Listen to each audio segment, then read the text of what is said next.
It's a work day. Bitch, when has that ever stopped you? I'm doing laundry, so I can't nap. Can you come do my laundry? I have 2 full baskets of clean laundry and also a full dryer of clean laundry. I don't like putting laundry away. I'm so bad at putting laundry away. I actually love folding laundry. Dude, you don't even have to fold my laundry. I just have to work up the brain to put all my little baskets on the bed and then hang up all my dresses. You don't even have to fold them. You just throw that shit in the fucking bucket.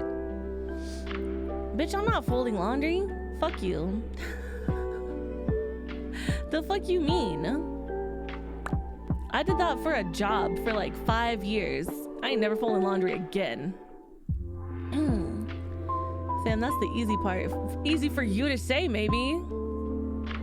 It's so hard.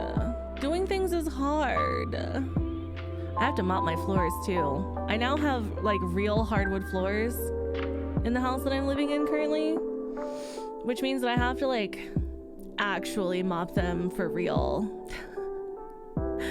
Because like they're not just like those little peel and stick wooden things, which like you can't really mop because like water gets in between the cracks because they're never fucking in right ever. And so I would just like sweep and vacuum and then like do my little fucking wet vac mop thing, which you know doesn't fucking clean, but still like it's better than molding my floors, right? But now I live in a house that has like original hardwood. It's a really, really old house. It's kind of a little dilapidated, I'm not gonna lie. But it's got really nice like real wood floors, which means that I have to put in the effort to take care of them. So I've mopped floors before, but I've never like had my own place where like I had to go out and like buy stuff to mop a floor. And so I was like, fuck, I don't have a real mop. I don't have a fucking mop bucket. I don't have floor cleaner. And then I'm like, literally, I'm standing in the fucking aisle in Lowe's, just staring at all the cleaner like, what the fuck am I supposed to buy? I don't know what I'm supposed to fucking buy. I bet the wood is hard. Bitch, if my floors were softwood, they would not serve their purpose. Literally, being an adult is realizing that nobody fucking knows what they're doing, honestly. I'm standing there in the fucking Lowe's just like Googling what floor cleaner to buy for my fucking floors. And then I'm like taking the caps off and huffing them. And some of them smell like straight trash. I was like, ain't no way I'm putting this fucking shit on my floors. I think I ended up with Murphy's oil. Some kind of citrus Murphy's oil thing. But I've yet to actually mop the floors because it's as soon as I bought that stuff, it became shedding season. And so Asuka has been shedding just like, I mean, handfuls of hair constantly. Like Ruggs has been really diligent about vacuuming because I asked him to. Because normally I will like spot vacuum because we have like a little baby vacuum, and I hate getting out the big fucking vacuum. I hate undoing the cord. I hate like maneuvering that fucking thing. It weighs like 40 fucking pounds, dude. I'm not doing it. So Ruggs has been vacuuming because we have to get a replacement part for our little vacuum. And he'll vacuum, and I'm not kidding, like by the time we go to bed, there's handfuls of hair all over the floor. So I'm just waiting for her to finish shedding, and then I will mop the floors. I was running away from these guys, so I took shelter in a sauce factory. I hid behind the ketchup. Oh, Bevan, never change. Bevan, I literally was thinking about you today because I uploaded a TikTok of us playing that one Backrooms game, and where you were the little ghosty. And I kept making insane fucking sounds, and you were like, you sound like a fucking alarm. Yeah, Halo, she's doing a lot better. She was probably way overheated, but she's almost finished shedding, I think. Hi, Blinks, welcome, how are you? Hello, thank you. This was done by my regular starting soon artist. They've also done a lot of backgrounds for me. They did my onsen background and they did my original like shop backgrounds too. I think they've done all of my starting soon screens. They're really fucking cool. I love Gloom. And then it was animated by my rigger, 𝗏𝐿𝐶i. Hi Choco, welcome. Welcome.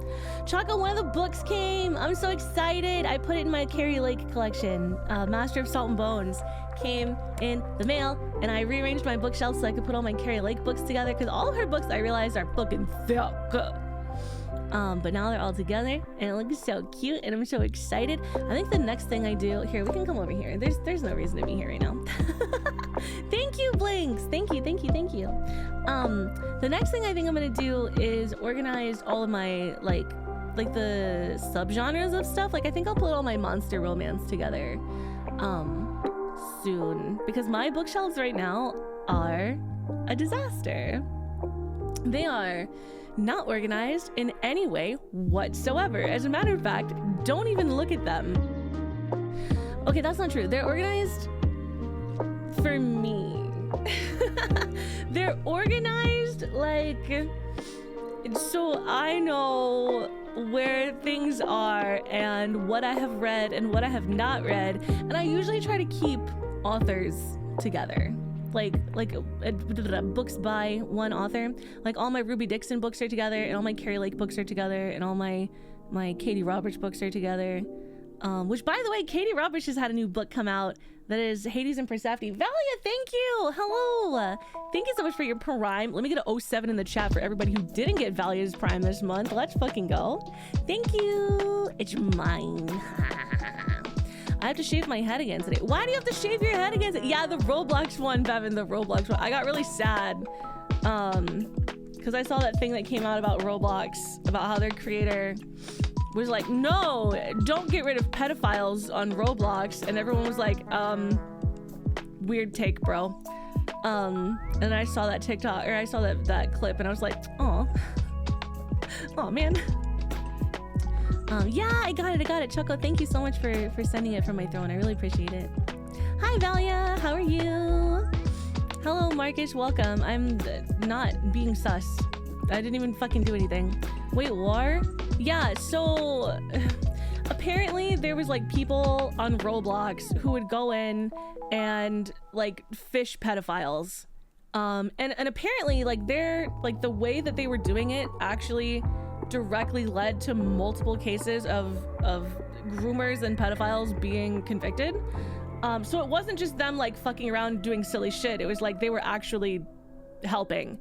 And the creators of Roblox were like, we don't support these vigilante groups, and if we see that, we're cracking down. Like, you're getting banned forever from Roblox. And everyone was like, weird take that you're specifically targeting somebody who's getting rid of pedophiles on your platform, but like, go off, freak. So yeah, I don't know. Weird take, IMO. Let's see here. We need to get rid of them in society. I mean, sure, but that's kind of what they were doing. Women don't see the vision of the buzz cut. I don't, but that's okay. So here's my thing. I'm probably not even a good person to ask, because as far as like being attracted to things goes, my sexuality runs very pansexual, in that I am attracted to an aesthetic. Like, I don't care what your gender is, I'm just attracted to an aesthetic. And my aesthetic tends to run towards like androgynous pretty, if that makes sense. Typically, androgynous pretty doesn't like include having a buzz cut. I hope that makes sense. What I'm saying is, my opinion doesn't matter, because I'm not even necessarily attracted to human people. You could be a fucking monster for all I care. You could be a 7-foot troll for all I care. Anyways, we were talking about this morning in our news meeting. I think we're gonna run an interview with one of the guys who goes after them. Fuck yeah, Halo. Do it. Fucking do it. That's a choice. It's certainly a choice, Valia. It certainly is some kind of choice, right? Ruby likes the hippies. I don't think that I said that at all, actually. Marcus, I'm gonna need you to gather up a couple of brain cells into a basket and just dump them over your head, because a lot of the time when you talk in the chat, you say some really weird fucking stuff. And maybe we could have like 1 second of forethought previous to hitting enter, perhaps. That's just my request for maybe just try it out. Try it out for the day, maybe. Ruby attracted to monsters? What a surprise. Surprising nobody. Are we talking about Roblox? Yeah. Yeah, we're talking about Roblox. Yeah. We're talking about people making, I don't know, like people who just really like to show their whole ass to the whole world sometimes. I'm telling all my parents' friends to get their kids off that. Yeah, good choice, honestly. It's okay, Liger. I knew that you knew the difference. I wasn't gonna say anything. I was not gonna call you out. How are you, by the way, Liger?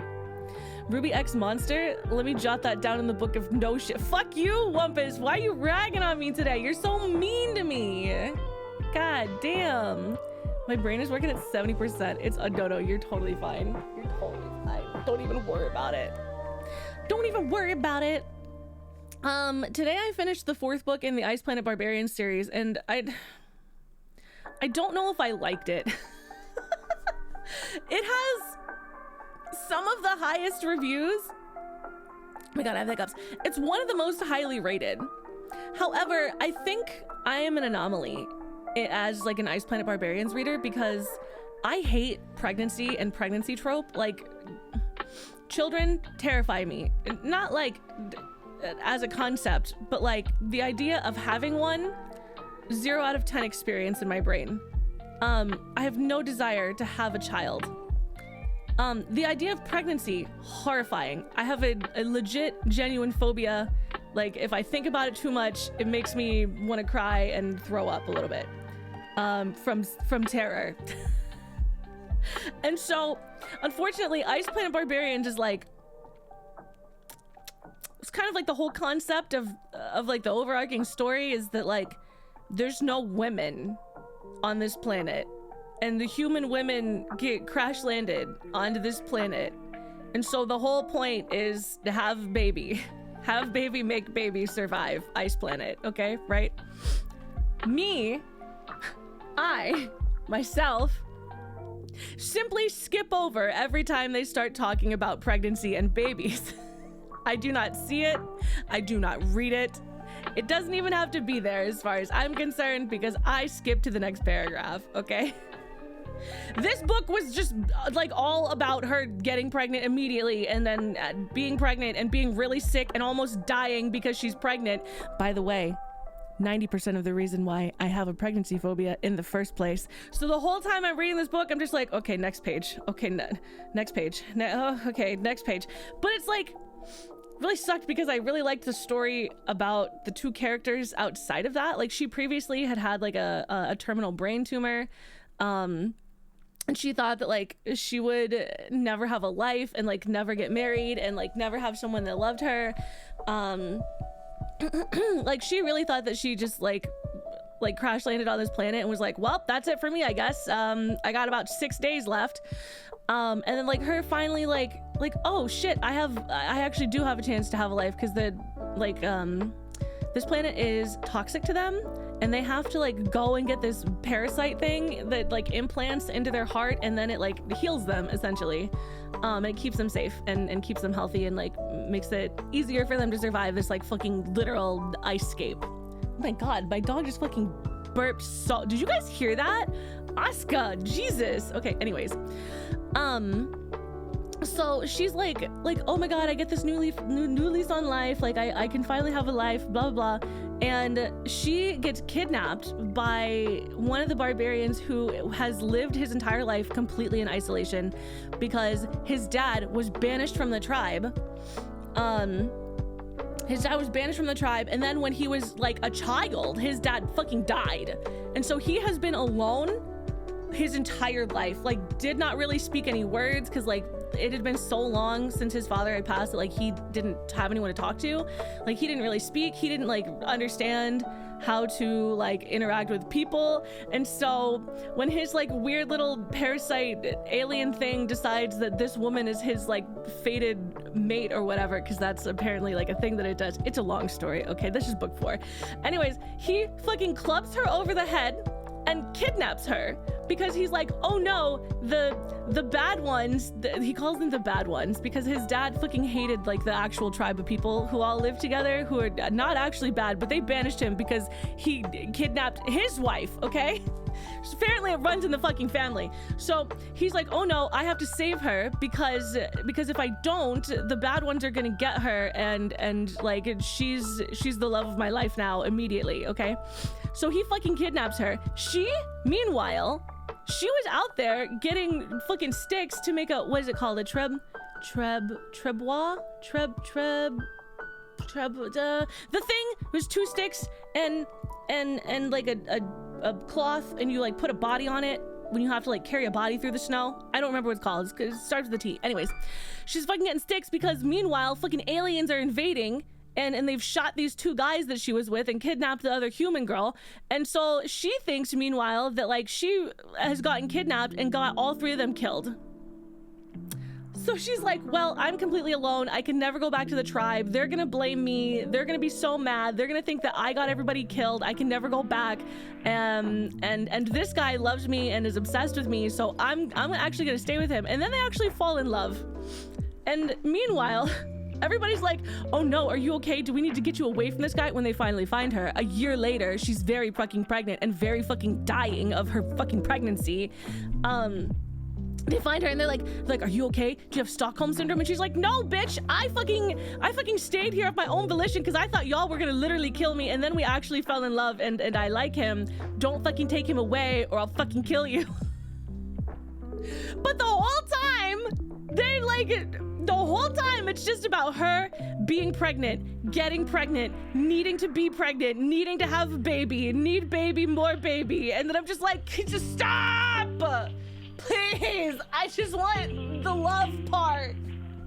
I just want the love and sorry, I'm leaning too far back. I like laid down in my chair. I just want the love part and the like, you know, the sharing like feeling like you finally have a new lease on life and you don't have to be alone anymore. And the fucking, I want that. I don't want to talk about your difficult pregnancy where you're like, it's literally draining the life out of you and you think you're gonna fucking die because of it. Like, bro, I didn't sign up for this. Anyways, it's my own fucking fault because I should have known that at least one of these books was gonna be deeply about pregnancy. And then like the thing is like she has the baby and then, you know, they're like describing this like weird hybrid alien child, and I was like, this is fine. I'm fine with this. You have a baby now? Whatever, dude. I don't really care about it, but I think it's neat to like have like, you know, in my head like the description of like their sort of hybrid race that they're creating. That's fine, whatever. The pregnancy illness thing, not chill for me, dude. Talking about everything that was terrible about her pregnancy, no, pass. No, thank you. Actually, delete Babby, please. I just skipped over like a lot of the book. Hi Milk, welcome. I'm just talking about a book that I just finished reading this morning.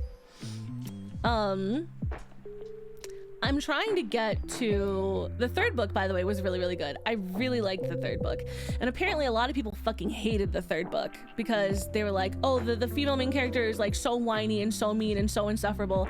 Meanwhile, like to me, I'm like, did we read the same fucking book? Because she's not really whiny. She's fucking depressed because the whole fucking thing with this planet and this whole story is that like I said, make baby survive because they have no women, right? Okay. Meanwhile, she is barren because she had like some kind of abdominal infection when she was a child, and she thinks, oh my god, they're gonna find out I'm barren and they're gonna kick me out and I'm gonna fucking die here. So like, it makes sense why she's depressed and paranoid and why she like doesn't want to talk about what's wrong and why she's like afraid of like getting close to anyone, and like thinks that, oh, I'm never gonna like resonate with anyone, which is like their alien parasite fated mate thing.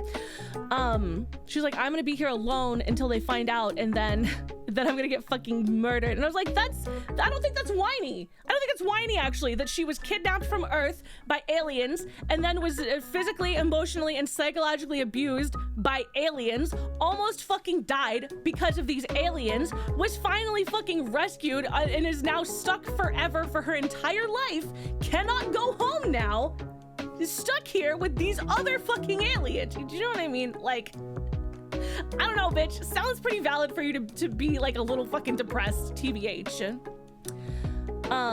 Yeah, extremely valid, right? Also, hi 𝗂𝗶𝘶, welcome. No, 𝗂𝗶𝘶 is not pregnant as far as I know. I mean, he could be, I guess.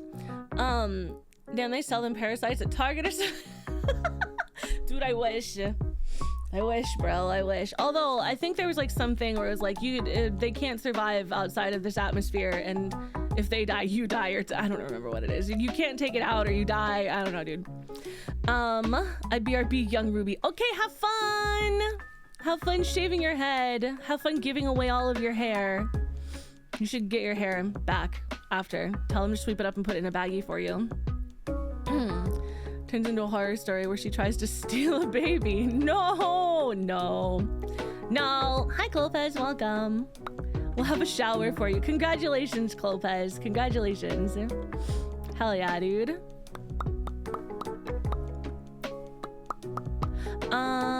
Sorry, I'm trying to think. What else?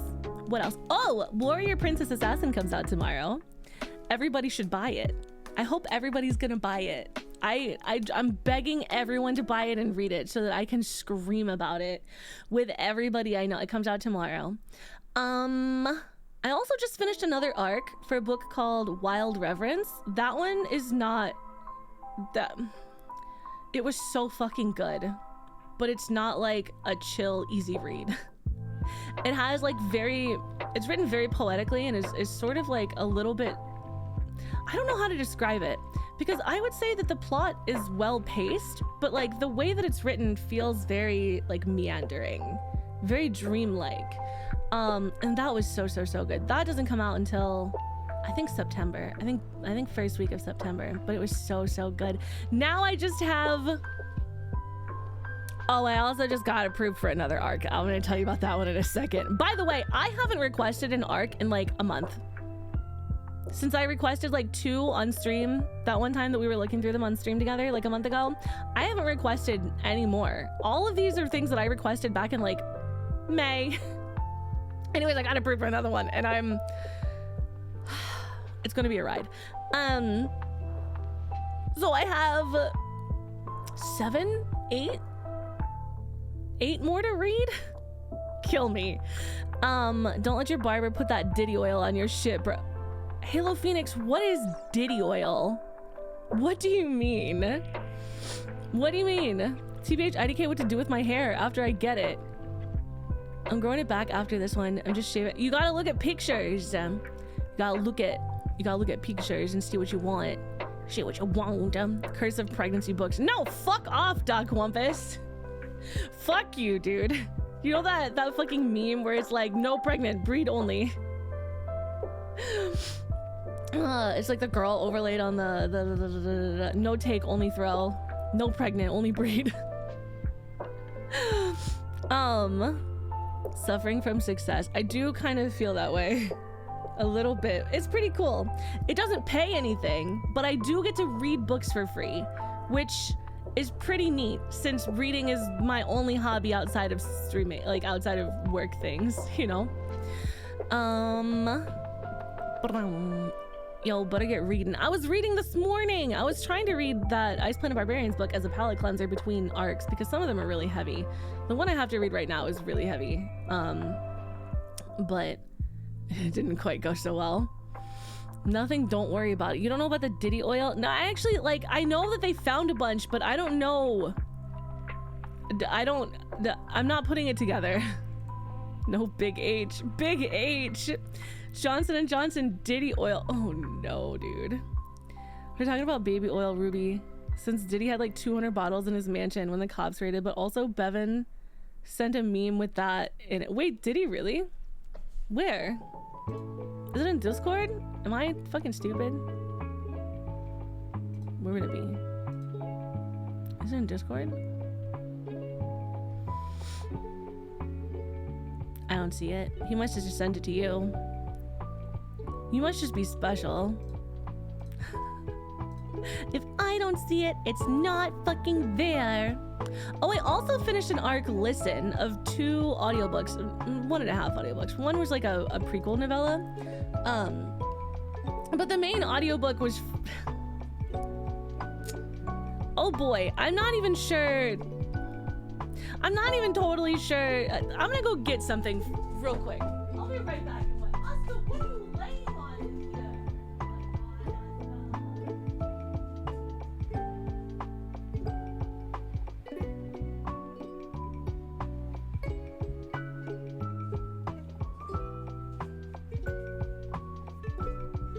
There's a whole ass fucking mourning dove has mushed itself into the bird feeder that is not fucking mourning dove sized.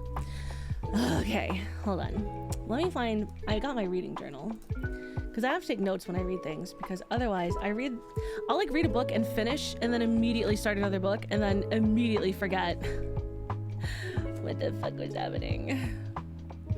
Okay. I'm going to just read to you what I have written about my experience listening to the audiobook called Her Feral Beasts, okay? This is a book where there's a woman and she is, I don't remember if I say it in here. It's called a Regina. I don't know if that's like some kind of Omegaverse thing or some kind of well-known term amongst people who read a lot of like shifter wide chews. But essentially, she's the female and she's got 5 fated mates and all of them are dudes and they're all like feral shifters, okay? This is an audiobook that I listened to. Every character had their own voice actor. All of these characters are in their early 20s. I'm talking like 22, 23. I think the oldest one is like maybe 25 or 27. The plot of this is that they all get sent to essentially like a shifter monster reform school so that they can interact with human society, with polite human society again, and not do things like, I don't know, get naked in the streets or fucking bullshit like that, okay? Okay. I'm gonna read to you what I have written in my journal because I'll be honest, I just wrote this 2 days ago and I don't remember what it said because I immediately blocked it from my mind after writing it, okay? Asuka, if you tip over that trash can, I'm putting you up for adoption.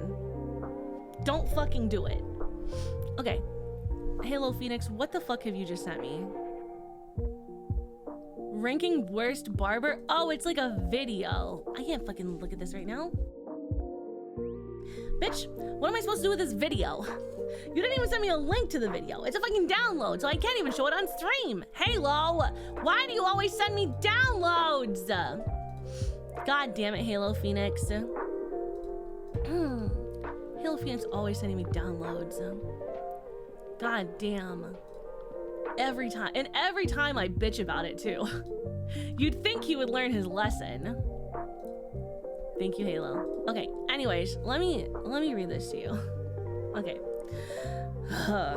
Oh, I can't read my own fucking handwriting. This is gonna be a really good time. Okay. This whole thing was crazy, TBH. The story was wild. The characters were kind of all caricatures of archetypes or just the same one archetype. All of the men were so macho alpha and everybody having the voice of a 30 to 40 year old threw me off. Except Beak and Savage, which are real names of real characters, by the way, in this book. I actually liked them both a lot. There was such a lack of communication for absolutely no reason, TBH. Like her not wanting to tell them anything ever was exhausting. Never having a conversation about the fire that she didn't actually start was exhausting. Oh, by the way, she's in this reform school, because she's being accused of setting a fire that killed this guy, this old fucking man that she was forcibly married to, which, by the way, she didn't set. Guess how many times she lets people know that she didn't set this fire that she's basically in fucking prison school for? 0 times. 0 fucking times. At no point does she ever be like, hey, by the way, I didn't actually do that. For what reason? And so all of her fated mates literally fucking hate her and want her dead because they're like, you're an evil person. What kind of evil person would reject her fated mates and try to kill them? And at no point does she be like, I did not try to fucking kill you. At no fucking point in this like 15-hour audiobook does she ever say it. Anyways, let me finish reading what I've written in my book. But I'm probably gonna read the rest. Like an 𝗏/𝜔 K-drama. There was so much unnecessary drama, so much testosterone flying around, and Leah was just so in the middle of all of these boys wanting her. I did not understand why everyone was so fucking mean to her all of the time. Like, why the fuck does Lyle always have such a damn attitude? I feel like 80% of the conflict could have been solved with a single conversation. Like, hey, I get you might not believe me, but my dad is a psycho who kept me in a shack, tried to marry me off to an old man for money, and then killed him so he could sell me off, and I'm being set up. Like, question mark? It just pissed me off so much, dude. I just want characters in their 20s to act like it for once instead of being petulant children. I kept listening because I was laughing out loud at some of the dumb shit that they kept saying. I very much did not appreciate any of the chapters from young Savage's point of view. I get that he had a difficult childhood, but I didn't need first-hand accounts of a literal 6-year-old/11-year-old getting child abuse. Child abuse. Like, first-hand account from the point of view of a 6-year-old child of getting beaten by his father, and then him and his brother being whored out. Did not appreciate that. Wish I had seen or heard trigger warnings for that. The last sentence is, the voice acting was otherwise good. Great performance.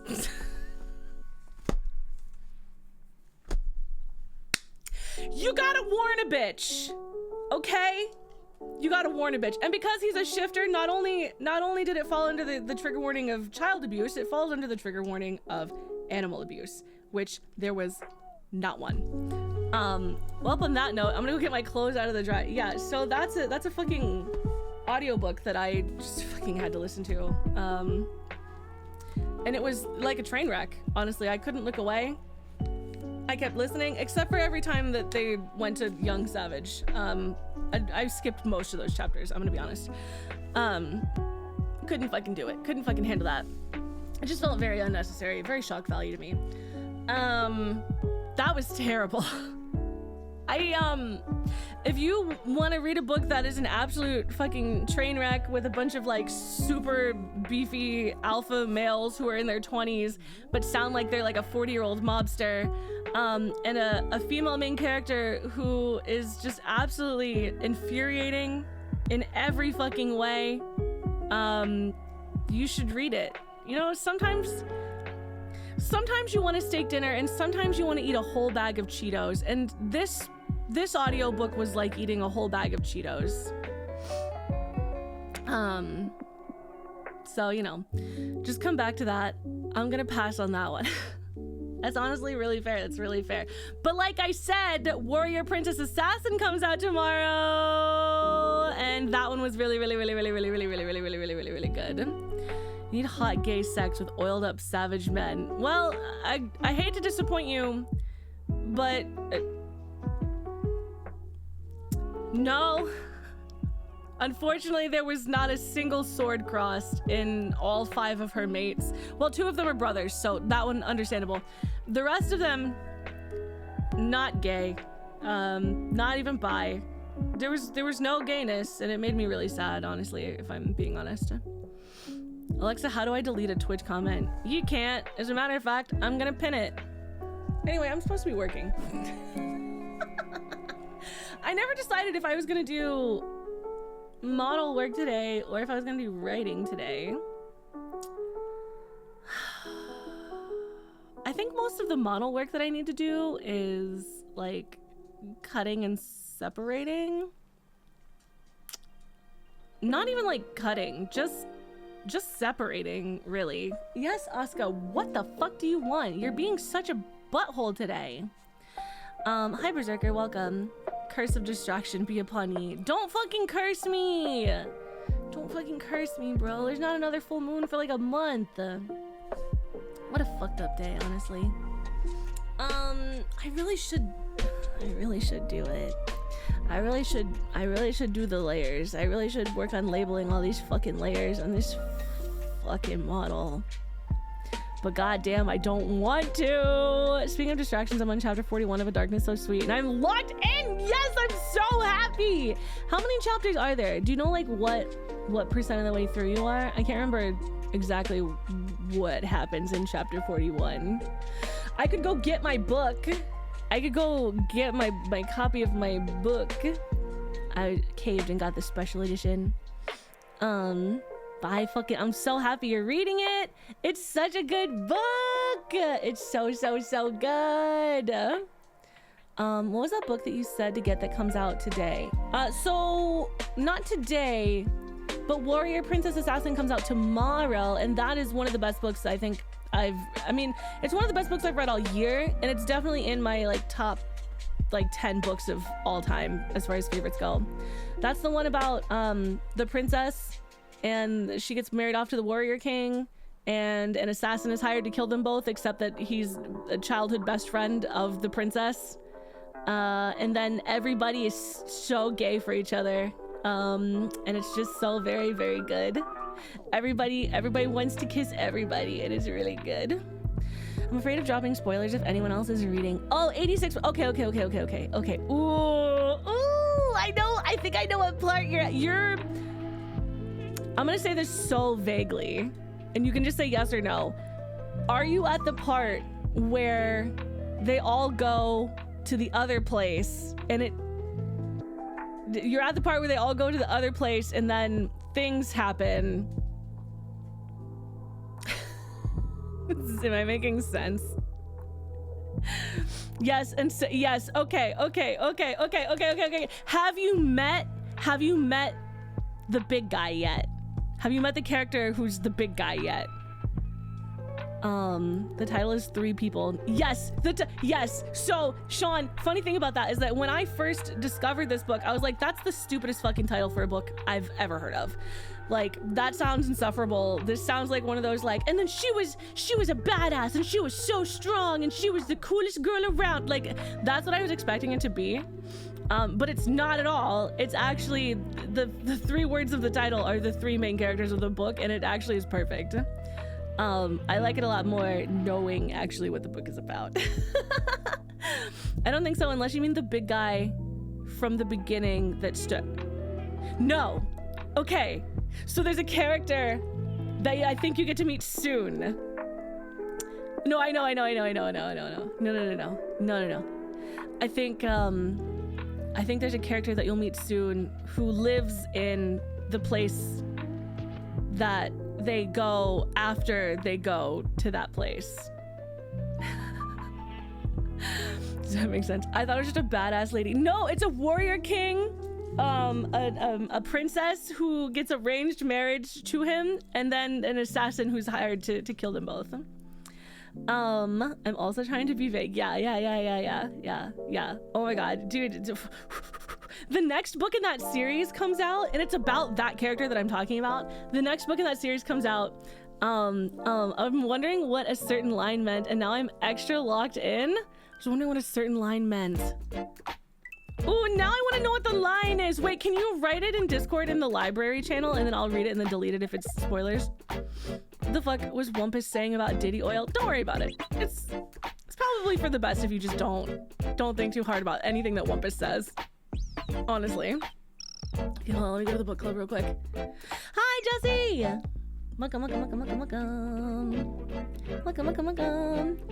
wonder what a certain line meant. Now I'm extra locked. Dude, I need to know, because you're at like the you're at like the part of the story that I did not see coming. Like, I didn't expect the story to go to where it's going. And I fucking should have.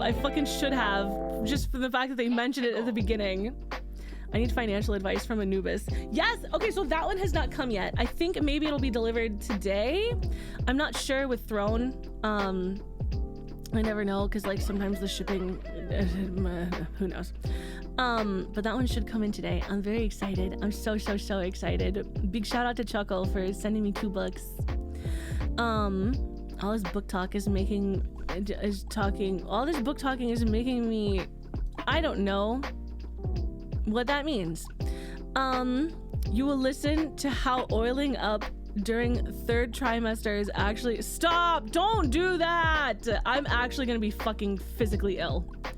I'm not kidding. When I say I have a pregnancy phobia, this is not like a tiki, oh my god, this painting was askew, I must have OCD because it's bothering me. No, I mean like for real, like it actually makes me like physically unwell if I think about it for too long. Book club, yeah, in book club, sorry. It used to be called library. I'm back in folding laundry. Did I miss anything? Oh, you know, just talking about books and how I love books and how books are great.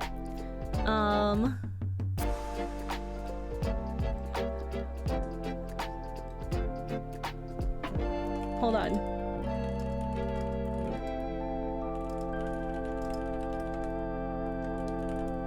Hold on. Game over. Nobody look in book club or else you'll get spoilers for a book. Nobody look in here. Nobody look. Yeah. Okay, hold on.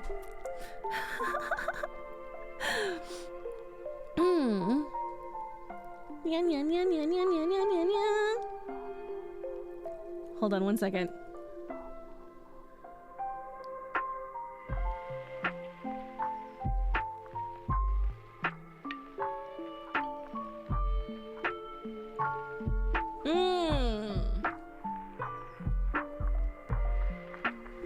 I think, hold on, let me, hold on.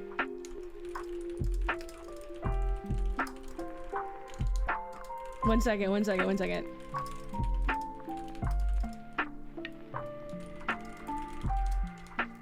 I'm trying to remember. It's been a while since I read it. I need to reread it. You guys, please read A Darkness So Sweet so that I can fucking squeal about this book with you guys.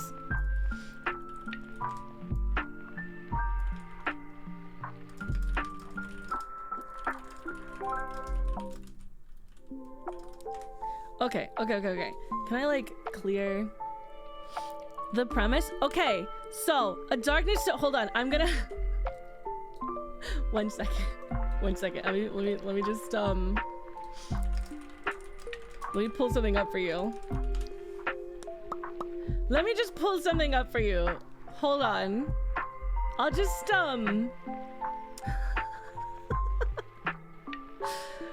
God, I'm so fucking stupid, I swear to God.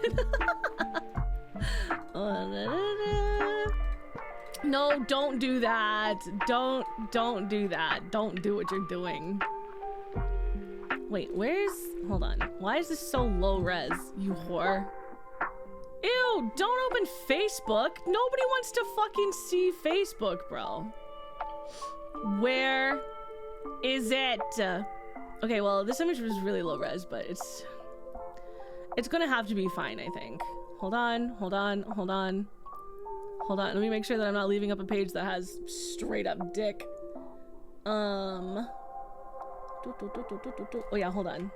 What is it? Slash clear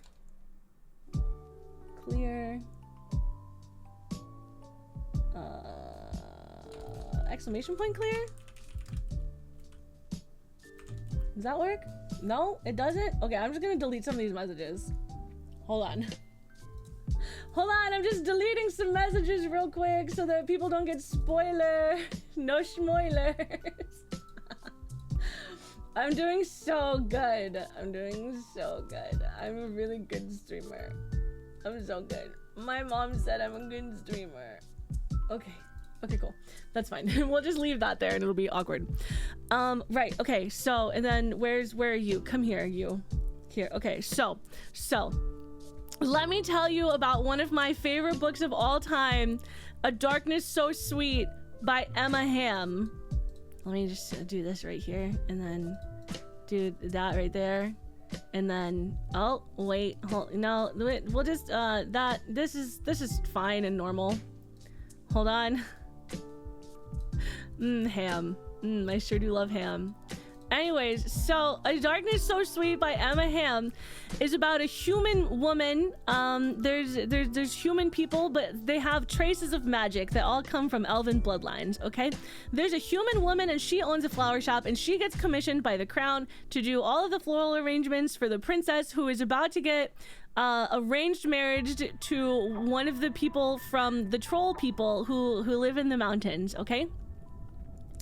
She gets there and she gets tricked into being the bride, essentially. They like put her in a wedding dress and put her in a veil and put her on the altar, and when the trolls come to pick up their new bride, it's her, and she like doesn't understand what's happening until it's too late, and then at that point she's terrified to say anything because she's like, oh no, if I tell them, they're going to murder me. Meanwhile, this motherfucker, his name is Ragnar, okay? He's like 7 feet tall, he's ripped, and he comes from the troll people, who are a matriarchal society wherein the women tell you what to do and you do it. And so he gets his new little human bride, and he fucking hates her because he's like, she's so small and she's so weak and she doesn't even understand how things work. Like the humans, this is like medieval human village, right? So like they still believe things like, oh, bathing too often will make you sick.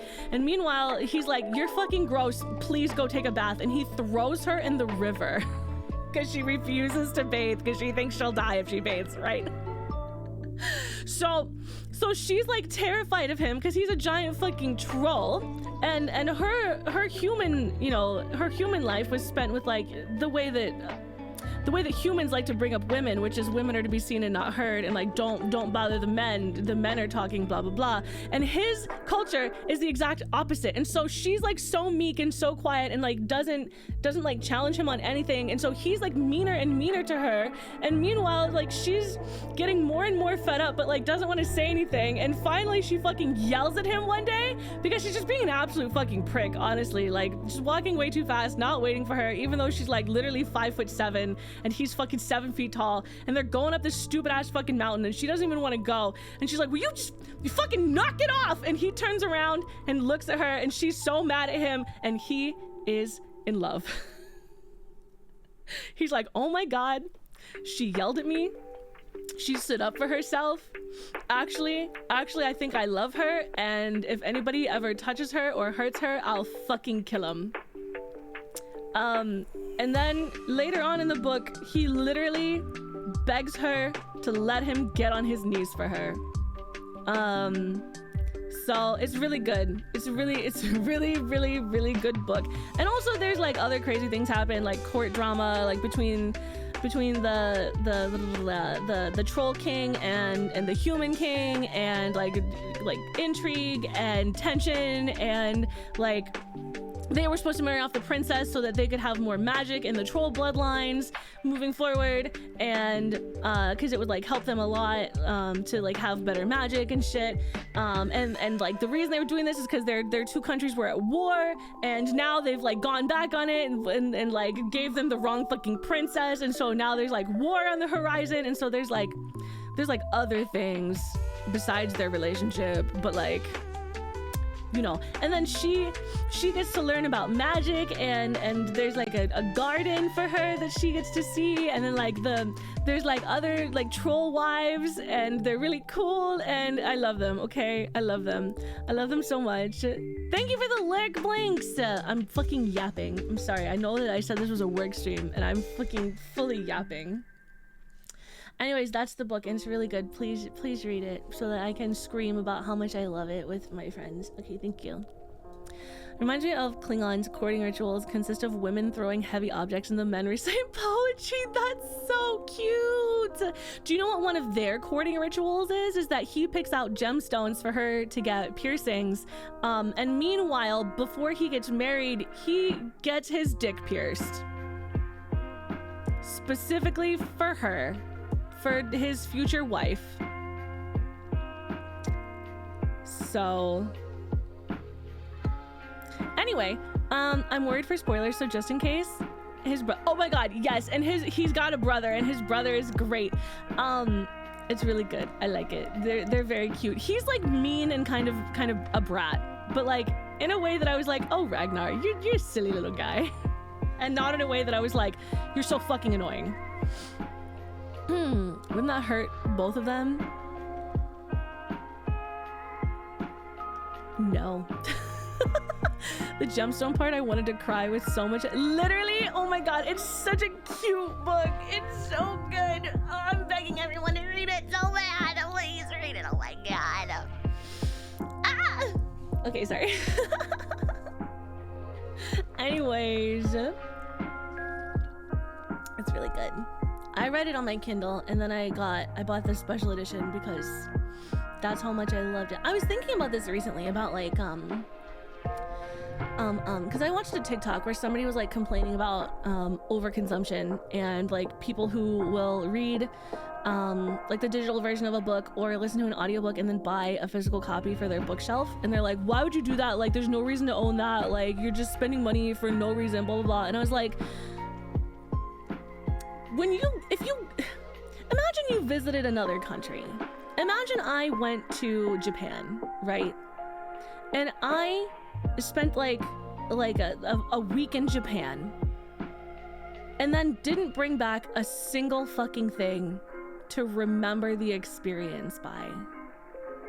Like you've never heard of a souvenir for an experience that you'll remember for the rest of your life? Haven't we learned about the pitfalls of digital media? Yeah, also, I don't own a single book that I have bought on my Kindle. I might have paid like $2, $4 to read it, but I don't own that book. That's not my book. At any moment, Amazon could decide that they don't want to carry that book anymore and just remove it from my Kindle, and I can't read it anymore, and I don't get my money back. It's the same with like book annotating to me. Like a lot of people view books as like some kind of holy object that you're never allowed to touch or write in or highlight or do anything to, and I do not feel that way. I fucking annotate the shit out of books. I'm out here, I literally have a book full of annotation tabs that are color-coded that I color-coded myself. I put onto fucking little like pages, I have hiccups, little plastic pages myself and color-coded all of my annotation tabs. And I will color code the annotation tabs to the cover of the book, and I'll get a highlighter that matches the cover of the book, and I got my little annotating pencil, and I'm fucking writing in that book. Why? Because for me, books are so important. Like the reason that I annotate is because they're so fucking important to me. Like the experience that I get from reading a book means so much to me that when I'm done annotating it, I love having my little souvenir of my experience going through this story and like being in this other world. That's why I like to annotate books. That's why I like to have a physical copy, because like I don't always remember everything that I read. I got ADHD, bro. Sometimes I read a book and even if it was 5 fucking stars, I've forgotten half of it already. So for me, like having the physical copy that I can flip through and look at sometimes, or even reread if I want to, or to have like a fully annotated copy where like I can look at my color-coded tabs and flip through to any page and see what my thoughts were. Like, I don't know. That's like a very emotionally charged object for me now. You know what I mean? I want to get a physical copy so bad for that reason. Yeah, I don't know. I don't think it's overconsumption if it's something that you really, really love. You know what I mean? Like if you're just buying a book to use it as decor, just to like make it look like you like books, maybe that's kind of fucking weird, honestly. But if this is like, oh, I read this book and I absolutely loved it and like the experience was really special to me, that's not overconsumption. That's just like owning a thing that brings you joy. You know what I mean? You go to Japan and don't come back with 2 extra luggages. The fuck are you, some kind of knob? Yeah, right? Exactly. Yeah. Ruby is my annotate daddy. What does that mean? Nah. What does that mean? Now that I've started up again, annotating and leaving notes has kept has kept insanely invested. Yeah, and like there's a lot of, and like obviously if you don't like annotating, that's fine. I'm more making a like commentary on people who like shit on people for annotating. They're like, how could you ever write in that book? And it's like it's mine. I'm not selling it. It's like it's mine. This is my book. It's not a fucking holy relic, bro. It's just a book.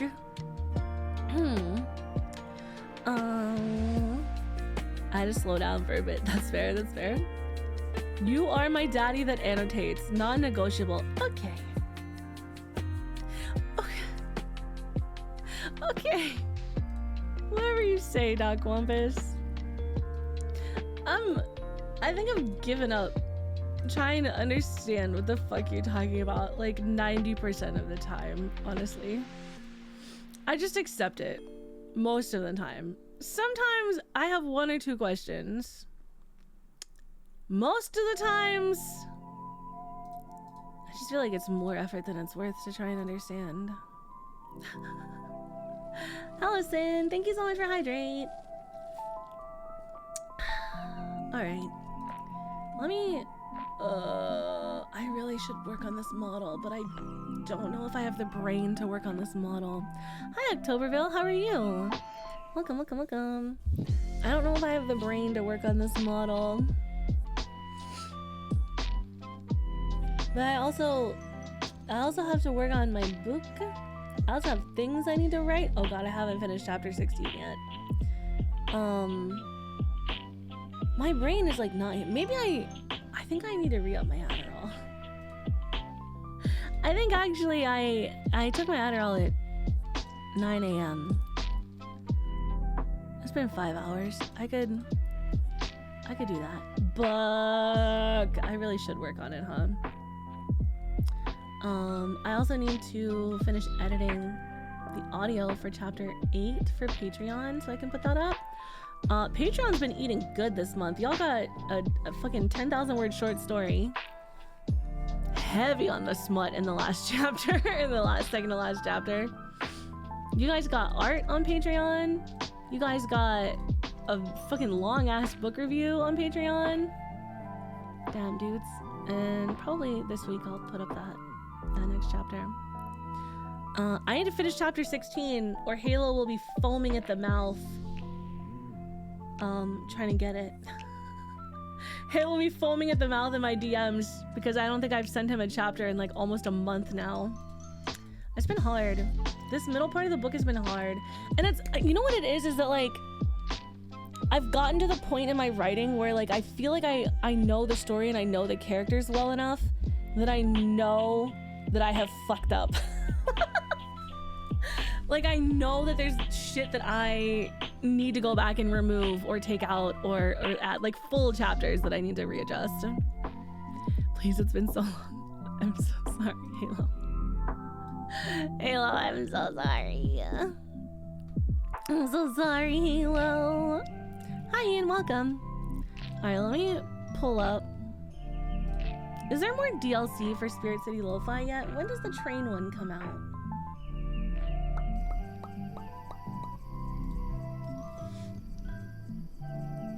It says released August 25th, 2025.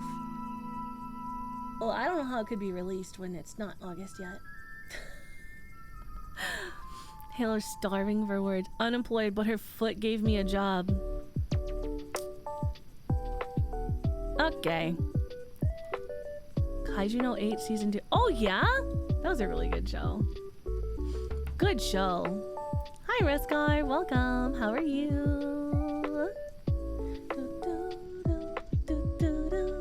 Come over here.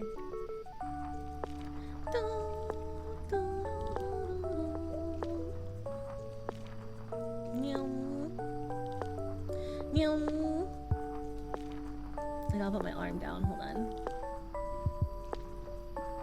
And I can be a little bigger. Like that. just like the good old days. I was just thinking about that recently. It's been a long time. I'm just playing games and stuff. Man, I really want to fucking zone out and play games today, but I really need to work. At work, perfect for co-working. Welcome! I'm doing a lot of work. I'm so good at working. I'm definitely working. Oh yeah, we gotta do grilling. Grill this chat. Okay, grilling. Hi, Ruby Matt, how are you? Thank you so much for 59 months. Welcome. Welcome, welcome. Welcome, welcome. Welcome, welcome. Welcome, welcome. Alright, I gotta get the little monkey guy. The monka. Here we go. What kind of sounds do we have? Oh, rain sounds, yeah? Yeah? Yeah? Oh. I just got a notification from my doctor's office that was like, hey, did you get your blood drawn? I just want to send them a picture of my arm. I'm gonna send them that picture of my arm that I put in Discord. Be like, yeah, I did. Looks like I did.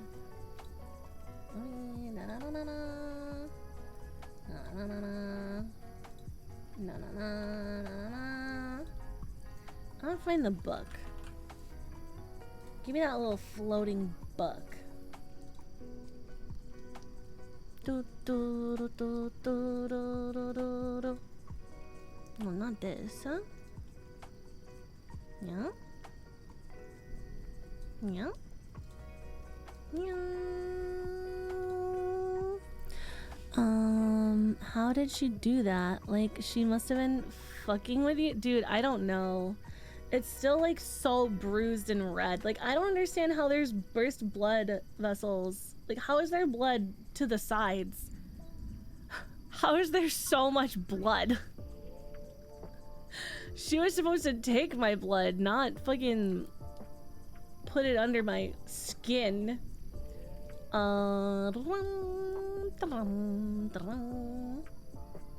This? Yeah. Oh, I have to zoom in. I'm fucking blind, dude. I can't see shit. Yeah.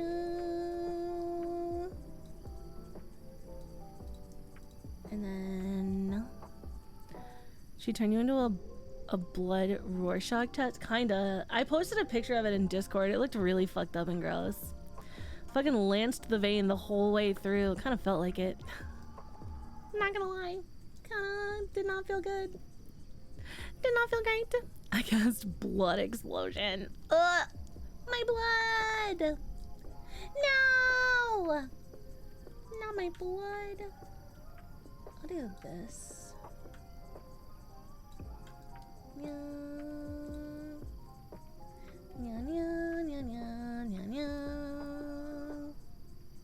I wish I could move the camera in Spirit City Lo-Fi. Like, I wish there was like a free camera option. I don't think there is. No. Cause like, I just want her to be a little bit less to the left. Okay. So, we're on chapter 16. I have to fucking read it. Alright, we'll start the timer. Everybody, 25 minutes of work time and then 10 minutes of yap.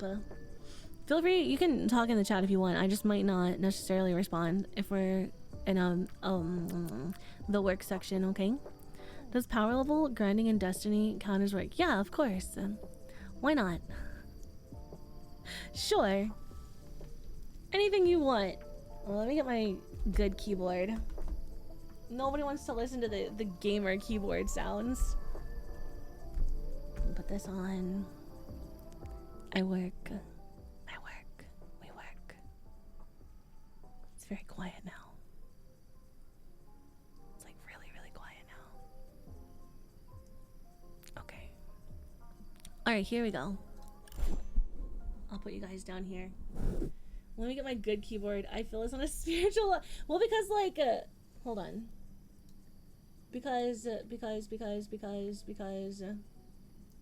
hold on. Because one of them sounds like this, and one of them sounds like this. You know? Okay, anyways. Let's turn on the Bluetooth and make sure it's on. Honestly, that other one, like, 𝗏𝗏, didn't actually sound that bad.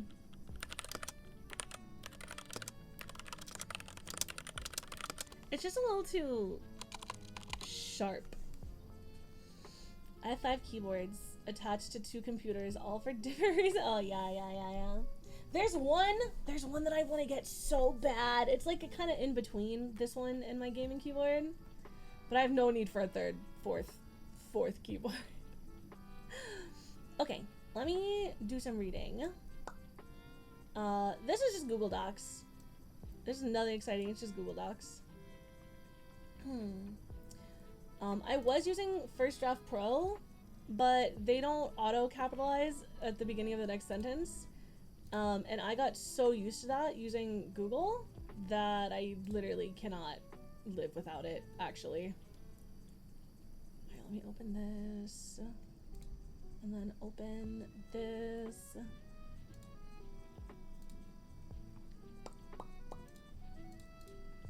I don't even capitalize the letter, I mean the word I, like the letter I as a word. I never do. I have to go back and edit it all the time.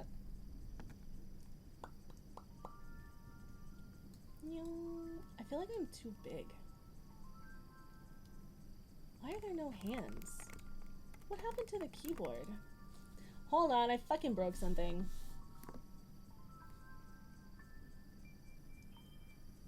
There's gotta be... I must have pressed a button.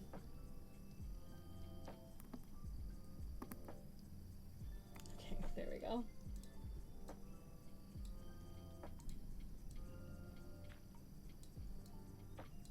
What? Oh, for God's sake.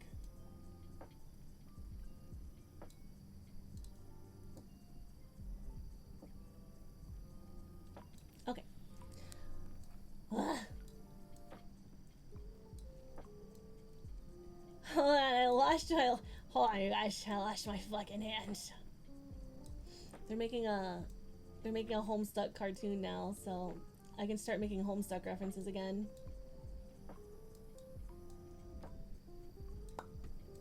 Alright, I have to read through what I've written before, so it'll be quiet for a little while I do that.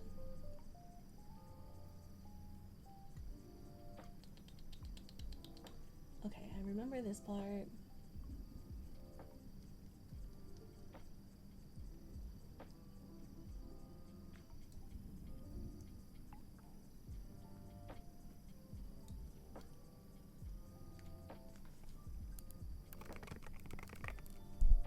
Oh, sorry. Oh my God, Rescar.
trying to cut my nails. My fingernails are starting to click on the keys.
Everybody shut the fuck up.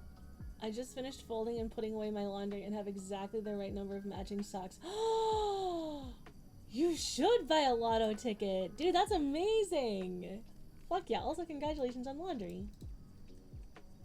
Hell yeah.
Got my own M- today, you guys. Don't worry.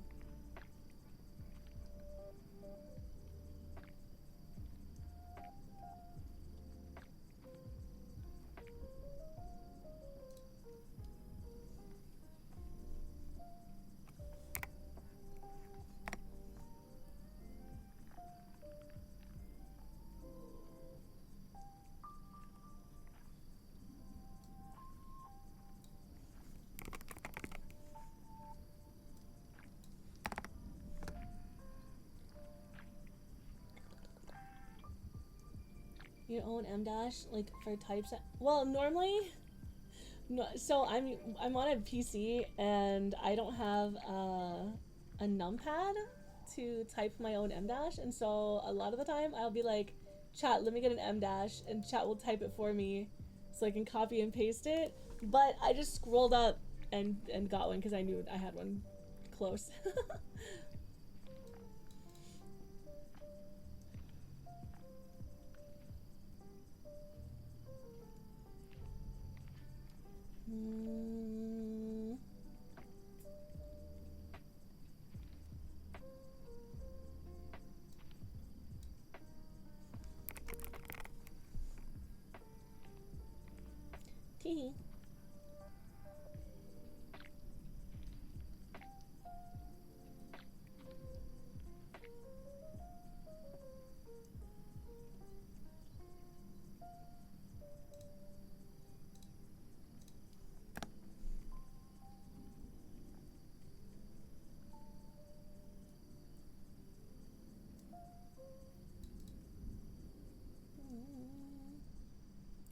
Scuba Steve. God, no.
Man, sometimes I read my own writing and I'm like, damn, I'm so funny.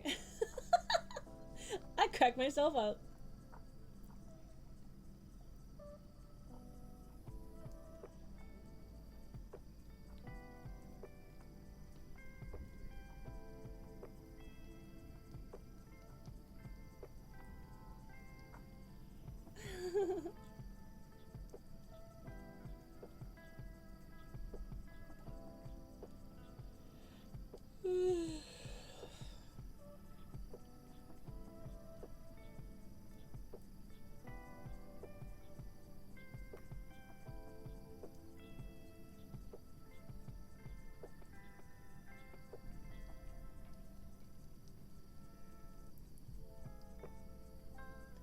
I just need to show chat. I just need to show you. Hold on. Chat, I need to show you this.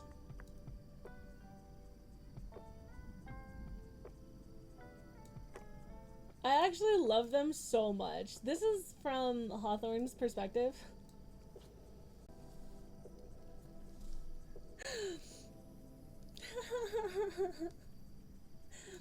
This Voxx is a pretty funny guy. I should definitely use code Voxx on my next gamer subs order. You definitely should! Exclamation point. Sup in chat. Did you see it? Look at this is from Hawthorne's perspective. Hi sir, you're welcome. And he's actually just let it slip that he was fucking spying on her. She goes, how'd you know that? And he just goes, fuck. How did you know that? How did you know? The thing with Hawthorne is that, like, he's really not slick. He's really not. His endearingness, my endearment to him comes from how much of a goofy little guy he is. Like, he thinks that he's so serious and so, like, he's so fucking uptight and tightly wound. But he just, like, he's doing his best. He's doing his best out here, okay? He's really trying. Fuck. Okay, anyway, sorry.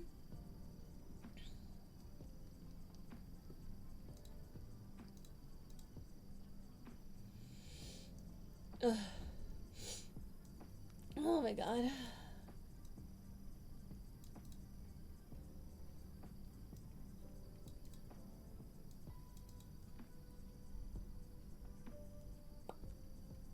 He's doing his best.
Oh my god, I just popped all of my knuckles. It was so good.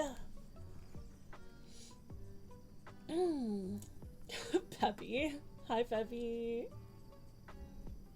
Goddamn. Were they good? Thank you, thank you, thank you. Thank you.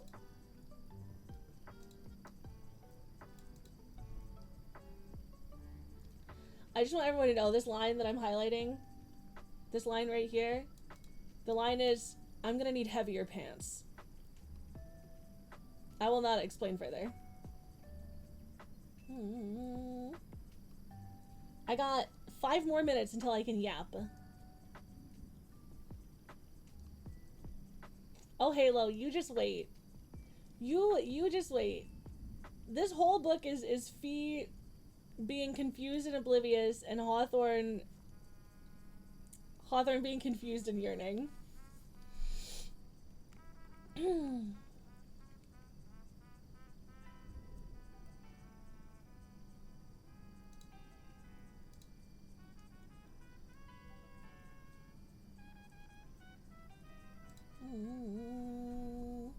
Oh my god, pepperoni. Okay, I can't look at this yet. Remind me in 4.5 minutes. Oh my god, that's fucking. I have to show chat, but remind me. Jesus Christ.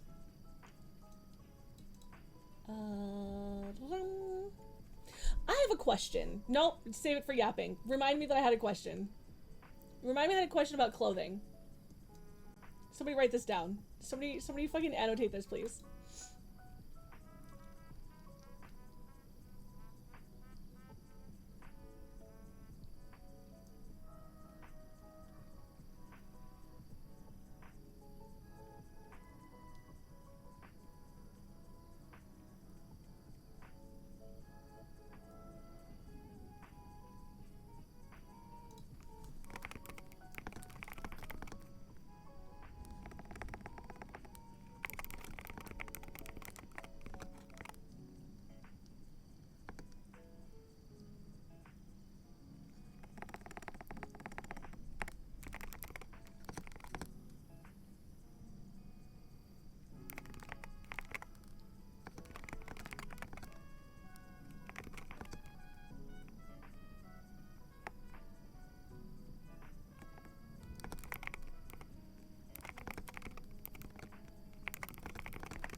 I love the tapping. Thank you. I was just telling Chow before. I have both of my keyboards in front of me. So there's like different flavors of tapping that I can provide today.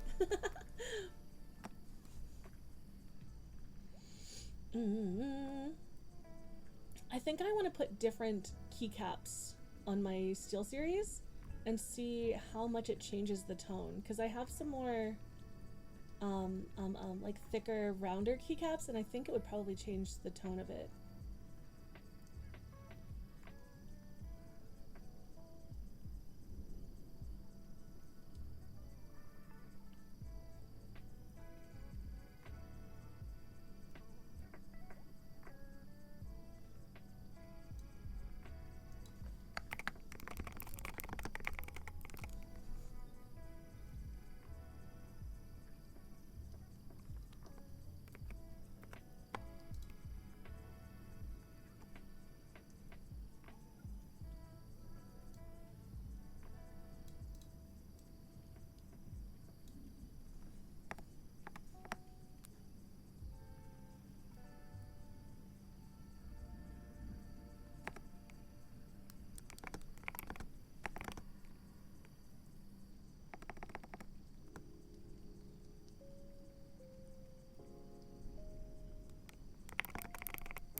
Okay. So here's my question. Let me pull the mic back up here. Here's my question. When you're reading a book, do you like to know what a character is wearing? If it's more than just like, and they were wearing jeans and a t-shirt. So like, for example, one of the parts of Fiametta's character is that she is like kind of alt on the side of like soft goth, essentially. I wouldn't call her like, I don't know that I would necessarily call her a goth girl, but like she wears all black. It sort of like leans towards like alt goth fashion. And it's like a part of her character, right? Like one of the first lines in like the first page is her talking about like moving to New York City and it's so fucking hot, and like wearing black was probably a bad choice, but it was all she had. And Hawthorne, who is like obsessed with human culture and loves human culture but has been away from it for a really, really long time, like there's a scene where he's talking to Ambrose and Ambrose is wearing like a crop top, and he makes a comment like, you're missing half your fucking shirt, and Ambrose is like, wow, you really haven't been there for a long time. And so there's a scene where they're about to go out on an errand together, and he comes out of the house and sees her, and she's wearing an outfit, but it's like she's wearing like basically like a bralette and like short black shorts, and then she's got on like a mesh baby doll dress on top of it, because it's fucking hot. It's like the middle of summer in New York City, which is fucking piss nasty. Okay. And he's looking at what she's wearing and just like noticing that she's wearing something that he was like, what does he say? Essentially just like musing about how like different fashion culture is, and like remembering that Ambrose was wearing half a fucking shirt. And so I didn't know if it was like, how do I put this? I don't want to insult anybody, and so I don't want this to sound insulting, and I hope that it's not.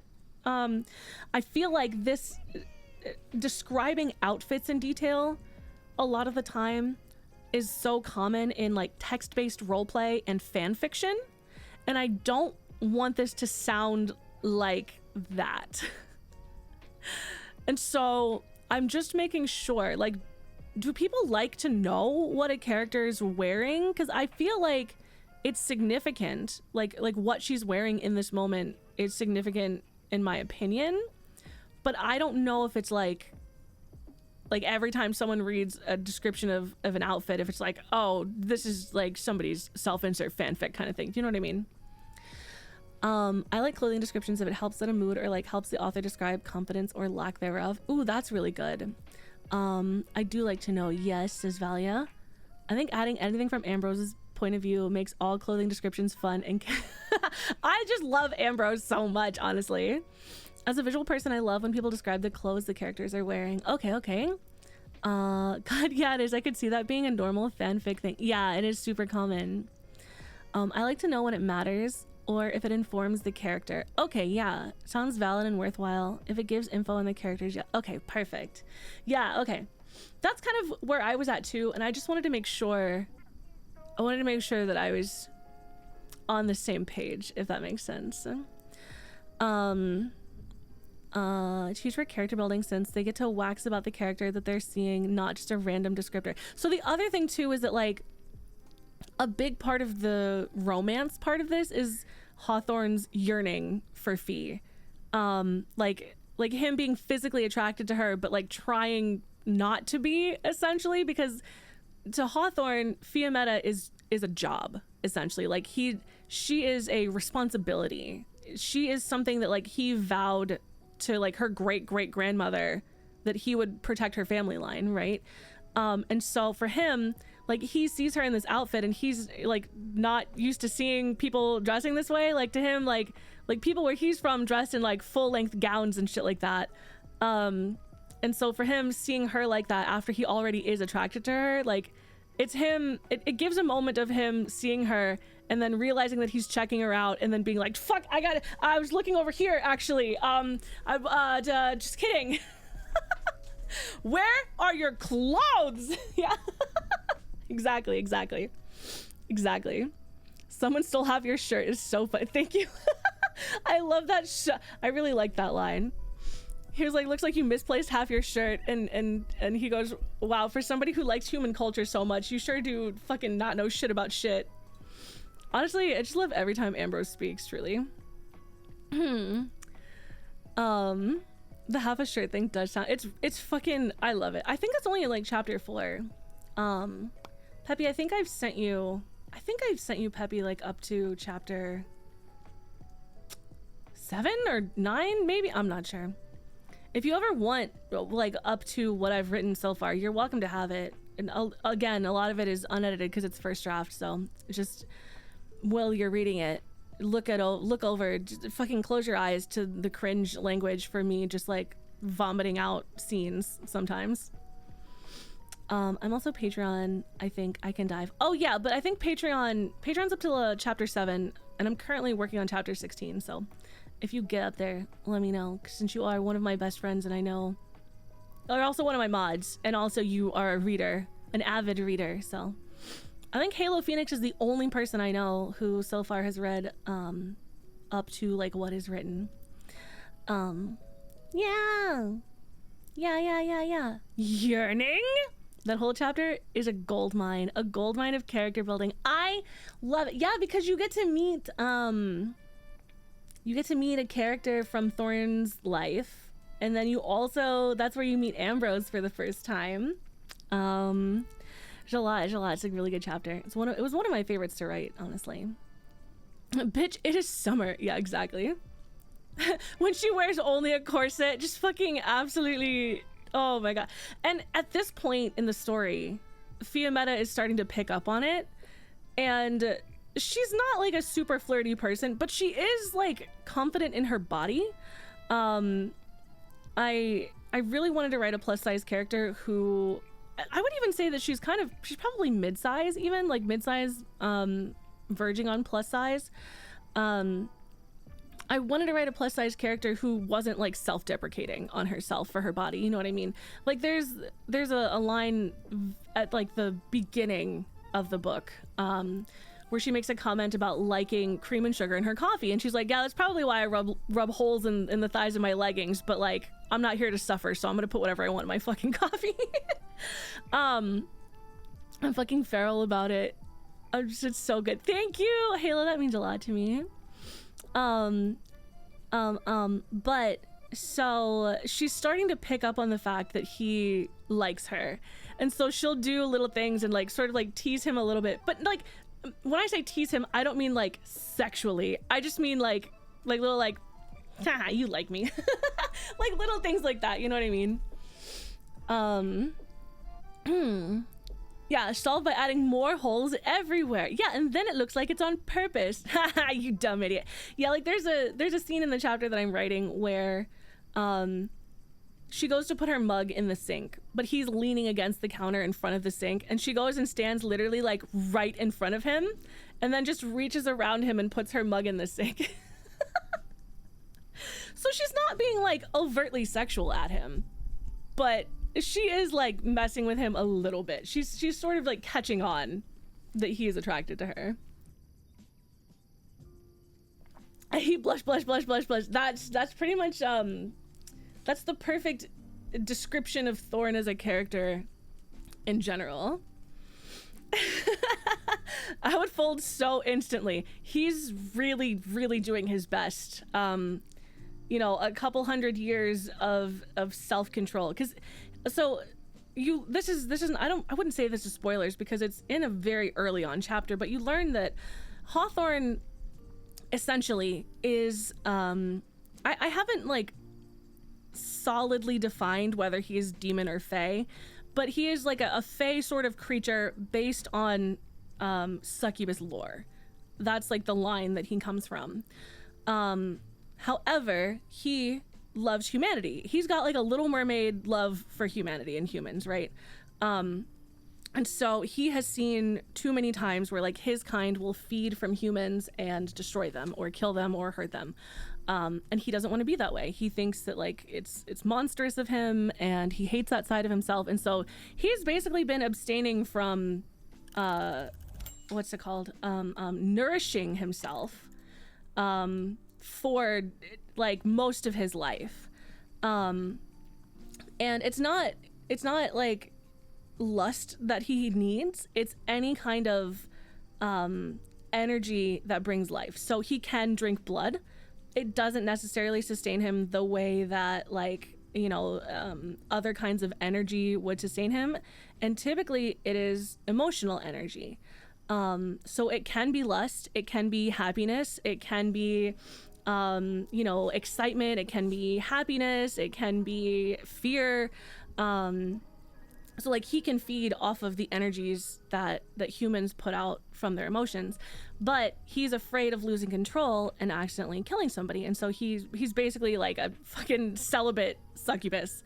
And so his whole entire like struggle as a character is this sort of like overuse and over like overly protective self-control that he puts upon himself. Look at this witch, isn't she neat? Yeah. He's fucking adorable. He's so cute. And he has to learn that like he doesn't have to be so in control. He doesn't have to fucking control every minute little detail of every single situation all the time. So he's very like stiff and stuffy as a character. And as he's getting to know Fee, he's sort of like coming out of his shell a little bit, because she's very free-spirited.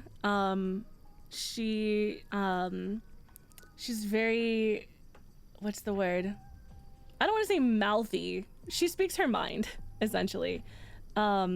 She's very loose with her emotions. She's an empath, which like her magical power is rooted in emotions, which is very dangerous for him as somebody who feeds on emotions. And so there's just this like push and pull of them constantly, where he's like, I'm scared to be around you because your particular brand of magic is literally the most dangerous for me. And she's like, hey, I've been put into this world where I don't know anything about magic, and I don't know what the fuck I'm doing, and I'm completely fucking alone. Like, I don't even have family. I don't have any fucking friends here. Please fucking help me, because you're the first person that I met, and you're the person that showed me magic was like for real, and like you keep fucking running away from me. So it's them just kind of like learning they need to trust each other, and they need to be able to like, Fee needs to learn a little bit of discipline, and he needs to learn a little less. A little sip. Yeah, just a little sip, exactly. Sounds exactly like the stuff I enjoy reading the most. Oh, that makes me so happy. That makes me very, very happy. Kind of like Spirited Away. I don't know. I'm not sure what. I don't know what about Spirited Away you're referencing. Just a little bit of Faye imprinting as a treat. Very silly. Oh yeah, hold on. I have to show you what Peppy just fucking... Peppy, who drew this? This is so fucking cute. Peppy got me a reactive image. This is so fucking cute. Oh my god. I'm not gonna show... I'll show this one too. Here. There's a little gif. Oh, it's like a blinking. I know you can't see it. I know. Calm down. I know. Hold on. You can mostly see it. Hold on. I'm trying to do... There we go. There you go. Look, isn't it so cute? It's so cute. Isn't it so cute? I love it so much. Peppy, what the heck?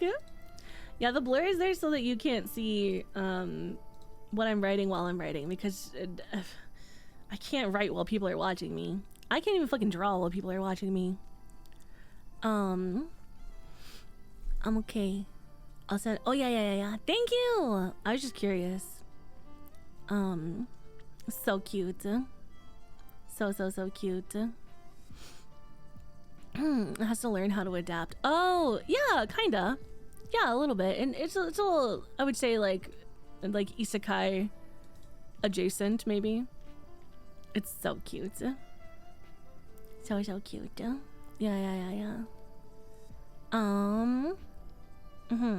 Yeah, the writing. I ordered this like 45 days ago. 45 days ago! Oh my god, that's crazy. Bro, thank you. I love it. Peppy! That was so nice of you. Thank you. I'm gonna attack it. No! No one knows it. Yeah, I didn't know. I had no idea. It's so cute. I love. Did you also get one? Do we have matching? That would help my creative process too if someone was reading it. Yeah, like if I'm sitting, because like a lot of the time when I'm writing, I'll write a sentence and then delete it, and then write a sentence and then delete it, and then write a sentence and then delete it, and then write a sentence. So like there'd be no point in watching me fucking write every word. I just wanted to get you something. Peppy, I love you. Peppy, I love you and I miss you. It's so cute. I was just looking at the GIF again and it just looked like it was making that noise. I love the pupils just looking fully cracked out. I gotta get ready for work. Okay, bye! Have a good day at work! We'll see you later! Bye. Bye. Oh my god, Rescar, I just saw the thing you posted in the Patreon server. Hold on 1 second. Where did you get this footage of me? That's fucking funny. I got my computer. No, Peppy's not leaving. Valley is going to work. Yeah, you goob. I got my computer back. Oh yeah! Okay, good. Did they fix it? They fix your shit? Fuck me, I guess. Damn, dude. I said, god damn. I'm so sorry. Okay, well, Valia, if you're still here, Halo says bye. They cleaned out all the dust. Was that just what was wrong? Was that it was dusty? Then it might be fine? Oh god, oh yeah. No, that's valid. Being confused for Peppy, I know, right? Hashtag blessed. I have no control. No, you're valid, honestly. Same. Fucking same. Same. Peppy, are you gonna read Warrior Princess Assassin when it comes out tomorrow so that I can scream about how everybody's yearning for everybody the whole time and everybody is cute and everybody wants to kiss everybody, and I was literally fucking squealing and kicking my feet the whole time reading it? I just need more people to read this book so that I have more people to scream at about this book. Please, I'm begging. I'm fucking begging. I'm begging. I will. Oh, thank you. Thank you. Thank you. Thank you. Thank you. It's so good. I literally, I binged that book in like less than 24 hours. I loved it so much. It's good. The romance is good, but also I really enjoyed the plot setup because it's, I think, the first in a trilogy. So the plot is not like super involved. It's basically more of like the setup for the larger plot because it's book 1 of 3. But I still liked it a lot. It was very good. Yeah.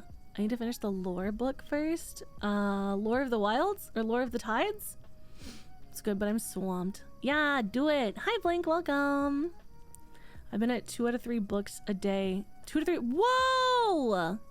Dude, you read so much faster than me. I'm the slowest fucking reader. I'll open up a book and it'll be like, oh, average read time 6 hours, and then my Kindle, like 20 pages in, will be like, yeah, you'll be done in 12. I'm like, oh, okay, thank you. Okay, thank you. I read too fast. I physically, like, I think it must be whatever flavor of ADHD I have. I have to read a book at the speed that I would like listen to an audiobook of it. Like I have to read it at the speed that I would like say it out loud, essentially. Or like, okay, this is really hard to explain. If I try to read faster than that, a lot of the time I'll like, it's like my brain gets stuck on a word where like my eyes are seeing the words that are coming after the word that my brain is stuck on, but I'm not retaining or like actually reading them. I'm just seeing them, and I literally have to physically go back and look at that word and say it in my head for my brain to let go. And I don't know why that fucking happens, but it's really fucking annoying. Did you guys know that Ruby has an innate sense of deconstruct and analyze her an innate sense to deconstruct and analyze her favorite smut books? God, she's so radical and cool. I hope she invites me to drink soda near the 7-Eleven. Doc Gumbus, we can go drink soda at the 7-Eleven anytime you want, and I'll deconstruct and psychoanalyze all of the smut books for you together. We have a little 7-Eleven book club and eat taquitos off the rollers. Yeah, no, that head empty. You get cock blocked, but exactly. I don't understand. I speed up past my processing speed and need to go back. It's so annoying. It's so annoying. Like, I know this is very common with ADHD, where like I'll read a full paragraph, but my mind, like my brain was fully having another conversation. Like I was fully thinking about like, oh, I need to make sure that I tell Ruggs that we're out of butter and I need to put butter on the grocery list. And after he gets home from work, we can go to the grocery store and then I can buy butter. But meanwhile, my eyes have read 3 paragraphs in the book, but I don't remember what any of those words were. Like, so fucking, like, why? Why are we doing that? Hello? But it's the me reading a sentence and I'll like start to speed read, and then my brain gets stuck on like the second to last word, and I literally have to look at that word and say it in my head. I have to fucking stop. Like I'll be fucking reading.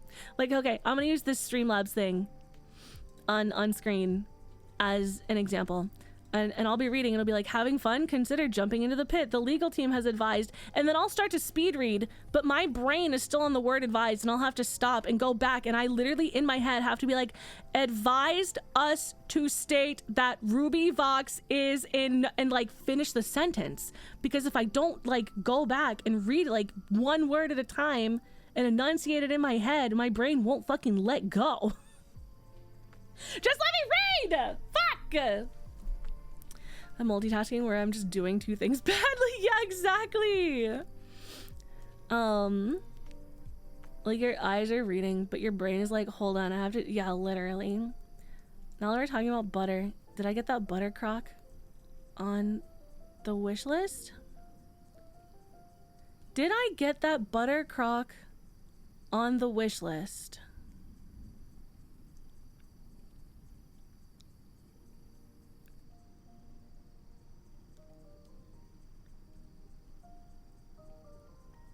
What?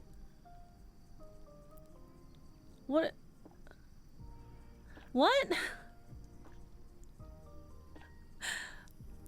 Not your wish list, mine. Then why the fuck are you asking me? I don't fucking know. My brother in Christ. I'm going back to writing. I've yapped too long. I fucking paused the session. We're back to writing. Okay. Back to twerk. Oh my lord. Okay.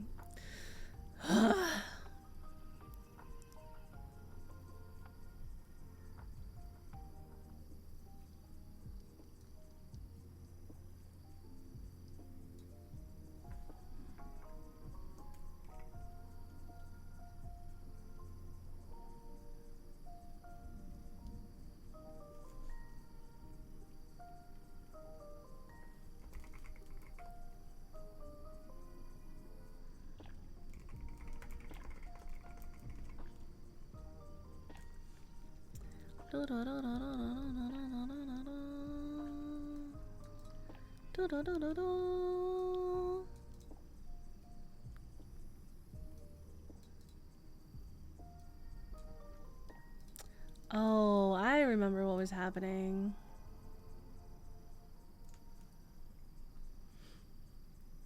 No, you're fine, you're fine.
How do you spell thrum?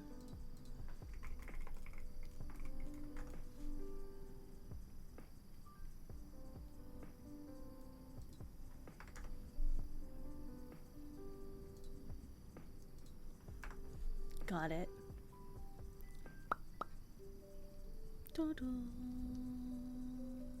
Oh yeah, here, let me put the mic back down.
Yes, Bevan.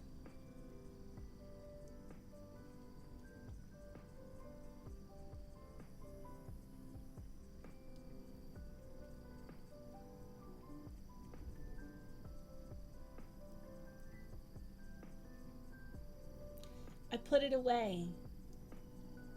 It's hiding right now. so you can't snatch it.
Why?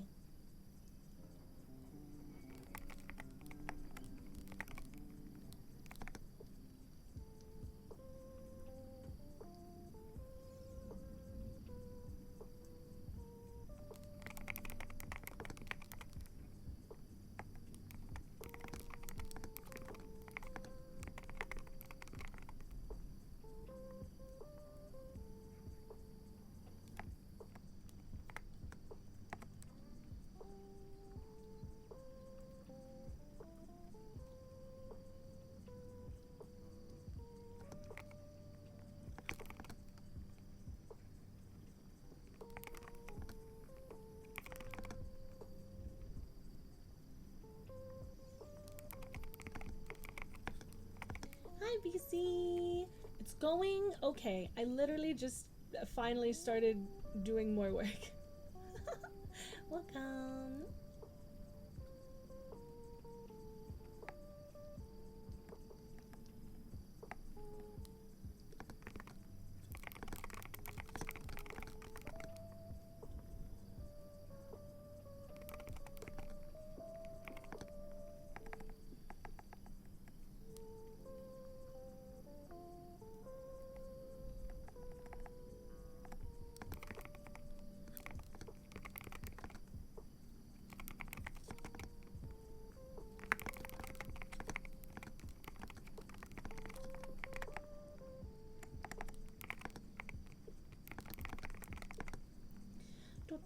How are you, 𝗶𝐶? Keyboard is still so good. Hopefully, it continues to be that way. I love this keyboard. She's my child.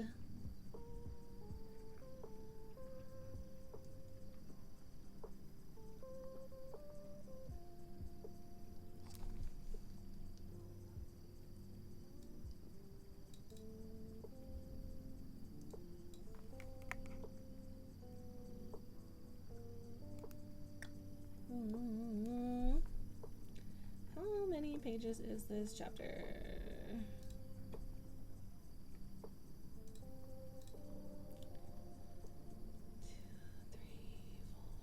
5, 6, 7, 8, 9, 10. Okay. Ooh, that sounds so good.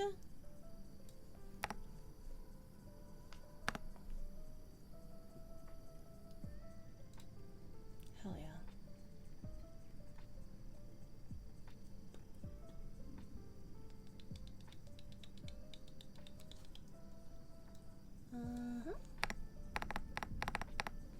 Okay, chapter 16 is done.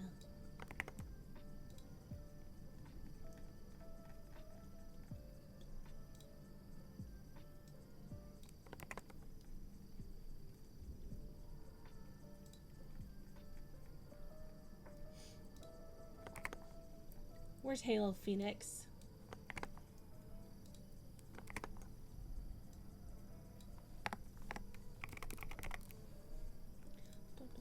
I just have to copy it into my share file. Hello, I'm Halo Phoenix.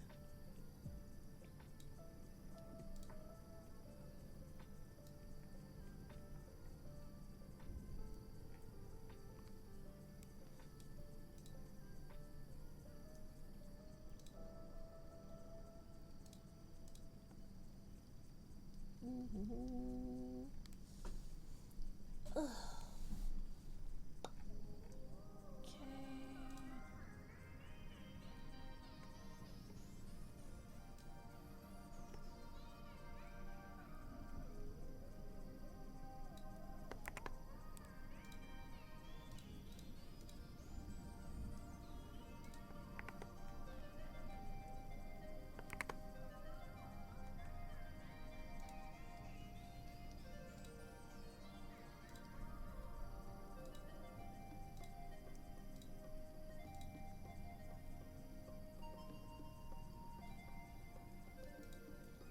Why can't things travel faster than the speed of light? Wait, is that true? Is light the fastest thing there is?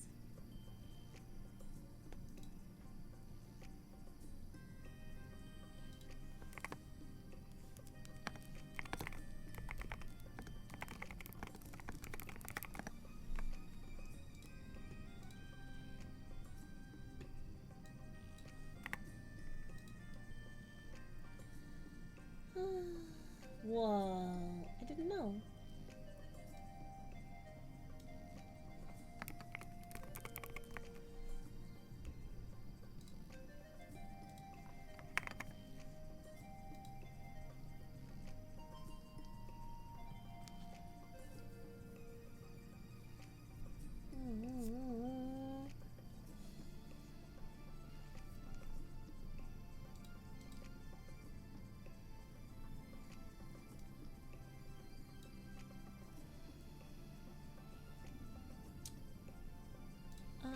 to look something up.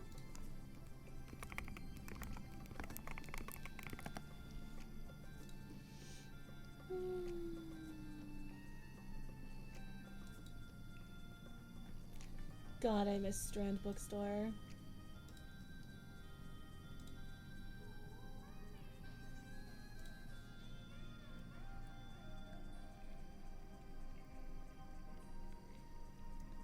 Oh God, Halo.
I have a question. So I'm writing in past tense, right? Let me put this back on. I'm writing in past tense. And so 𝗵𝗵𝐸 has a thought. And then she thinks to herself, I'm not going to unpack that. What is the proper way to write the phrase, like, I don't want to say, should I say, so the sentence that I've written is, I wasn't going to unpack that right now, but that's not correct because wasn't going to unpack it and right now are two different tenses, but I wasn't going to unpack that just then, just feels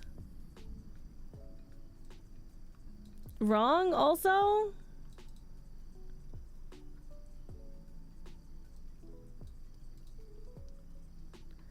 Wasn't planning to unpack it just yet. Okay.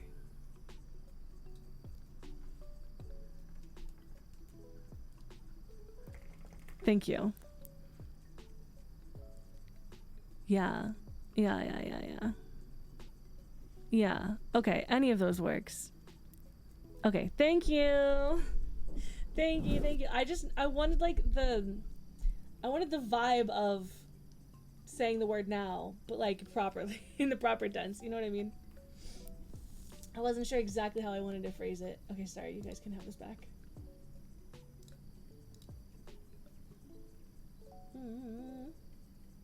Oh, this is gonna read weird. Yeah. Yes. Yes. Oh, I must have.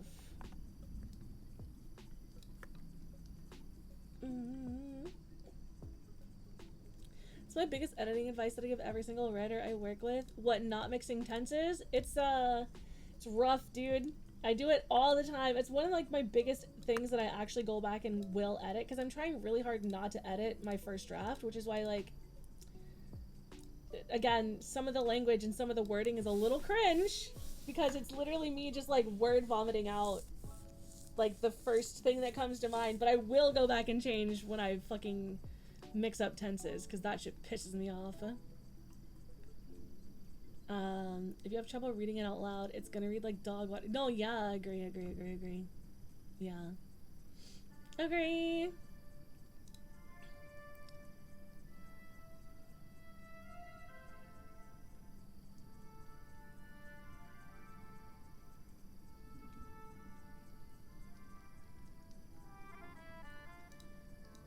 You know what I might do is I might do like an internal monologue.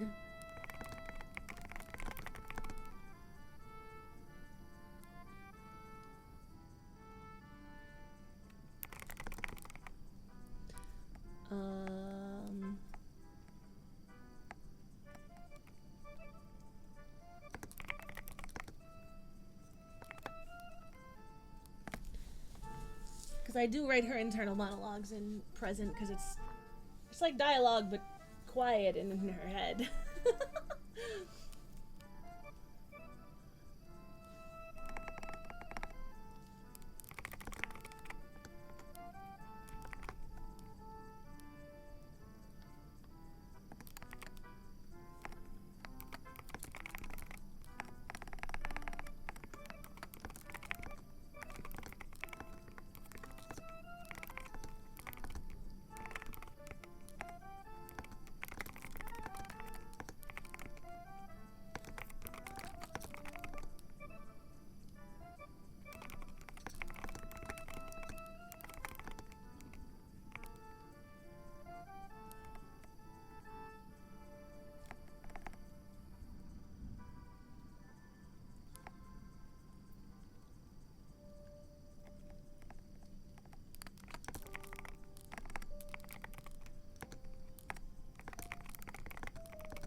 Okay.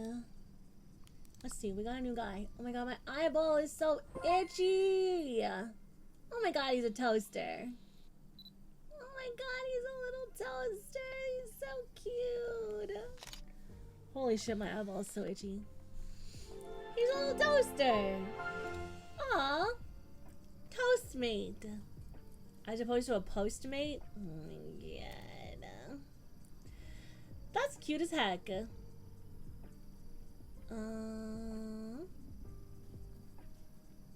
All the creative ways authors get around light speed as a cat.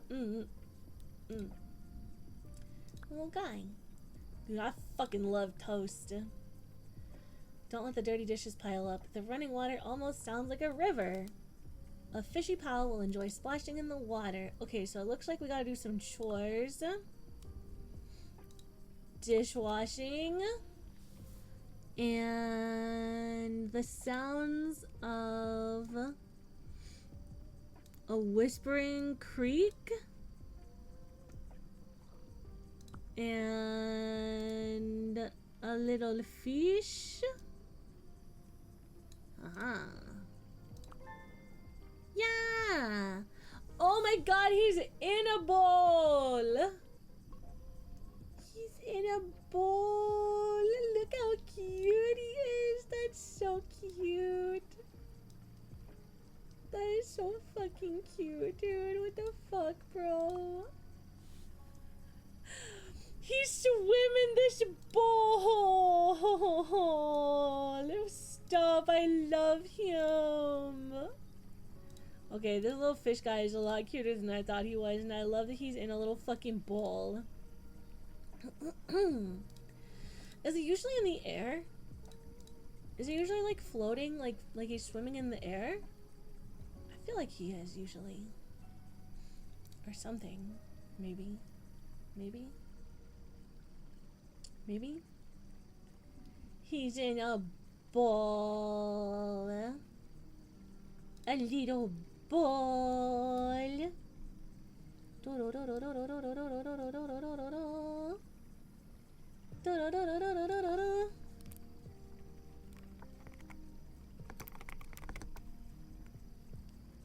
So cute.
Perfect. Okay, there we go.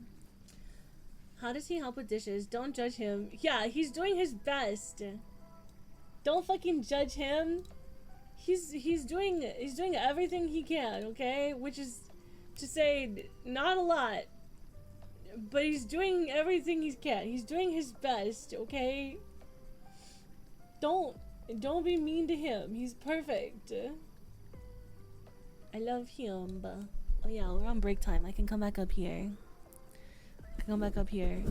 He keeps me company, okay? He's body doubling with me while I do my least favorite chore, which is dishes. The fucking dishes. I hate washing dishes. I'm starting to get like story fatigue. I'm like mad at myself for having too many hobbies. There's so many books I want to write, you guys. And I'm forcing myself not to just go write those books. Because I want to so bad. There's so many other books I want to read so bad. Yeah, cool friends, have a good day at work. Thank you for hanging out. He doesn't have thumbs. Yeah, exactly. He doesn't even have a thumb. Not even a single thumb. Let alone thumbs, plural. God. God, I said goddamn. I said goddamn. I said goddamn.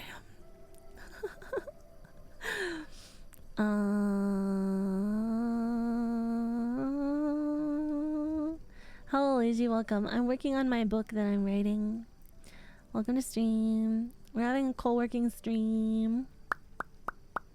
We're on a little break from writing so I can rest my brain for another 4 minutes. 4 minutes. You guys, I made this like steak tips and mushroom gravy with some. I also added carrots to it, and I also put my own mushrooms in it. It like came in a packet, like this mushroom gravy. There was no actual like mushrooms. I'm pretty sure it was just fucking cream of mushroom soup, and I added a little bit to the gravy, but I ended up just making my own fucking gravy. He was like, bro, this tastes like nothing actually. And then it just turned into, I made pot roast actually, mostly from scratch. Instead of like, oh, easy dinner, just heat that up on the stove. No, my fucking dumbass just made pot roast. And I put it over mashed potatoes. And it was really, really good. And I followed the instructions. I used a packet of 𝗏𝗏 gravy. 𝗏𝗏 gravy. This like McCormick packet thing, whatever. Hi every, welcome. And I followed the instructions to make it. And then even added like a little bit extra. I used bone broth, chicken bone broth, unsalted chicken bone broth. And it was so fucking salty. Thank you for hydrating. It was so fucking salty, dude. I was so upset. I was like, bro, I followed the instructions. Why am I being punished right now? Man.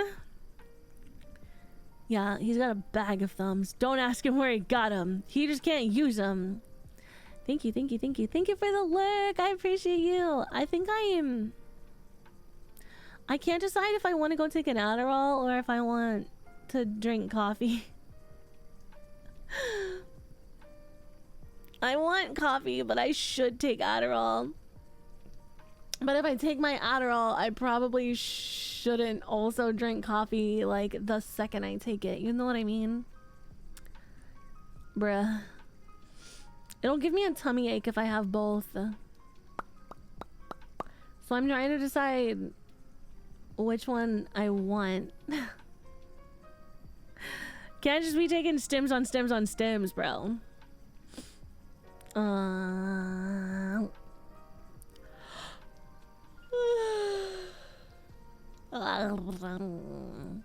I want the flavor of coffee,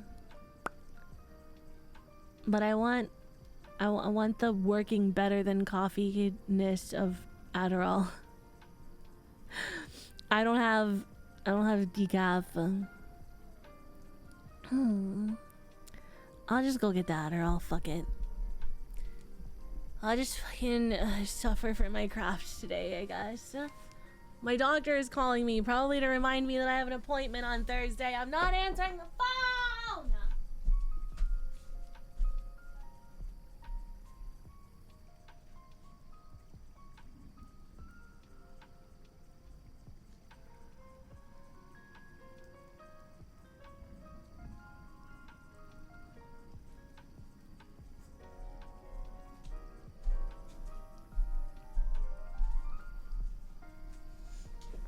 Okay, I'm back.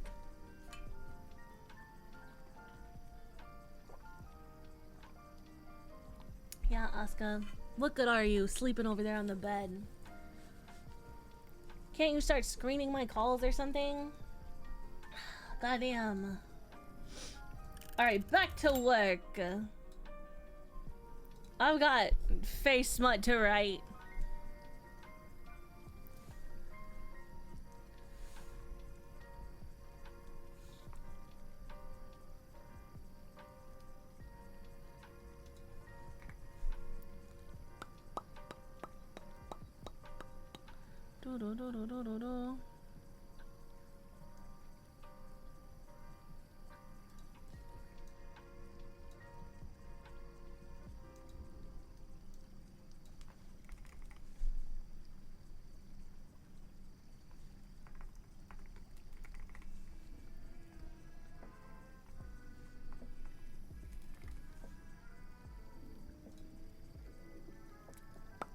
LLC.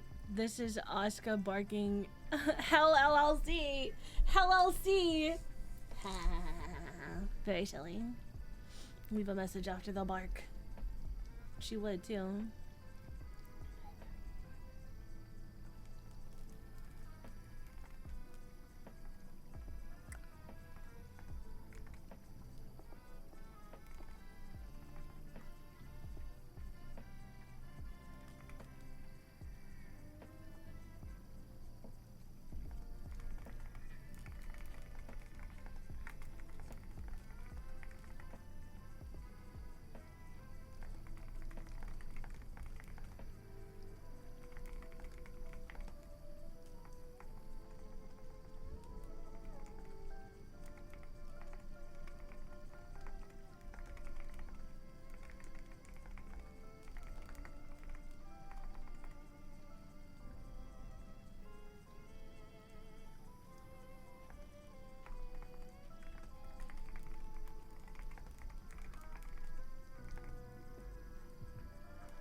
A little business outfit.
Oh, pantsuit. Oh my god.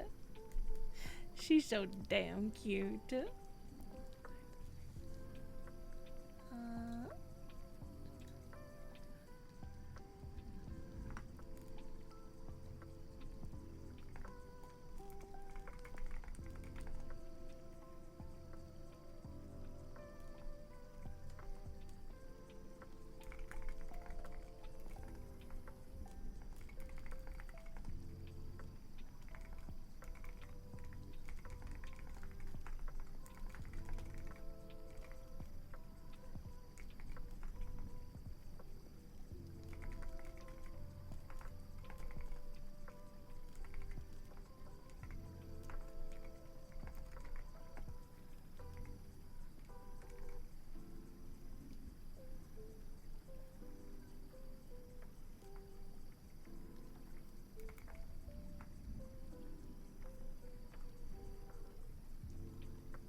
No nonsense, Shiva. I don't know. She kind of gets into a lot of nonsense, if I'm being honest.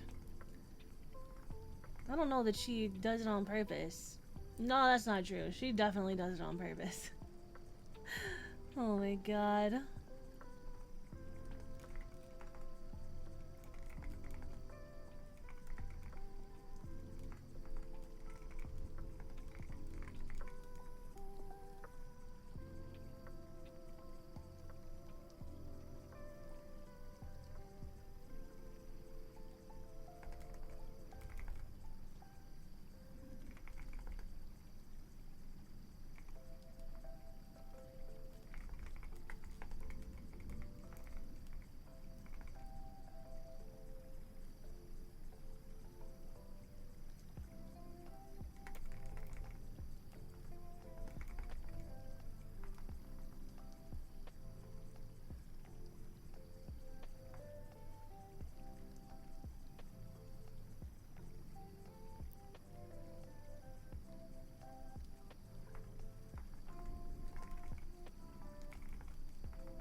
Oh man, I always wish I could draw like Womble. Wombu.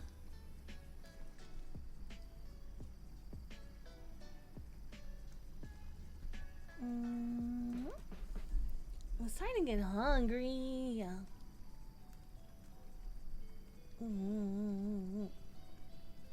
Maybe I should have gotten coffee.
Little headset, her little fucking IT headset.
What's up, Longer? Thank you so much for the follow. Welcome to stream.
The heck was that, Oscar?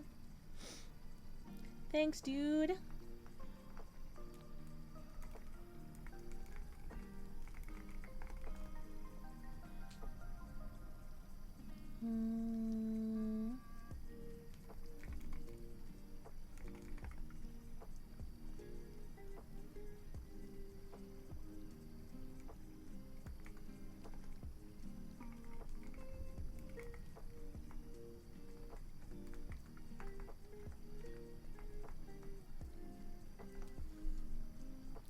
Why? Why are you being weird? There we go.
Ooh.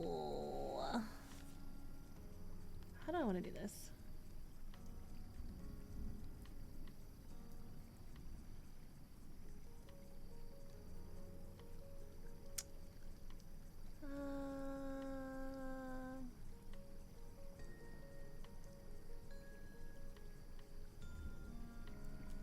Heck.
The hell?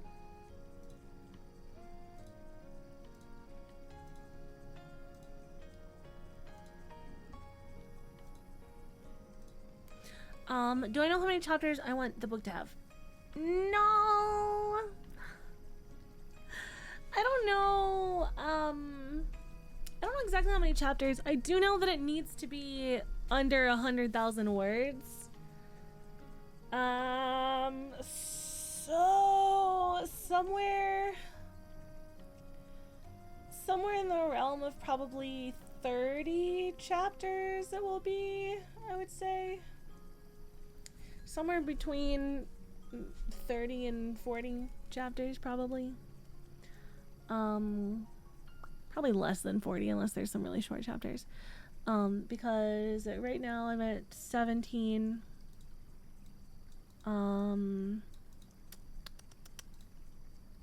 17 chapters, and let's see, 16 chapters. At the end of 16 chapters is 51,000 words right now. Make it 1,000,000 words, writer goal. Okay, but nobody will ever pick it up for publishing if I do that, because nobody wants to publish somebody's debut author at 1,000,000 words, bro. I don't even think War and Peace is 1,000,000 words, bro. That would be so many more pages than you think it is. That would be like fucking, it's so many pages. Too many pages. Don't you fucking alright, bro, me.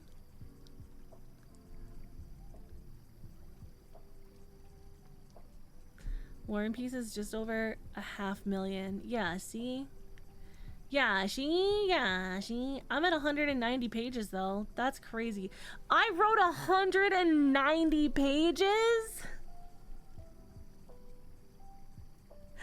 I wrote 190 pages? That's crazy. Who did that? Not me. Not me. Okay, we can have a yap sesh. We can yap for a little while. Oh shit, look at that. We got a long yap session. My bad. Okay, bud. Don't call me bud, pal. Hell yeah. 1,000,000 words at 72 size font. Printed 72? I'm currently writing at size 11. Georgia, size 11. And I just finished the bulk of another newsletter too, thanks to our co-working. I'm so happy for you. Congratulations. Hell yeah. Thank you for praise the sun. I shall. I shall crack my fucking knuckles. Dude, I'm so tired. I'm so sleepy. Let me add the next chapter while I'm here. Nope, that's not what I meant to do. Whoops.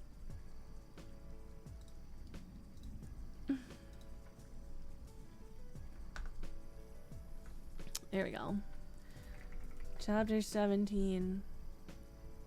I don't know what to call this. What the fuck do I call this?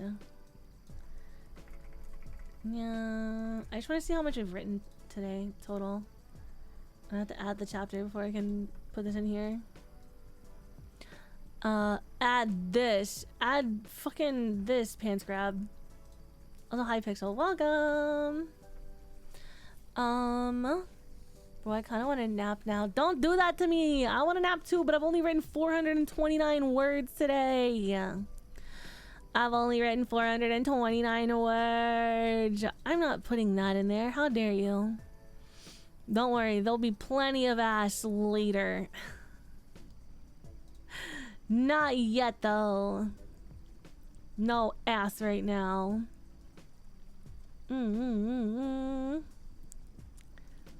Bunger. Bunger! Oh, the bunger. The little guy from that game that I haven't played yet. What's that game called? Bug Snacks. Bug Snacks. It's so cute. I really want to play it. Bug Snacks. Is that on Steam? Is there Bug Snacks on Steam? Or nah? Or nah? Do, do, do, do, do. I think so. I'll have to take a look and see. I haven't fully committed to whether or not I'm actually going to do it. It's just, so you know. So you know. Dude, my fucking face hurts. My face hurts so bad. I don't know if it's my jaw or my teeth or my inner ear or like a migraine or what the fuck, dude. I woke up and the whole left side of my face hurts so bad. Like the inside of my ear hurts so bad, and that's finally better, but now my jaw hurts so bad. I don't know if it's like I slept on one side for too long last night or what. $25. Peak is $5 right now. Yo, that's fucking peak pricing. Hello, Patty Rick. Welcome. Welcome. I'm doing good. I'm having a little break from my writing. I'm just doing a little work today. Working on my book. Welcome to stream. I hope you're doing good. Thank you. Hi, Kuga. Thank you. Welcome. Fucking bought that shit. Hell yeah, do it. Buy Peak for $5. You don't have $5. Damn. I thought Peak was expensive as hell. It's only $8 regular. Oh no. No, it's really cheap. It's because I push my face into the bed too much when I sleep sometimes. It isn't very often. Yeah. So I sleep on my side. And I sleep with my arm underneath of like a super thin pillow. So I'm basically just like sleeping with my face on my arm.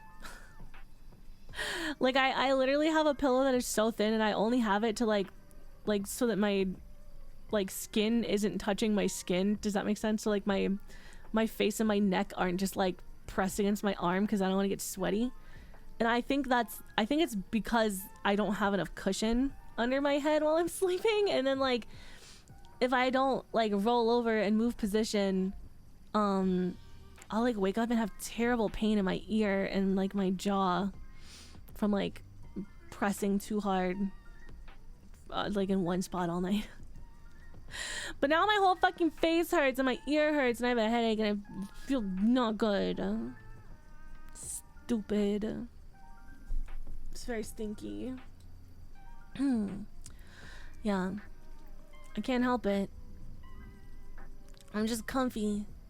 It's so comfy. I sleep face down in the dirt where I belong. Why would you say that? Why would you say that? Wait, what?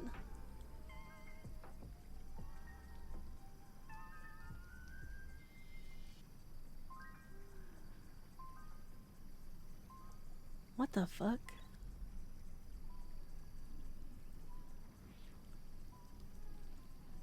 What the fuck?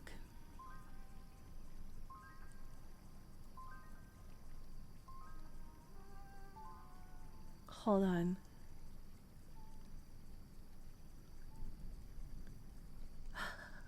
Sorry, I just read something on Twitter about Twitch. I was closing a tab. I was closing my Twitter tab, and I just happened to see this on the page.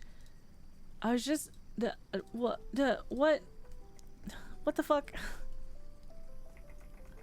The fuck? Somebody look into this. Somebody tell me if I should be mad.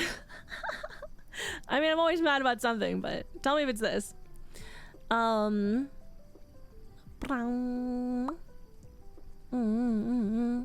Putting your feet in hot water. Oh, interesting. I don't know. I've never tried that. Maybe I'll try it next time. I've had migraines my whole life. And usually the only thing that makes it go away is medication for my migraines. But I'm currently out of it. I'm currently out of my migraine meds. Because I don't pay for that shit. I just go into the doctor and be like, hey, you all got any samples? And then I hoard the samples and use them because otherwise it's like $100 for one fucking pill. And I'm not gonna yell. I'm not gonna yell about pharmaceutical companies and fucking capitalism. I'm not gonna do it. I'm not gonna do it. I don't have the time today. I don't have the energy today. My jaw hurts too bad to be spending my energy on it today. I think it's worth keeping an eye on, but I'll say I've never seen or heard of this scream before. Oh, good. Also migraine medication. Oh my god, wow. That's crazy. I have trigeminal neuralgia, and it causes gnarly migraines, so I understand. Oh my god, I'm so sorry. That fucking sucks, bro. Have you tried any of the migraine pills? It's like one of the only things that ever, and it's like magic, dude. The first time I took one, it's like a little thing you put under your tongue. It worked almost instantaneously, and I literally started crying because I couldn't believe the immediate relief from having a migraine. Because if you get migraines, you know that a lot of the time, well, I guess maybe, I don't know if this is all migraines, but I know a lot of people who suffer with migraines, you kind of know the day before or 2 days before that it's coming. And then when the pain starts, it's like, well, I'm gonna go lay in a dark room for potentially the next 24 to 72 hours. I don't get aura migraines. I just get the ones that feel like somebody is squeezing my brain in a vice. And I'm super sensitive to light and sound. I can't, I physically am unable to open my eyes because it hurts so bad. I just take Nurtec is the one most recently, but like I said, I get the samples, so sometimes it's a different brand, but it's like a little thing that dissolves into your tongue, and that shit was fucking magic, and it's awesome, but it's so expensive. Certainly have had that scream before lots of times. Really? But I'm an island boy. I was gonna say it looks like it's more people, I don't know if you live in the US, but from what he was saying there, that it seems like it's maybe people who live in countries who have stricter advertising laws. They were saying that there's a lot less ads that they can run in Canada apparently, and so he sees them more often because he's in Canada. I don't know. Hit the aura for an hour or two leading up, and then depending on how hard they hit me, they last between yeah mine. I just get my head feels very tight and very dizzy. I have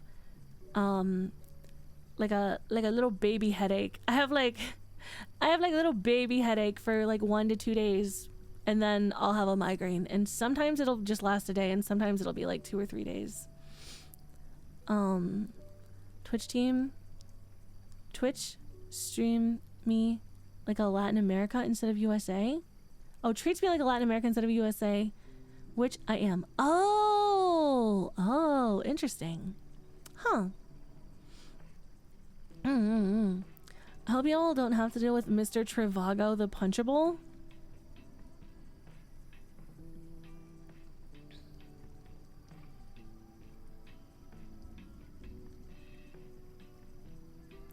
Are you talking about the ads?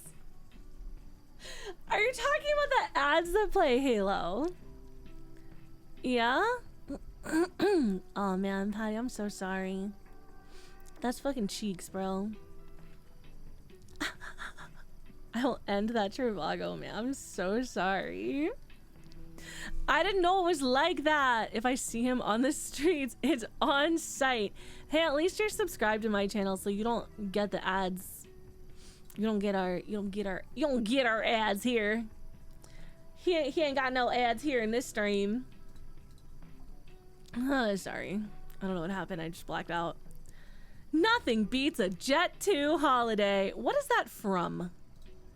I keep seeing it on TikTok, but I don't know what the original is. What's the OG? The OG Jet 2 holiday. The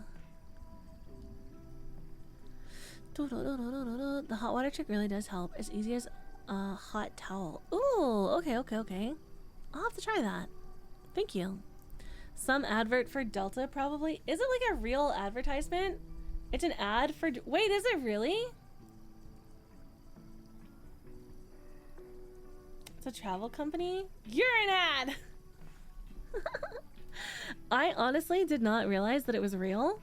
This whole time, I fully believed that it was like a parody thing. It's UK based. I assumed from her British accent.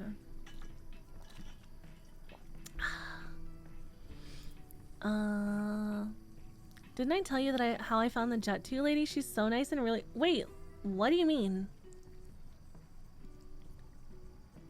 Wait, what do you mean? Wait, what do you mean you found her?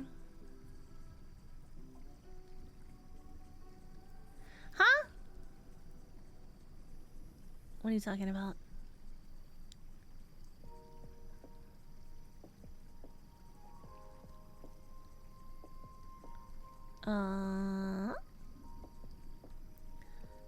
That's the woman who voices the ads? Why do you always send me Instagram links like I ever want to look at a meta app ever? Next you're gonna start sending me to Facebook groups, Halo. God damn it, I hate Instagram. Oh, it's like she's just a voice actor. Okay. Yeah, no, I thought that whole thing was like a joke. I thought this was a joke. I fully thought it was like some kind of fucking parody. Like somebody's meme of whatever this fucking shit is. This is why I send you downloads. Yeah, because I found out even if you send it to me, if I'm not logged into an Instagram account, it like won't let me view it. Instagram is so fucked up like that, dude. Weird. Some conspiracy fucking bullshit. Meta wants my information. You can't watch reels unless you give us your fucking social security number. She's like, Waldo, if you find her, you get a discount on your next flight. Wait, is that true? Time for a Facebook group? Stop. Dude, I'm actually so mad because there's so many, what is it? Like indie authors and publishing companies who, like, you literally cannot get arcs of their book unless you join their fucking Facebook group. And I was like, dude, I may be a hag. I'm not enough of a hag that I'm joining your fucking Facebook group, bro. I wish I went so deep in the Instagram ecosystem. Me too, Halo, me too. I don't even post there anymore. Like, I know that I probably should be posting reels there, but I just don't want to. I don't want to. Every once in a while I give in and start like reposting my other content on Instagram, and then I just give up. You posted an arc review today. I think, did I post that today or yesterday?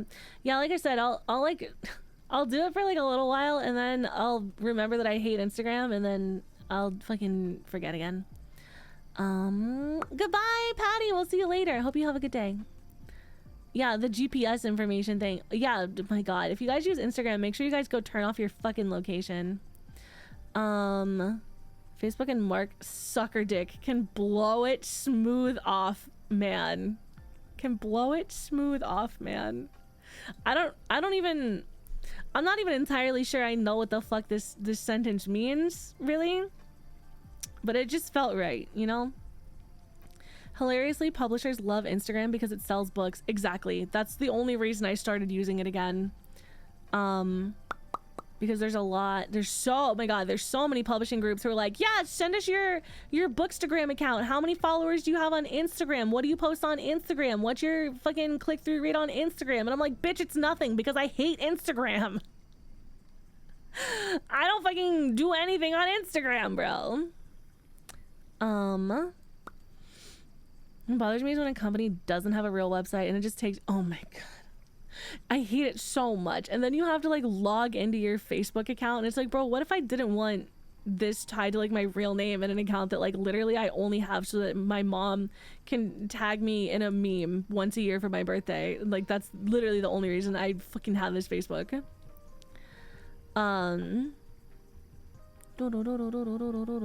Maybe it was yesterday, the fucking algo. Yeah, who even knows? Fuck them. I wonder if there's an easy way to like follow all the people you follow on Instagram on TikTok. I have no idea. I love the artists that I follow on Instagram. I finally cleaned the gooner shit out of my algorithm and now it's all birds and art and music at nice. My current TikTok algorithm is books and eels. Books and eel bridge. There's supposed to be a comma after blow it smooth off. And by it, I mean his... Oh.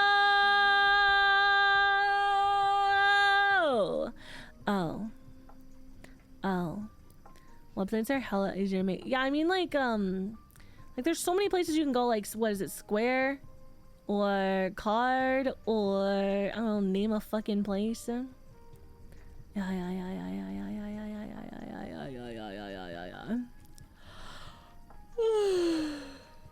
My Twitter is wild. My Twitter is nothing but VTubers. It's like art and then VTubers, and then I have to like scroll past 90% of whatever is on my Twitter feed. I'm gonna be honest, I really just go to Twitter and post and then close the app 9 times out of 10.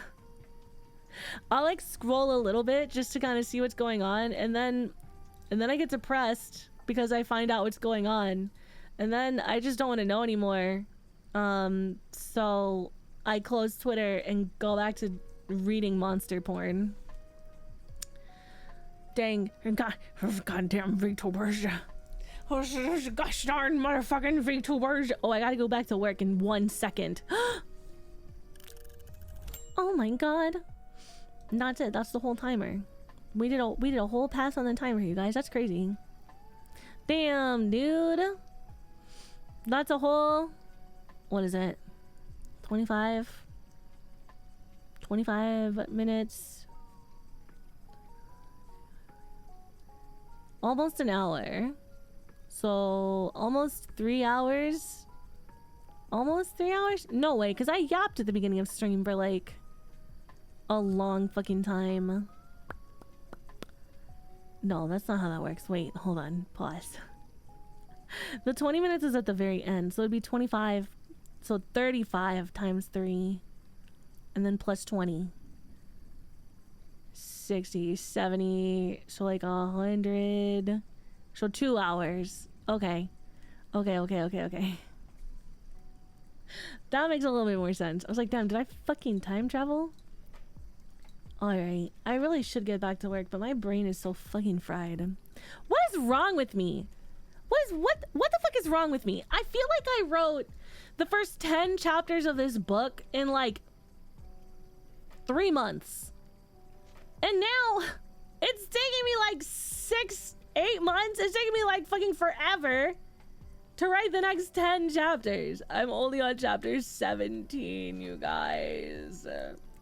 How old is this draft? When did I start writing this book?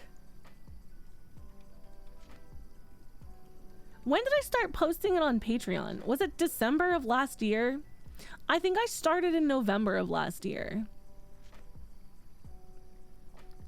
That's what happens when you run through the part in your head and now you have to make the rest happen. Yeah.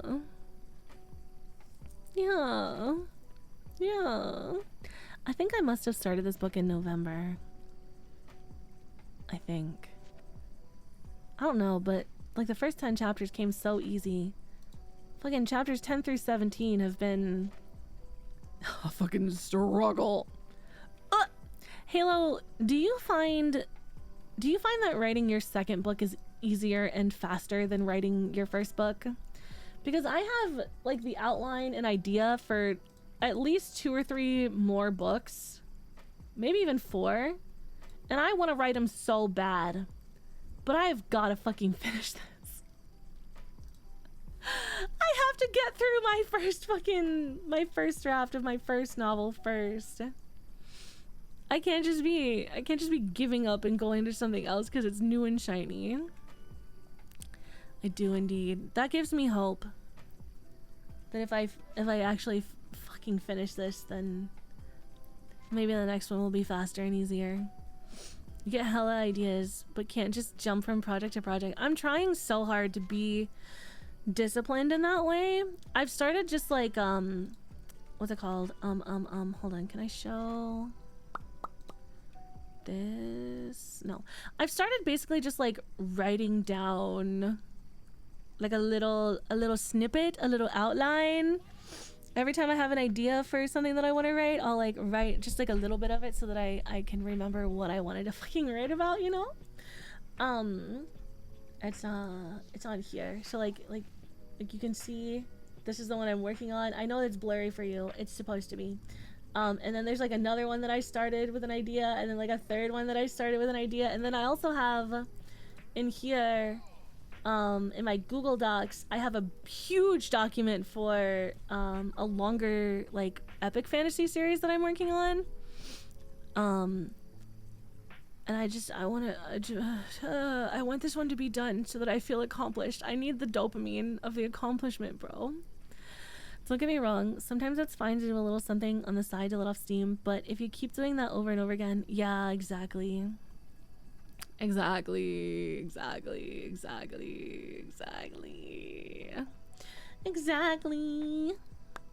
That's so real. Yeah.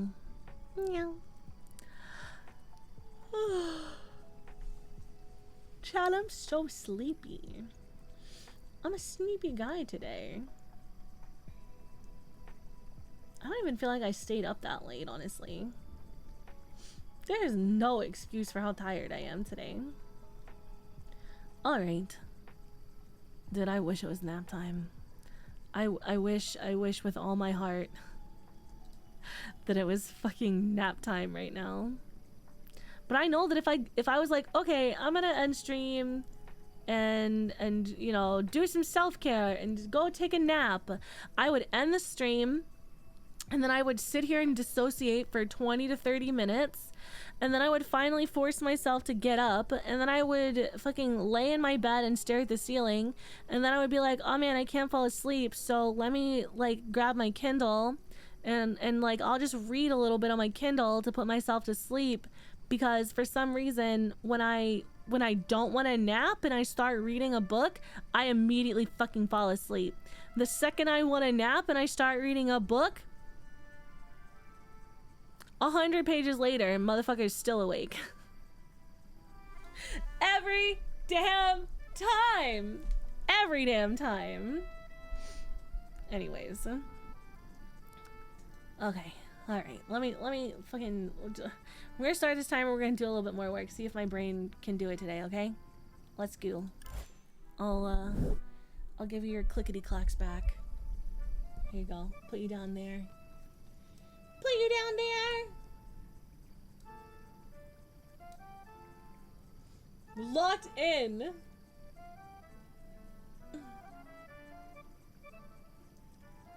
Oh wait, hold on.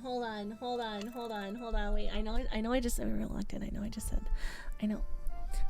we were locked in, but we just got the final spirit in Spirit City Lo-Fi. And sorry, I'm like hiding behind the microphone. I'm trying to talk really quietly so that, because I took the pop filter off of it. We just got the final spirit. Oh, he's a little sushi! Oh my god, he's so cute. Wait, I really like the sushi one. He looks like he's got a little pompadour. Oh, that's really cute. Oh my goodness gracious, look at him. Oh, you can't see him. I'm in the fucking way as usual. Okay, hold on. Look at him. Look at him.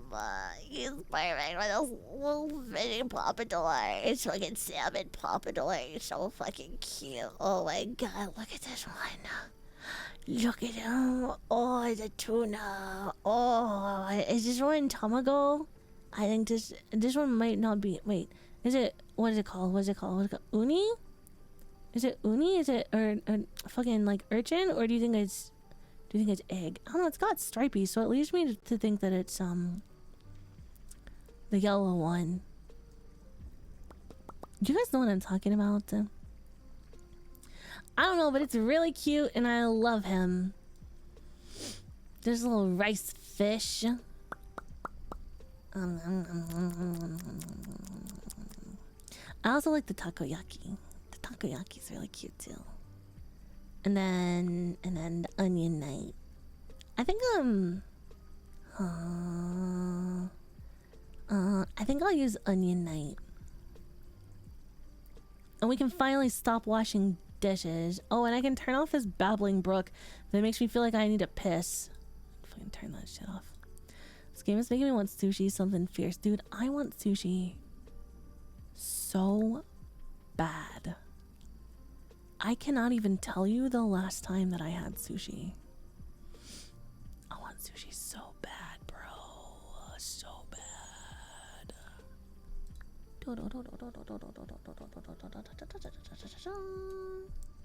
Let me go back over here. I go here.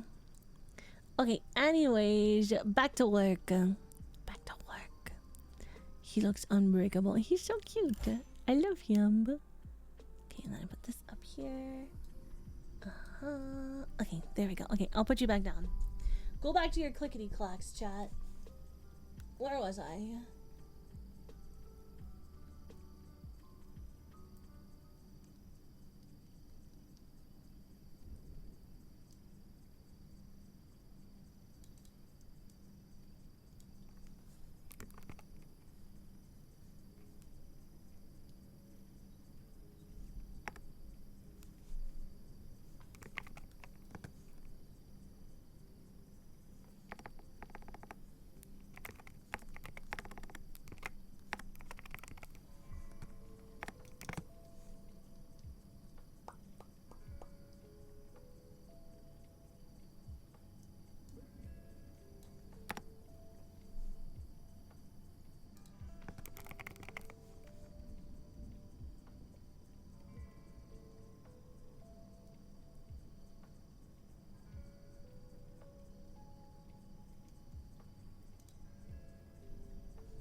Same?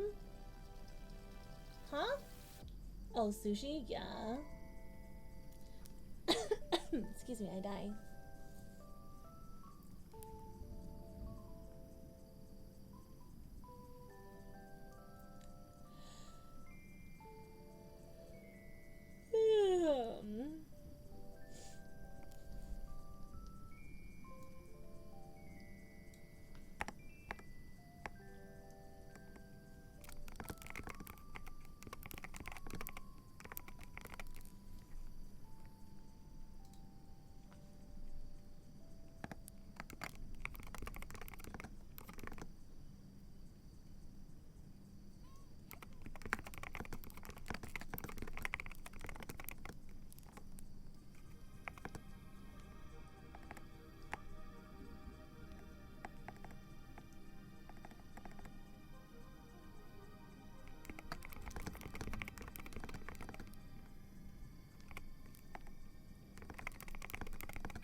I'm not sure how to phrase what I'm trying to say.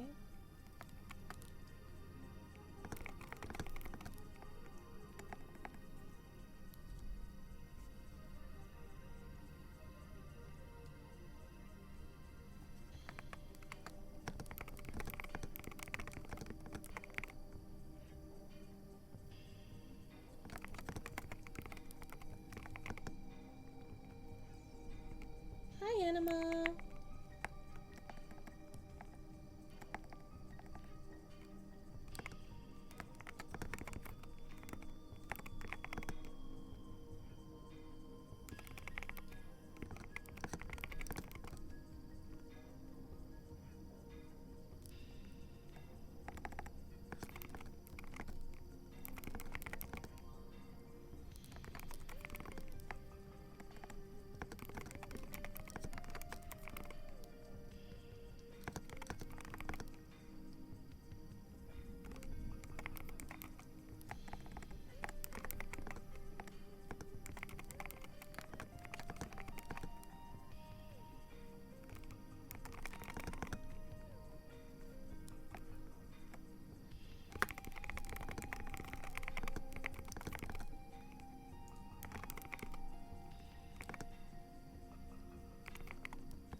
I'm good, how are you?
the same.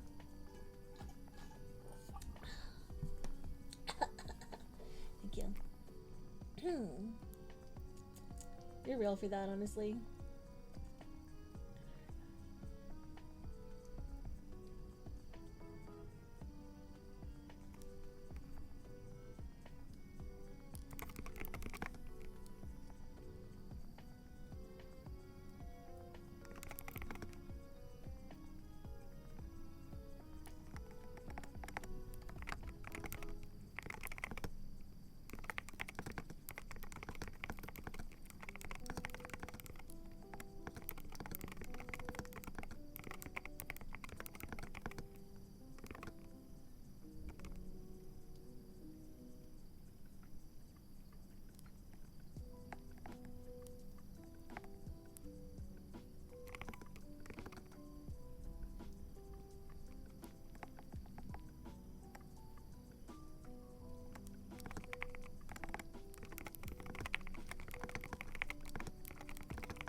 I'm doing it. I'm doing it. I'm doing it.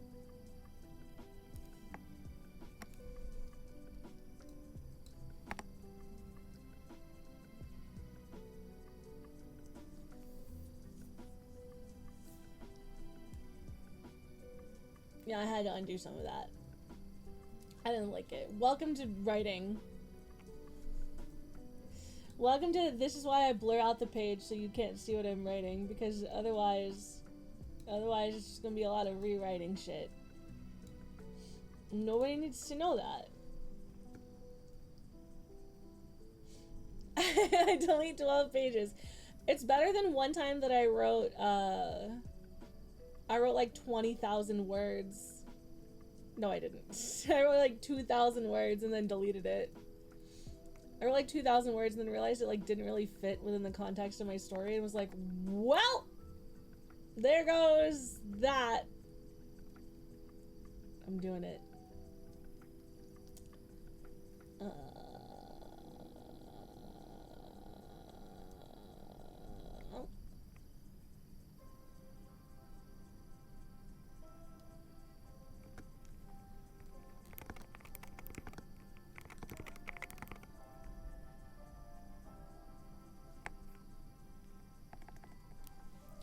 At least you don't spend this whole time writing and then look down at the page and see nothing but a really fancy the. No! Could you imagine?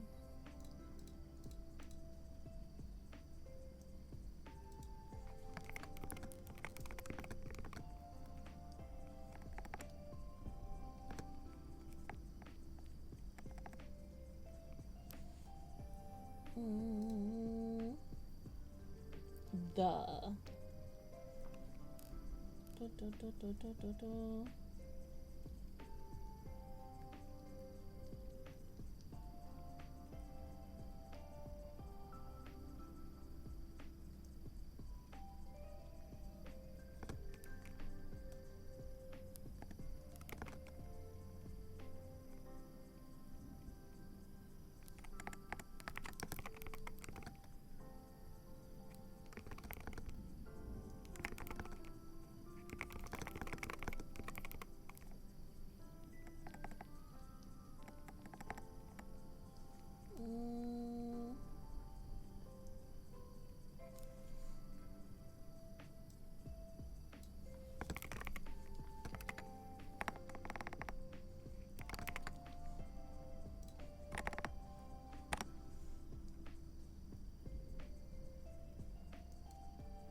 I'm back in black.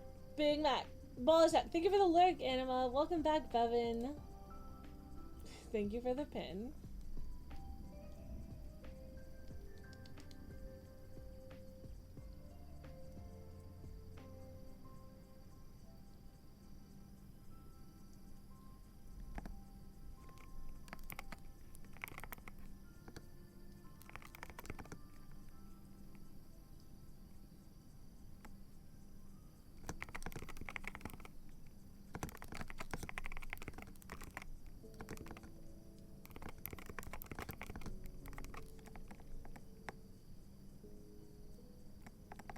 Ball sack. Oh no. Oh me, oh my. Oh, I don't know how to resolve this chapter.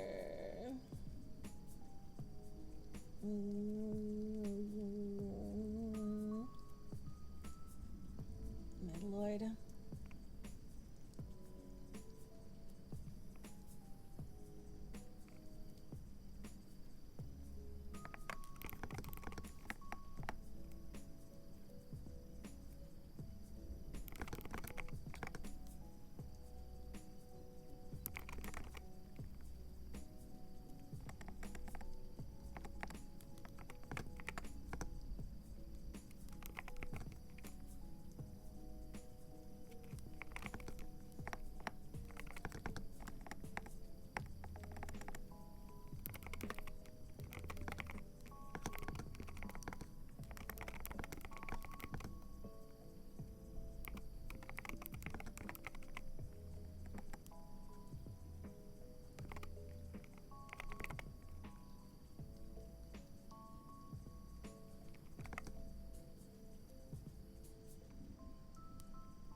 Should it end with me coming into the story and breaking it down? Just like dancing? Just fucking fully breakdancing?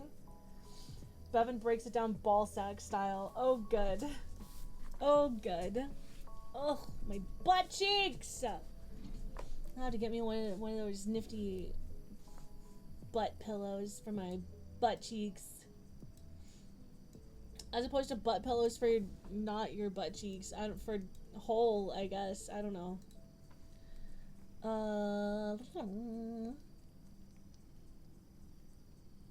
What?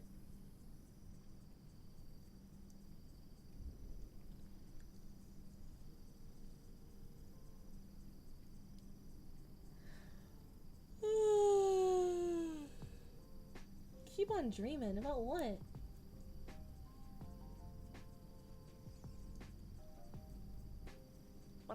First thing I hear is, ow, my butt cheeks. Oh. Hello, Miss Fox Lady. Welcome. Thank you so much for the follow. Welcome. I have my microphone down by my keyboard because I'm supposed to be writing. But I was having a little stretch. About your butt cheek thing? I was saying I need a pillow for my chair, for my butt cheeks. You know? Welcome, welcome. We're doing Pomodoro, so I have about 6 more minutes of writing, and then I'll bring the microphone back to my face. And we'll have a little 10-minute yap sesh. I'm currently working on my novel. Matt. Schwiggity. Matt. Schwiggity. Matt. Schwiggity.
walk to your place. Let me in. I'm very tired. The door's unlocked, bro. Just come in.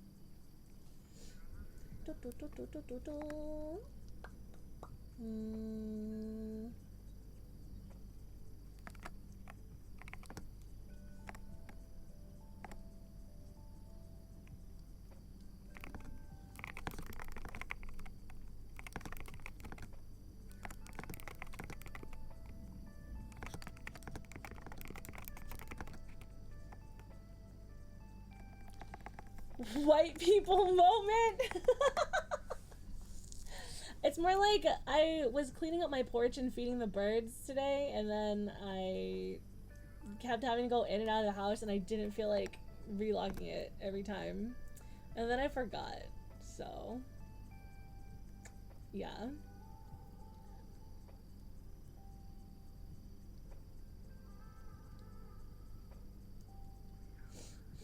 You're never gonna catch me with the door unlocked. Do you want me to get up right now in the middle of stream and go lock my door?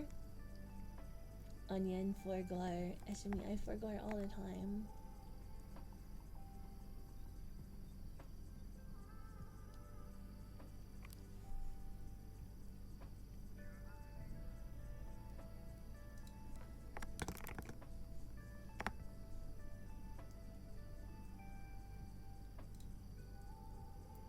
Better than stream getting interrupted because someone broke in and got your ass. What would they do? They would come in here and they would be like, give me all of your money and your jewels, and I would be like, I already told that bitch I don't have the diamonds, okay? I don't know what you want from me. If you find the diamonds, you can fucking have them, but I tell you what, you're not gonna fucking find them. And then they would be like, what? And I would be like, yeah. And then they would be like, the fuck are you talking about? And I'd be like, my dad, but not my dad, my dog is gonna fucking eat you. And then they would be like, oh fuck, and then they would leave. And that's how that would go. The worst part about that is that none of that was a joke. It's based on true events. Anyways, bro, I'm gonna be so real. Is it about the diamonds? Because if I hear one more thing about the diamonds, I'm gonna fucking lose it. If I was someone who broke in. Uh-huh. I ain't afraid of your dog. She's really not scary. She's just very obnoxious. Not the diamonds, bro.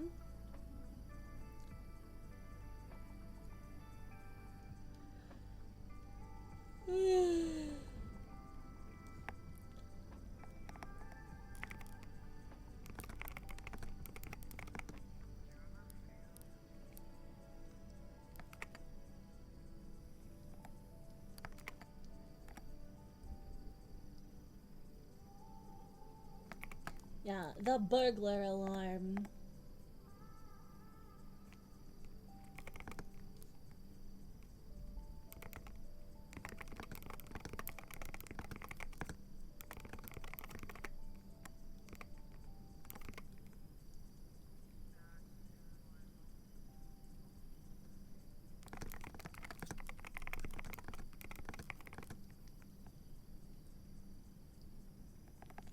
Oh my god, this scene is gonna kill me. I know what needs to happen. I know the point of the scene. And I know like the main plot points that need to be included in the scene. But for some reason, like the little bits in between to get there are not coming to me. I'm not mooding. From you specifically? Why me? Why would you need to protect your house from me? The only thing I would do is come and eat all your spring rolls. Yeah.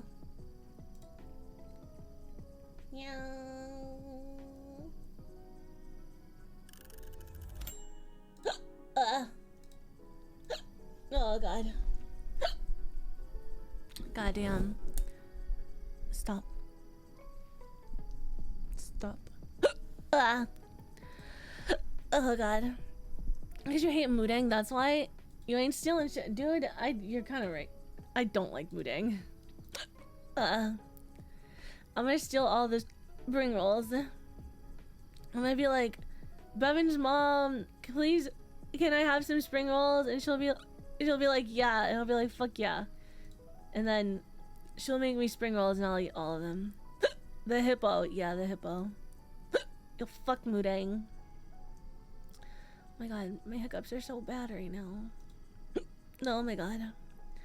I'm straight up dying, dude. I'm gonna throw up.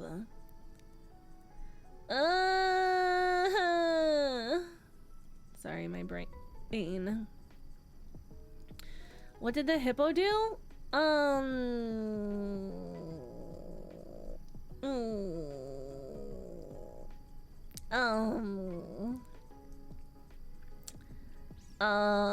I just don't like her. Ruby's just a certified. Yeah, I mean, that's kind of true, honestly. Fair enough. Fair enough.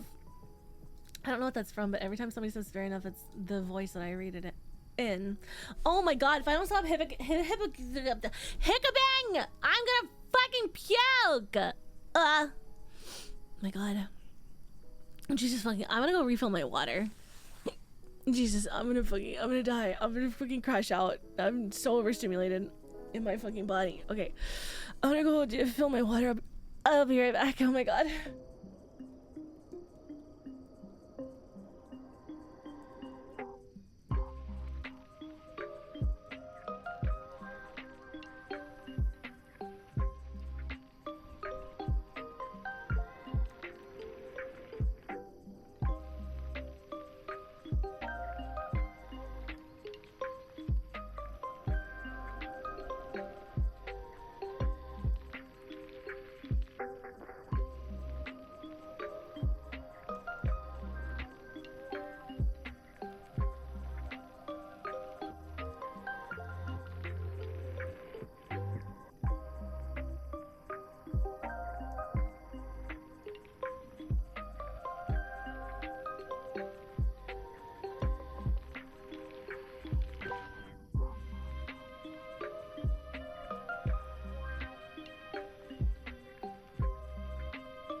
I returned, and I got myself a snack, and I think my hiccups are gone, and I filled my water. I'm basically a professional at just being a grown-up thing. I have crackers and a meat stick. Everybody place your bets on whether or not I eat. What's the over-under on me eating more or less than half of this meat stick today? I've got about 4 in my trash can that are about half eaten because I want one and then I start eating it and then I don't actually want it anymore. Hello, 𝗪𝗶𝗶𝗹 𝗪𝗶𝘀, thank you.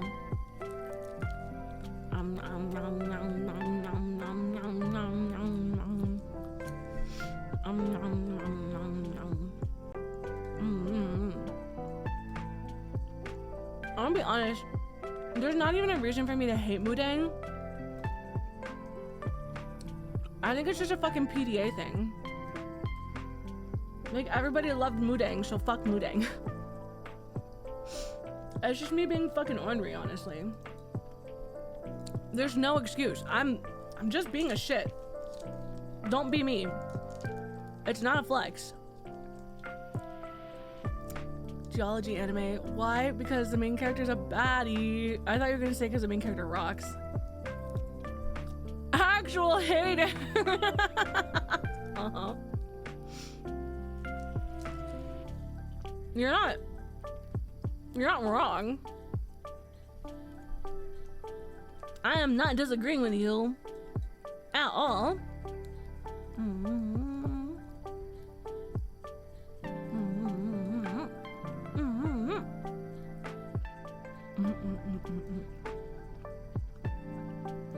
It's a pretty good meat stick today. You know what I don't like about a meat stick though?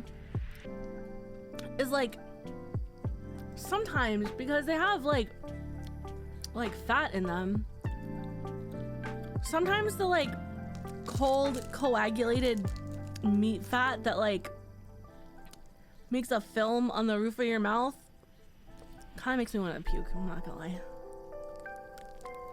I'm too late. I'm too late what? I'm not really a huge fan of that.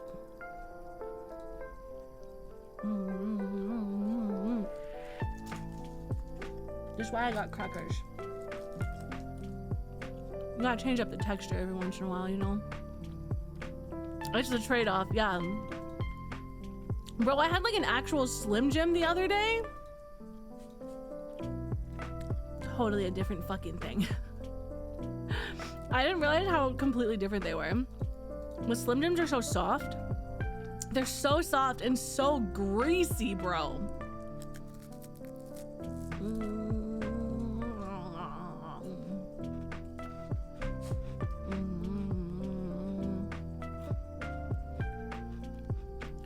Don't be like 𝗂𝗶𝗵𝗃 shit. Honestly, fair enough. You're really the only person in the chat who can say that. Being a poop and all. Oscar, you can't have this. It's got onion. No, it's got onion.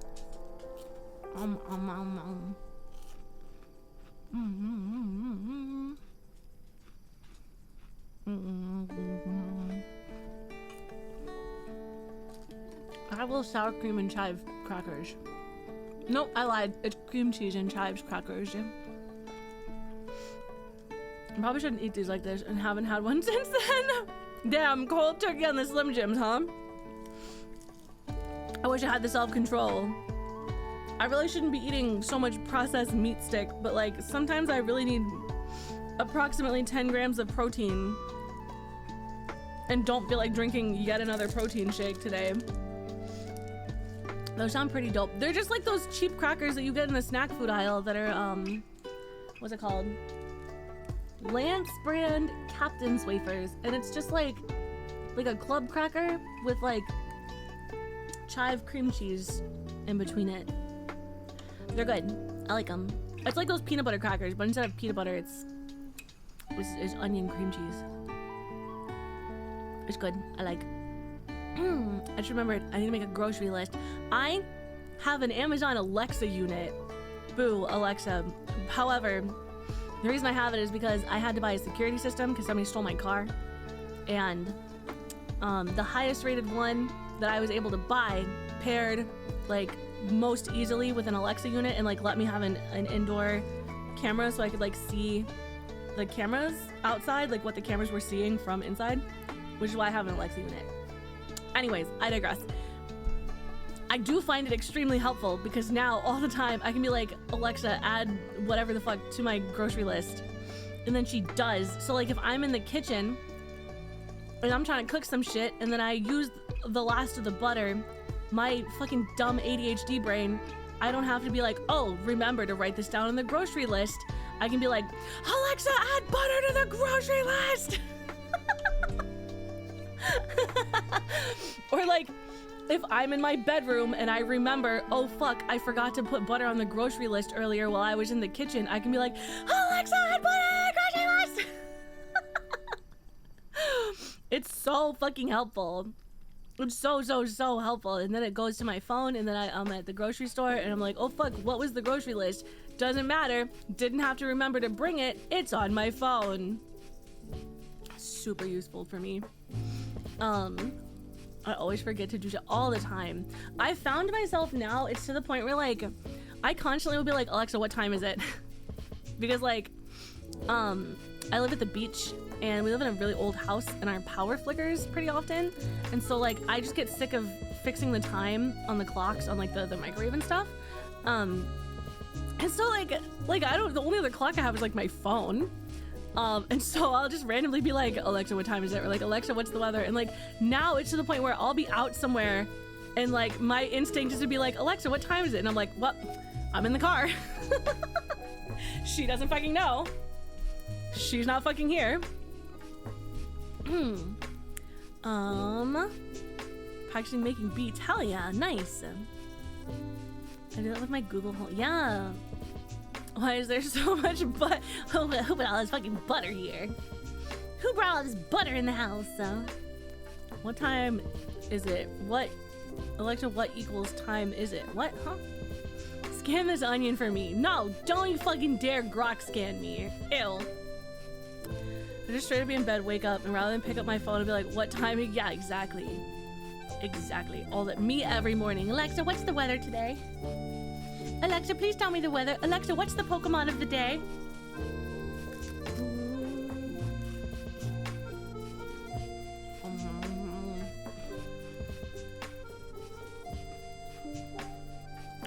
Gawk, is this real? I'm gonna make a knockoff grok and call it the Gawk Gawk. I don't think anyone can sue me for that. Hey yo, Gawk, I'm just so glad Halo Phoenix was here in the chat to see that. Nya, nya, nya, nya, nya, nya. Don't do that. Why not? Come on, why not? Why not? Is Ruby an AI? I'm not an AI. I'm not stupid enough. Or smart enough.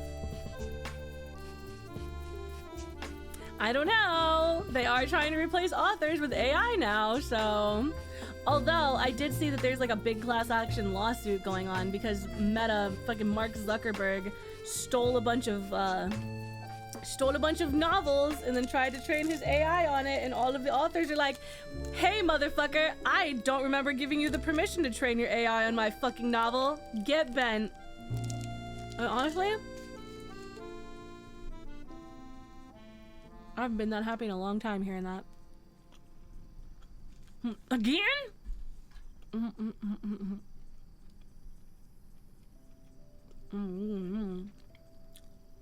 Illegally stolen data. Love that for us. Wait, the meat stick cracker combo kind of slaps.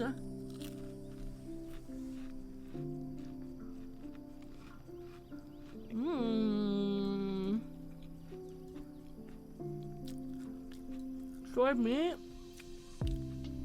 some kind of fake cheese, a cheap cracker. It's basically a Lunchable. Thank you for chilling with me on this little break. I know that I'm supposed to be in work session right now, but it's my snack time. It's a classic. I love my white trash charcuterie board. Think of a good vibes, yo.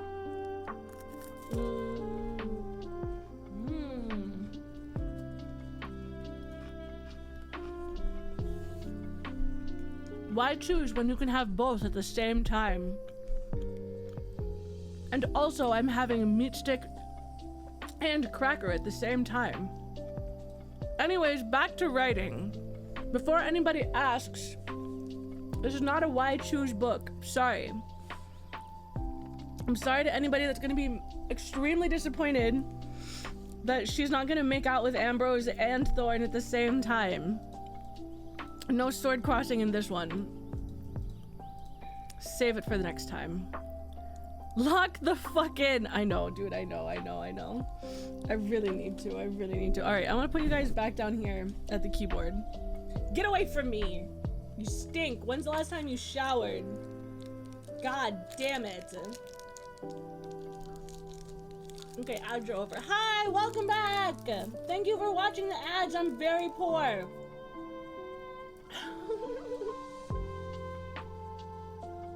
No, sword crossing? Smash his keyboard. Halo, I promise to write a thruple sword crossing book just for you. Hi, Mouse.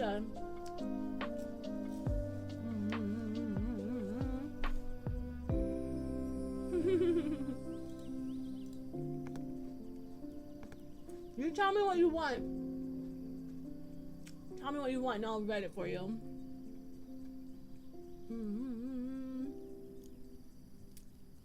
Did I tell you guys I read that book Viper?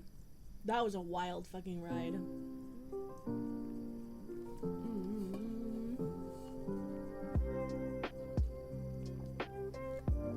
No no sword crossing, but he did have an insatiable naga knot. Why choose except when why choose? I don't want to choose the person. I don't want to choose the gender. I don't want to choose the genitals. Give me all of it. Let me live my best life. What the? So you wanted a why choose with like an androgynous slime thruple? Gotcha. A shapeshifter and a gelatinous cube.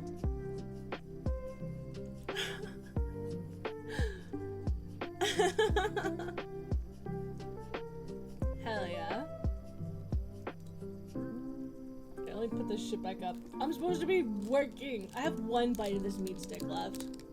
I kinda don't want it, I'm not gonna lie to you. I'll fuck the shit out of a gelatinous cube. You know that it's made out of like sulfuric acid, right? What is wrong with me? I didn't say a damn thing. Hell yeah, mouse. Me too, except there's no smut yet. It's just, it's currently 190 pages of yearning, which is kind of like smut or something. Ugh. Yeah, I know it's acid. Yeah, I know. I know whatever, I know. Anyways, okay, we're in the work time. I only have 17.5 minutes left of work time. Here we go. Okay. What page are we on? Chapter 17, page 191. Let's fucking go, dudes.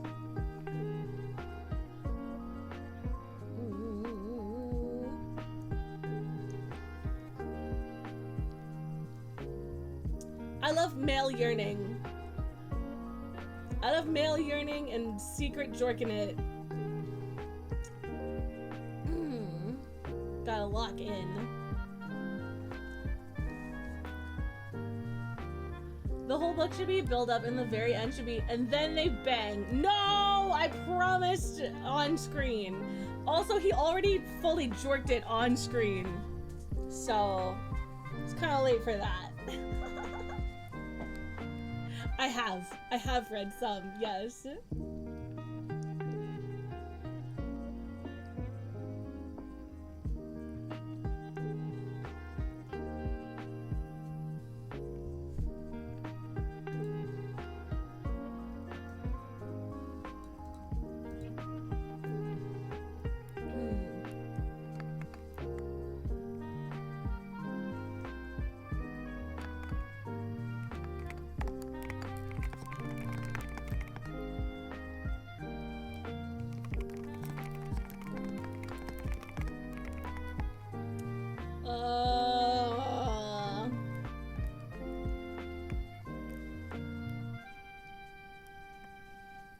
No segs. No! I can't put it on the last page. It'll probably be like 80%. 80% of the way through the story, probably.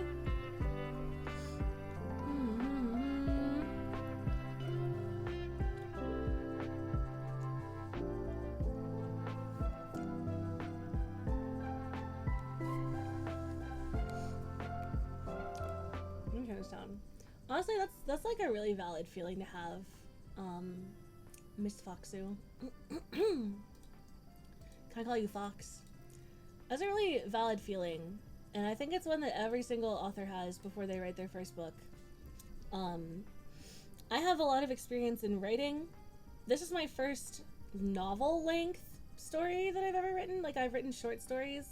I've written things up to like 10 or 20,000 words before. But this is my first like full-length, like 100,000 word novel. And even with the amount of experience that I have in writing, I still have those feelings. Like even now, like 200 pages in, I still have that feeling. And I think the best advice that I could give is just fucking do it. Just do it. I mean, just fucking do it and don't give up. Because that's really all there is to it, is like, remember that your first draft is gonna suck. My first draft is cringe as hell. I've written 200 pages of shit and it is If I go back and read that shit, it's fucking cringe, bro. It's so cringe. But you gotta get the story out because you can edit it later. But you can't edit it if you don't write it. Sometimes you don't know where it'll go until you get started. It's so true. I like really didn't feel like I had a really strong grasp of my two main characters until like chapter 10. And now, like, I know them pretty well, and I'm still struggling sometimes. It's not always the easiest, but it's really fun. And at the end of it, I'll have a whole ass book to edit. And then I have to edit a whole ass book. Ah!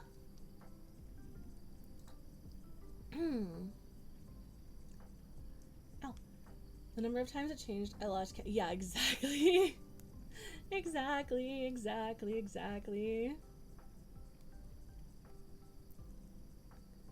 I even wound up having to write 2 chapters at the very last minute just because of the time frame. Oh yeah, a whole ass book is ash book. Thorns and Ash, man. Oh my god.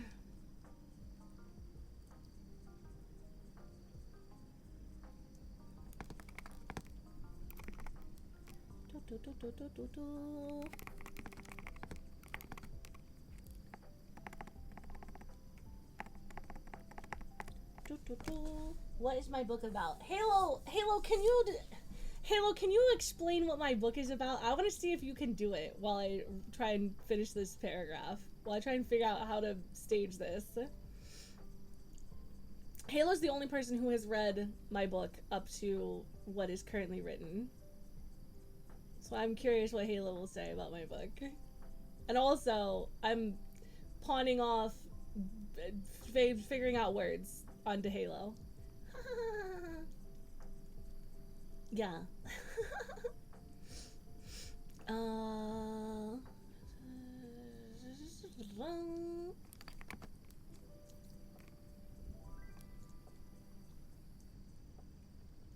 What the hell?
Can I buy the book when it's done in its non-edited format and also in its edited format? No, because that would mean that I would have to publish and buy an ISBN number for the non-edited format, and I'm not doing that. You can, however, join my Patreon for $5 a month and read the non-edited version 1 chapter a month, because that's where I post it. Let's see what Halo said. Hold on, pause. I'm gonna pause the little timer and see what Halo said. Smart as hell girl who's been dealing with bullshit her entire life, and a mom who treated her kind of like shit inherits a coffee shop / brownstone in New York City from her grandmother on the condition that she lives in it and cares for it. And when she goes to claim it, she meets her landlord, who happens to be of otherworldly nature, introduces her to a world of magic of which she's always actually been a part, and hijinks ensue. That's such a good way to describe it. It's so true. And also, there's a cat. He's left her a cat. And also a cat.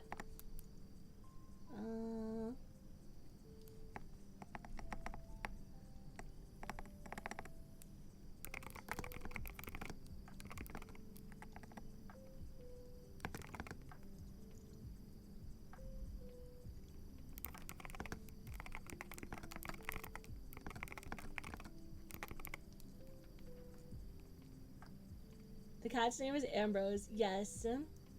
He's, you know, totally a cat. Yeah, he's just a cat, you guys. Ambrose is, he's just a cat.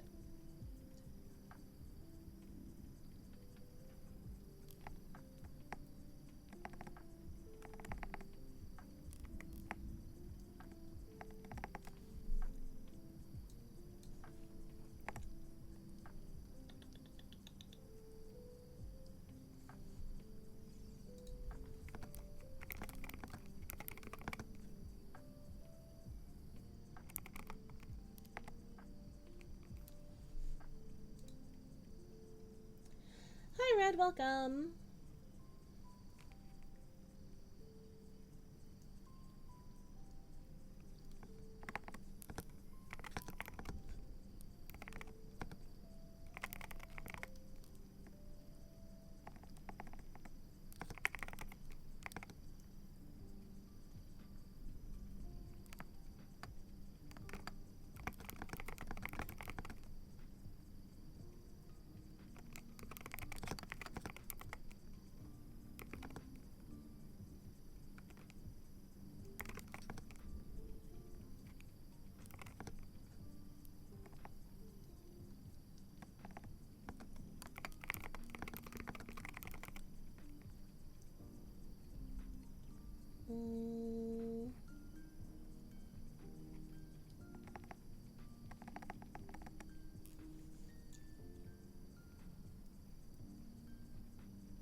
Which book are you reading? I swear to God, if you say Haunting Adeline, I'm gonna fucking end stream. I'm crashing out and ending stream. I'm turning off the internet.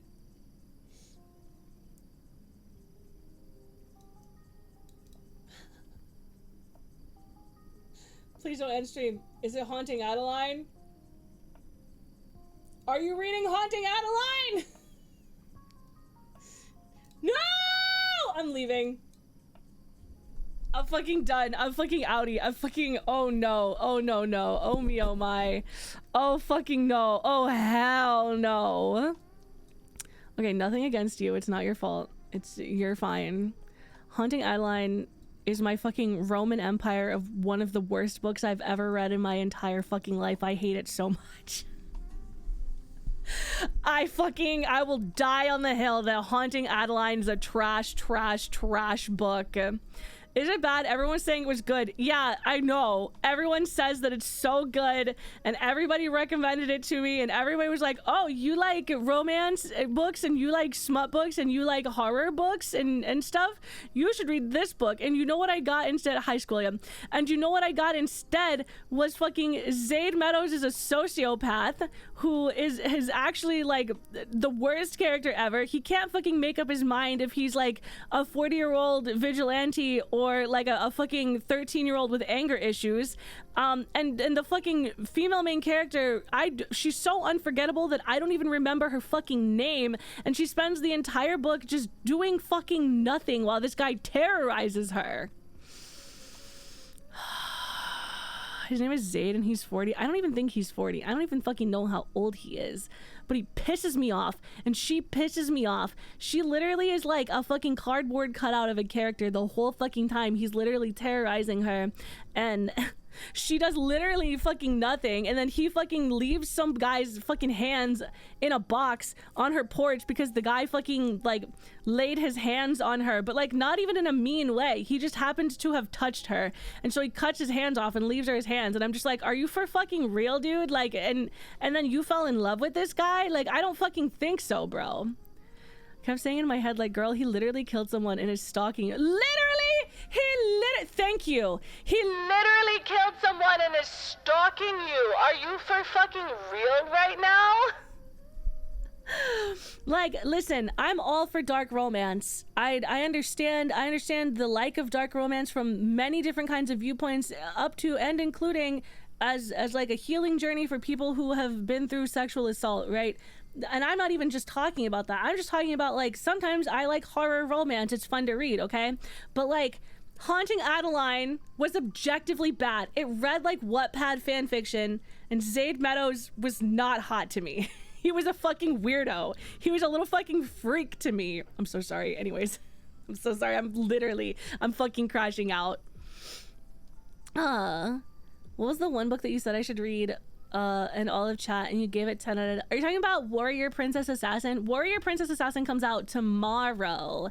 And if that's the one, it was either that one or A Darkness So Sweet. A Darkness So Sweet is already out. That's the troll one. The human girl who gets married off to the troll man. And he likes it when she yells at him. He falls in love with her when she finally yells at him because he's being a little brat. And by little, I mean he's 7 feet tall and has fucking 8-pack abs. He's fucking ripped.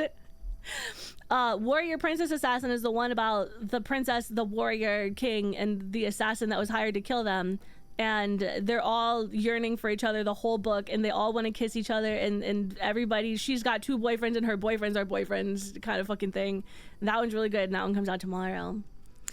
On the list of crimes that are hot, that one isn't on it. Yeah, on the list of crimes that I would be sexually aroused by, cutting off a dude's hands just because he had the audacity to stand too close to me, not really doing it for me, dog. I love how I went to go wash a mug and I'm across the apartment and I can hear Ruby loud and clear because I'm very passionate about how much I hate Haunting Adeline. I just wanted to read something spicy. No, that's so valid. Foxu, if you want to read something spicy, I have so many recommendations that are not Haunting Adeline. Might I introduce you to my Lord and Savior, literally any monster romance, honestly. If you want to read something that is like really dark and also happens to be a monster romance, the 𝐬𝐿 and the 𝗏 series is really good. 𝐬𝐿 spelled as in Baba Yaga, as in like with a J, like J-A-G-A. 𝐬𝐿 and the 𝗏. I think it's a trilogy. I think the last one comes out next year. I think there's 3 books out right now. That one's really dark. There's a lot of death. There's a lot of like, basically it's a woman who's been ostracized by her village and she is like a magic healer. And as a child, this is how the first book opens up. It's not spoilers. It's like the setup for the whole plot. As a child, she's getting chased through the woods by these children who think that she's like a witch that's like cursing their village. And these children are fully out to murder her in the woods. And they stab her. And then all of a sudden, her older self steps through a magical portal, murders these 3 children, and then heals her and basically is like, get up. You got time traveling magic to learn, bitch. And then fucking dips. And so 𝐬𝐿 spends 3 whole books trying to figure out how she's gonna learn magic. Meanwhile, the fucking, this like devil man, there's like issues with like gods and stuff, and like the gods start coming back and there's like some kind of god war. This devil man becomes absolutely fucking obsessed with her because of some prophecy that says that like he needs her to win the war. And so he's trying to like force her to fall in love with him, and she doesn't fucking love him, and like he does a lot of really fucked up things to her. He like murders her friends. He like sends monsters into the village. So like, full disclosure, it is dark. But I really liked it because 𝐬𝐿 is not just like a helpless fucking cardboard cutout the whole time. Like she has emotions and thoughts and feelings, and she has like her own goals and her own desires, and like she's here to fucking learn magic no matter the cost, you know what I mean? So I really like her. I like her a lot, and I've been enjoying the book, but you know, again, fair warning, it is pretty dark. A lot of bad things happen to her.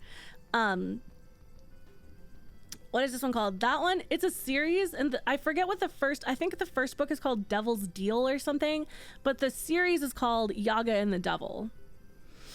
A book where the main character has thoughts and emotions in 2025? Genuinely crazy. I know. Unheard of. Unthinkable. Could not be me. But yeah, I do like 𝐬𝐿 and the 𝗏. If you want one that's a little bit on the dark side, but more on the like, it's very emotional, and also in like a scary setting because it takes place in hell and there's like scary monsters and like they have to like fight off these monsters that are coming for them, and like the male main character has like a really tragic backstory, like bad things happen to him. It starts off where this woman gets basically like given away to a Duskwalker because they're like, oh, every 10 years we have to give the Duskwalker a virgin bride, quote unquote. And this woman is like, this is kind of fucked up. Like this whole thing, this whole situation, the fact that I have to be a virgin, weird and fucked up with you guys, honestly. So she gets given to the Duskwalker, and it's just like a story of like finding out that the Duskwalker is not what everybody thinks he is, and like this 10-year deal is not what they think it is, and it's really good. It's very emotional, but so good. That one is called A Soul to Keep. A Soul to Keep by 𝗶𝗶𝗶 is phenomenal and very emotional. 𝐬𝐭𝐝 and the Devil is that one series, and then A Soul to Keep is the other one that I really recommend if you want something a little on the darker side. Both of those are monster romance. I tend to really like monster romance personally. I don't read a whole lot of contemporary romance. However, I have read books by 𝗏𝐻𝐶 Allen if you want a dark romantic comedy. I highly recommend Lights Out by 𝗏𝐻𝐶 Allen, and I highly recommend Butcher and Blackbird. I think the author is Brynne Weaver. Both of those are romantic comedies. Both of those are contemporary romance, but they're romantic comedies. Lights Out is about a trauma nurse who is obsessed with this masked TikToker, and she fucking thirsts over all of his little thirst trap TikToks that he posts, and he is the son of a serial killer and a stalker, who ends up stalking her. He's only a stalker for her, and it's like light stalking. It's like silly stalking. It's a funny book. Okay, it's hilarious. But that one, if you want either one of those stories, I highly recommend the audiobooks for Lights Out and Butcher and Blackbird, because the audiobooks are absolutely fucking phenomenal. And they're so fucking funny. Both of them are so funny. Butcher and Blackbird is about two serial killers who kill other serial killers. So like the only people that they kill are like bad serial killers, basically. Oh yeah, name a monster. I love monster romance. I love it so much. Yeah, those are my recommendations for darker romance. Maneater is so cute. If you ever want to read like a cozy monster romance that's like a short novella, Maneater is so cute. And then anything by the author who wrote Maneater, Emily Antoinette. God, all of her books are just so sweet and so good. So good. Maneater had me kicking my feet. There's no way to read Maneater and not be kicking your feet. And it's so short and so cute. Do you ever do reading streams, like books on stream? Is that, I would love to, but I don't know if it's allowed. So I don't really. The only thing that I've ever really read on stream is sometimes I'll record chapters of my own book for my Patreon, and I'll do like a live recording. I don't know if you can read on stream. I don't think it's legal. I don't think it's technically legal. I could probably read like, I would have to do it in a way that is like with commentary. Yeah, public domain. Otherwise I would have to read, and it would be like me reading with my commentary about the book, so that it's like a derivative of like an audiobook essentially. If you have permission from the author or publisher. Yeah, also that. Space for Love had me smiling. Dude, Space for Love was one of my fucking god tier books. Space for Love is so fucking cute. They're both so fucking cute. They're both so cute and shy and stupid, and I love that. Oh my god. Oh! I love, one of my favorite male character archetypes is when he looks like he's big and scary, but actually he's a fucking cinnamon roll. Like on the inside, he's actually like kind of like shy and maybe like a little like self-conscious, like not even necessarily self-conscious, but like he's just actually so sweet. Dude, that's my favorite. Space for Love was so fucking good. Everything Emily Antoinette writes is so fucking good. So good. So good. They're so fucking cute. I love it.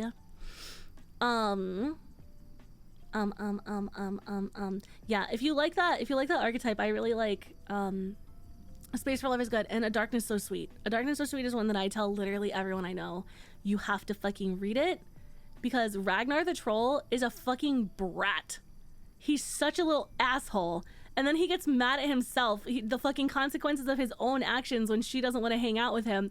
And that there's literally a scene in the beginning where he's sitting at camp at breakfast with his brother, and he does some shit, and he ends up fucking walking away because he embarrasses himself. And then as he's walking away, he's all pissed off, and he's like, oh no, not the ads, no.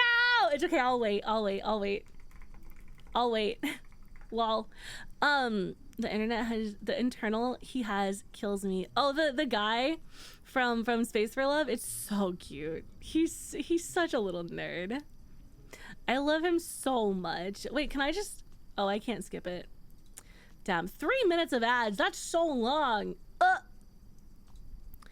Nom nom nom nom nom nom nom nom nom nom nom nom.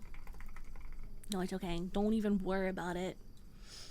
Don't even worry.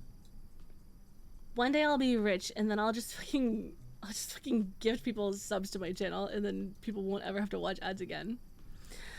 Yeah. I love Emily Antoinette. I'm actually in Emily Antoinette's Discord server, so that I can just stalk new things that are going on, because I never check fucking Instagram. Never ever. So I was like, I'll just join her Discord and her mailing list. And maybe that will be enough. Maybe it'll be fine. Maybe I will keep missing it, because oh my god, I would like so very, very badly to be able to apply for her street team one day. One day. It's rough out here. What was I gonna check? Oh yeah, I need to check my email. What is this?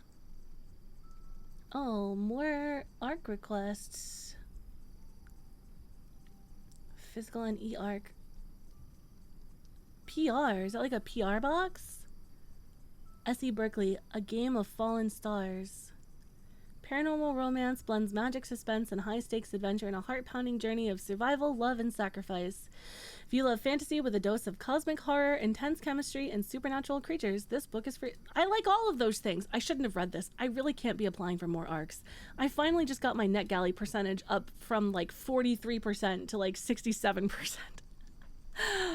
I can't be doing it. Yeah, I'm on a bunch of ARC lists. So every time there's like new ARCs, usually like once a week there's a couple, and then like once a month there's like a big one from Nerd Fam. And then I also get emails from Edelweiss and NetGalley. I just happen to see sometimes when I log in to check my fucking percentage. Dude, I swear to God, I just got approved for an ARC that I was so excited to get. Because it looked like it was going to be like a really cool epic fantasy. It looked like it was going to be a really cool fucking like sort of epic fantasy, like dark academia sort of thing. And I was so fucking stoked, and I got approved for it. And I was looking through some of the early reviews from people who have already like been approved for that ARC and read it.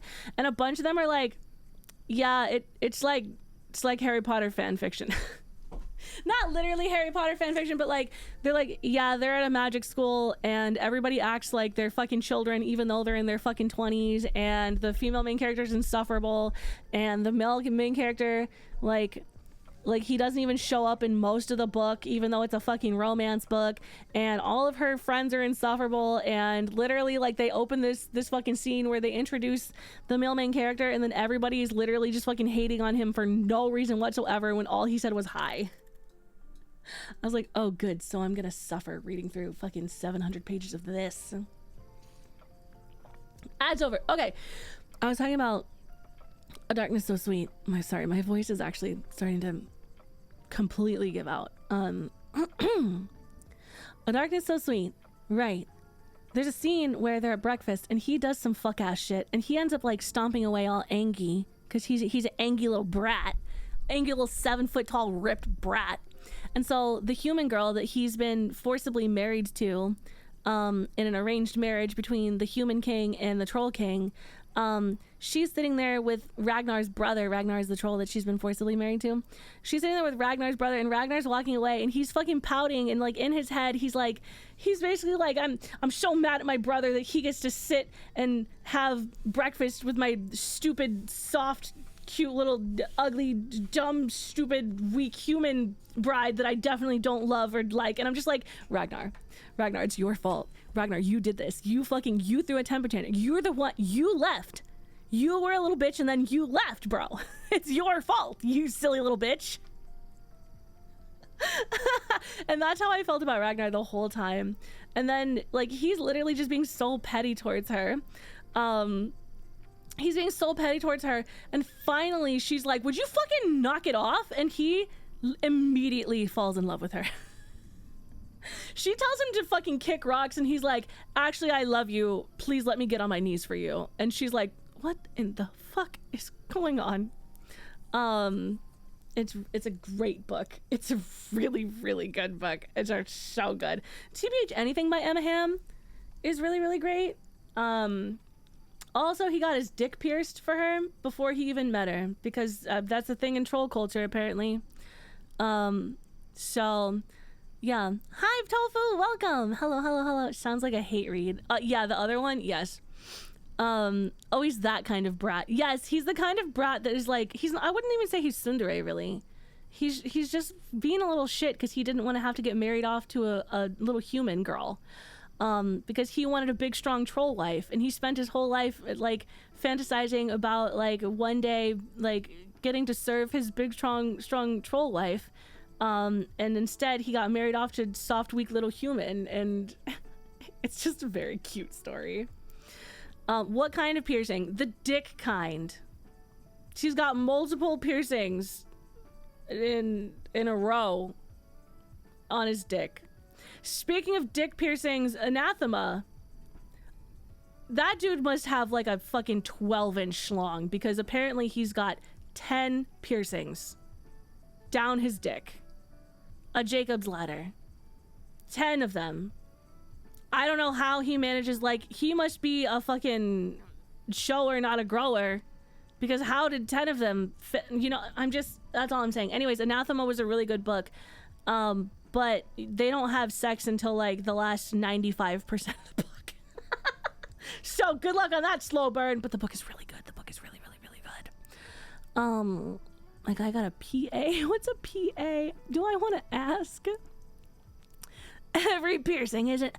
I mean, like, if you got a piercing on your dick, right? Okay, for educational purposes only, right?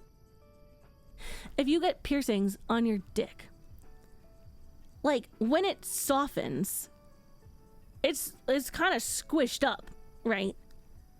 So if you've got 10 stacked on top of one another like a Jacob's ladder, you must have the biggest fucking dick there is, dude. Okay, anyways.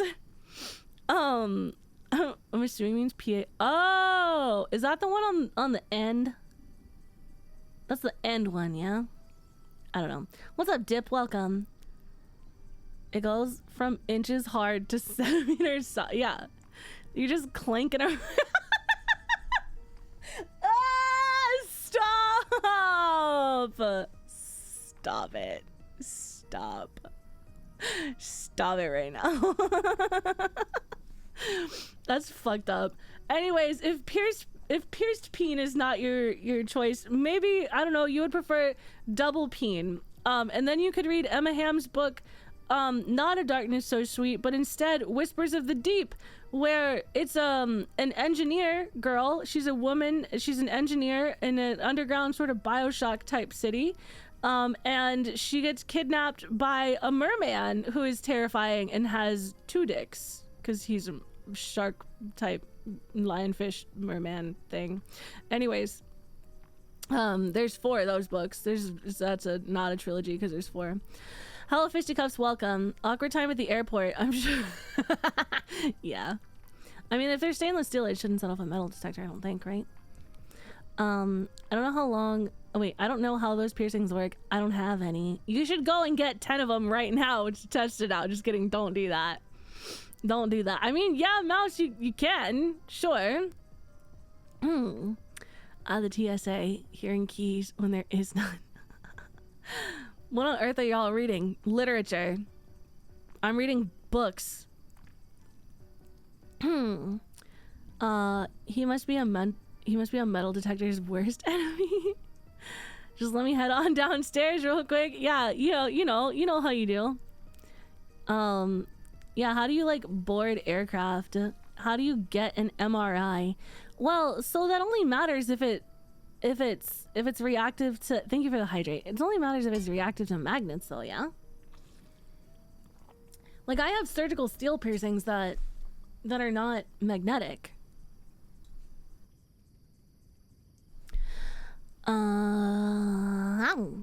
There's not a lot of dick piercings in the books I read. I don't necessarily seek them out. But I did read 2 where they had quite a few. It's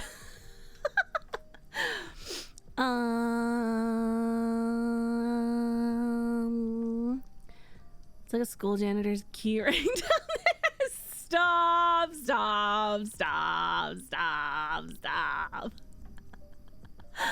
If it's surgical stainless steel, it won't matter. Good looking out. Yeah, I got you. I've got like 12 piercings, so I'm very familiar with the, hey, is this magnetic? I'm gonna purposefully get a magnetic one and go dousing with it. Why? Ragnar can get an MRI without worrying about his schlong sticking to the side of the housing. Stop. Is Fourth Wing any good? So here's my thing about Fourth Wing. Full disclosure, I don't personally read books by Rebecca Yarros or Sarah J. Maas,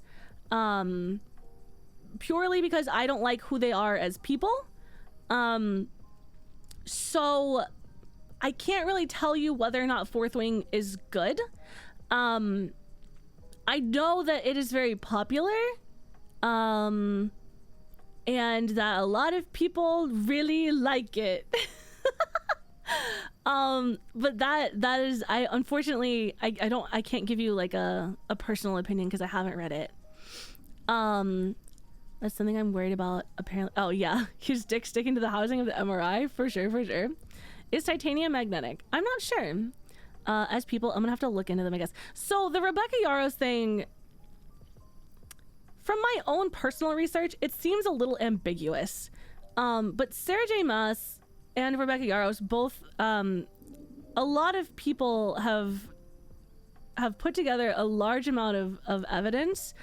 Oh, my stream is, oh, there's a storm. There is a lightning storm happening right now. There's quite a lot of lightning happening right now. Have I stopped buffering? Okay, refresh. Okay, good. Yeah, it just started storming. Again, I'm not going to tell anyone how to feel. I think that everybody should make their own choices and do their own research. However, I have done some pretty extensive research, and I have found that the evidence of Rebecca Yarros and Sarah J. Maas, more so than Rebecca Yarros, having Zionist tendencies and being friends with other Zionists, and putting certain things in their books that felt a little bit racist to me. Like there was some kind of like weird conversation about racial ambiguity with Rebecca Yarros, and then like some certain things that Sarah J. Maas put in her books that were sort of direct mirrors to the struggles and things that Palestinian people have suffered at the hands of Israel, that the similarities were too exact. And then also the main thing for me with Sarah J. Maas was that she, in the same breath, like used Breonna Taylor's death to advertise for her book, which I found really fucking weird. Like weird behavior, in my opinion. That she was like, hey, I know this is a really hard day because, you know, of this happening to this girl and all of that, and, you know, we should, you know, stick together as a community and blah blah blah, but also I hope that my new book that just came out can bring you some joy. Go buy my book. And I was just like, bro, read a room. Are you for real? You could have made 2 separate posts. Like, I completely understand that, like, there are certain things that you have to do. Like, when you're a traditionally published author, I know that there are certain requirements of like, hey, your book just came out, you need to be posting on your social media. You know what I mean? But don't in the same breath make don't, you know what I mean? It's a weird behavior, IMO. My dog is freaking out because there's a storm. She's very upset. So that being said, also, I read the first couple of chapters of 𝐸 and it was bad. So I was just gonna leave that alone as like, hey, her writing, not for me. Don't like her female main character. I don't like the way that she writes. I don't like men who are just mean to women and then, I don't know, they were hot and had a big dick so they got away with it. Not my thing, and I was just gonna leave that alone. And then I read all that other stuff and I was like, ooh, you know what? I'm good, actually. I'm so actually good. Anyways, so that's all that to say. I don't know if Fourth Wing is good. If it is something you're interested in reading, though, there are ways to get it without supporting those authors, like Pango. Pango Books is an app that you can use on your phone for like secondhand books, and a lot of the time you can get books that are like fully like brand new. There's also a website called thriftbooks.com, which is basically the exact same thing. So, you know, there are ways to do that kind of thing if you would like to. Yeah, that would be my personal recommendation, because again, I can't dictate what people read, but I can at least offer an alternative to giving them money. Yeah. Yes, Oscar. I know it's raining. Hold on. Do you want me to put you on the box? I'll put you on the box. You want to see out the window? Come here. Come. Come. You want to get on the box? Up. Come on. Yeah. You want help? Up. You want help or you want to do it yourself? Come here. Okay. Let me do it. Come here. Ugh. All right. There you go. Can you see? Can't see shit, huh? That window is a little foggy, isn't it? Oscar's on the box. So there's a box in front of the window that she can get on herself, but she like gets nervous. She like gets nervous trying to get up there, and then she'll keep like putting her front paws up on the box, and then like acting like she's gonna get up, but then she won't, and then she'll put her front paws up again, and then she'll put it back down, and then put him up, and then put him down, and I'm just like, girl, just sit down and I'll fucking pick you up. She's a little goober. She's scared of the thunder, so she's being like really just generally anxious right now. Hold on here. I think I've expended my brain's ability to do work today. Why don't you come over here? Why don't you come over here? Why don't you come over here? I'll take off my sweater even. I can do this. I'm gonna do that. Okay, yeah? Yeah, she wants little uppies. She's very cute. She's a butthole, truly. But she's really cute. I love her. Yeah, plus the cat will be... Yeah. Yeah, Rugged Sauce will be home soon. Hopefully. It is raining, so it might take him a little while. Bro, I finished my next newsletter after the one I'm sending this week, so this has been really helpful. Oh, I'm so glad! I'm so glad! Hell yeah, dude! I really like your VTube model. Thank you. Thank you. Thank you. Thank you. Thank you. Thank you. This is the whole thing. The whole thing. Thank you. Thank you. Thank you. Sometimes I can put my hair up. As long as Bevan's not here. Oh, that's my ponytail. And then I can put it in a bun sometimes if I want to. Yeah. Hi, Babu. Father Pop's return to, yeah. The Cat Returns. Which, by the way, was actually a really good Ghibli movie. What did Bevan do? Bevan likes to steal my bun off my head. He snatched my onion. My little onion bun. My bunion. Oh, I see rugs. I see the headlights outside. My onion bun. Do you hear the dog? It's because Rugs just pulled in the driveway and she sees him. She's gonna jump down. I'm still practicing drawing digitally. Oh, hell yeah. Nice. I am, one of the other projects I'm working on right now is a new model for myself. I did not draw this one that I'm currently using. But I'm currently working on a new model for myself. It's one of my big projects right now. It was between that and writing today, and I opted for writing today. Oh my god. Meow. Rug spotted. Yeah, so what's for dinner?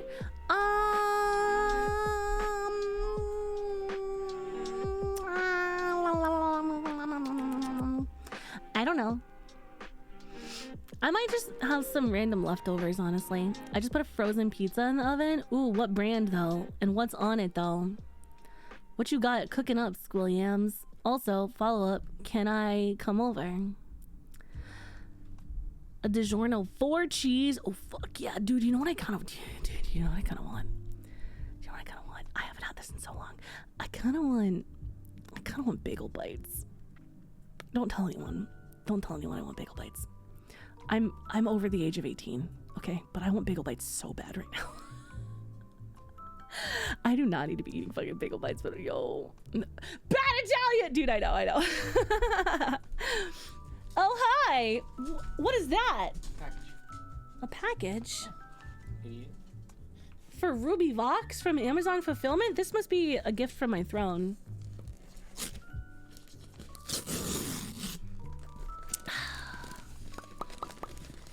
All right, what are you?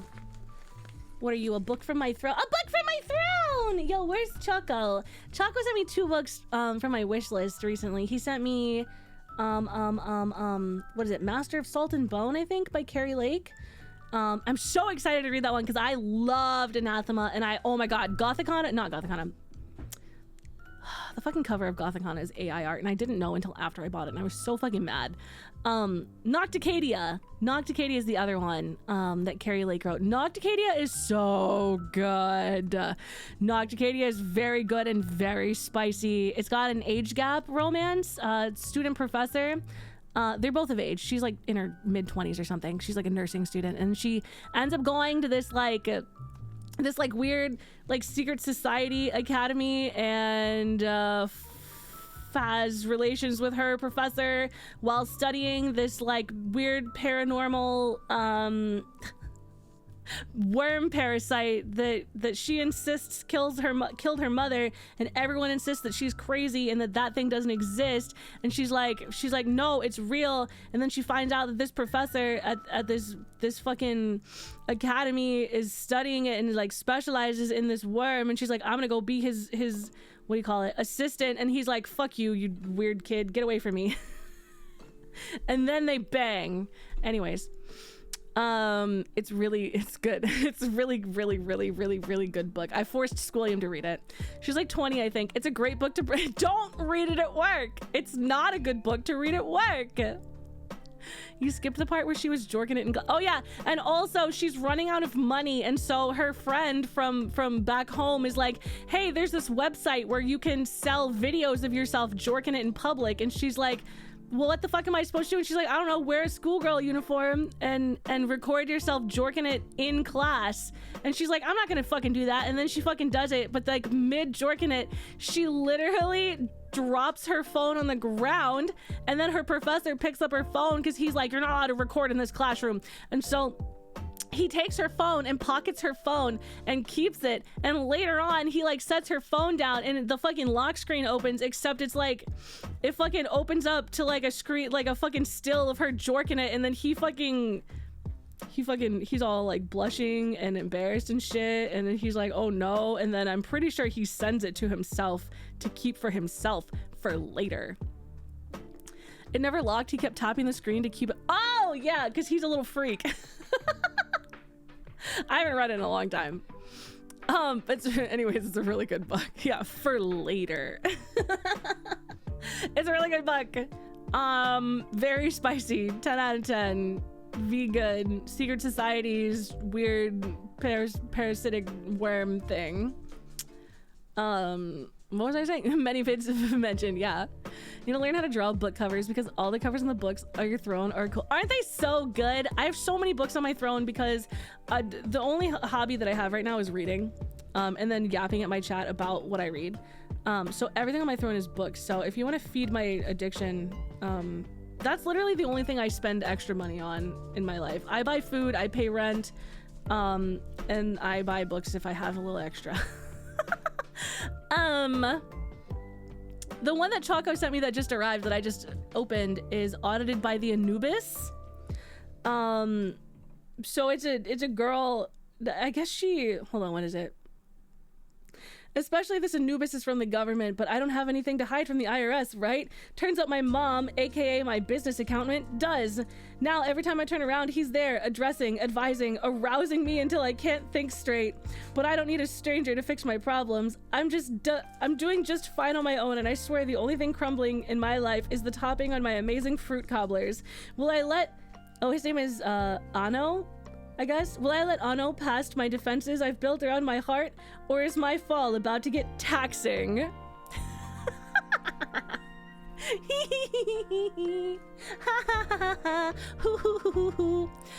Is Clip Studio a good place to learn digital art? Yeah, I think a lot of people use Clip Studio art, so I think it would be a good place to just like, basically, it's kind of confusing sometimes.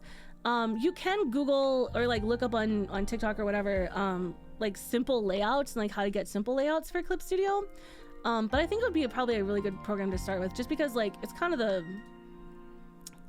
one that everybody uses at this point. Committing tax fraud until the IRS Minotaur audits my pussy big wild style. Stop.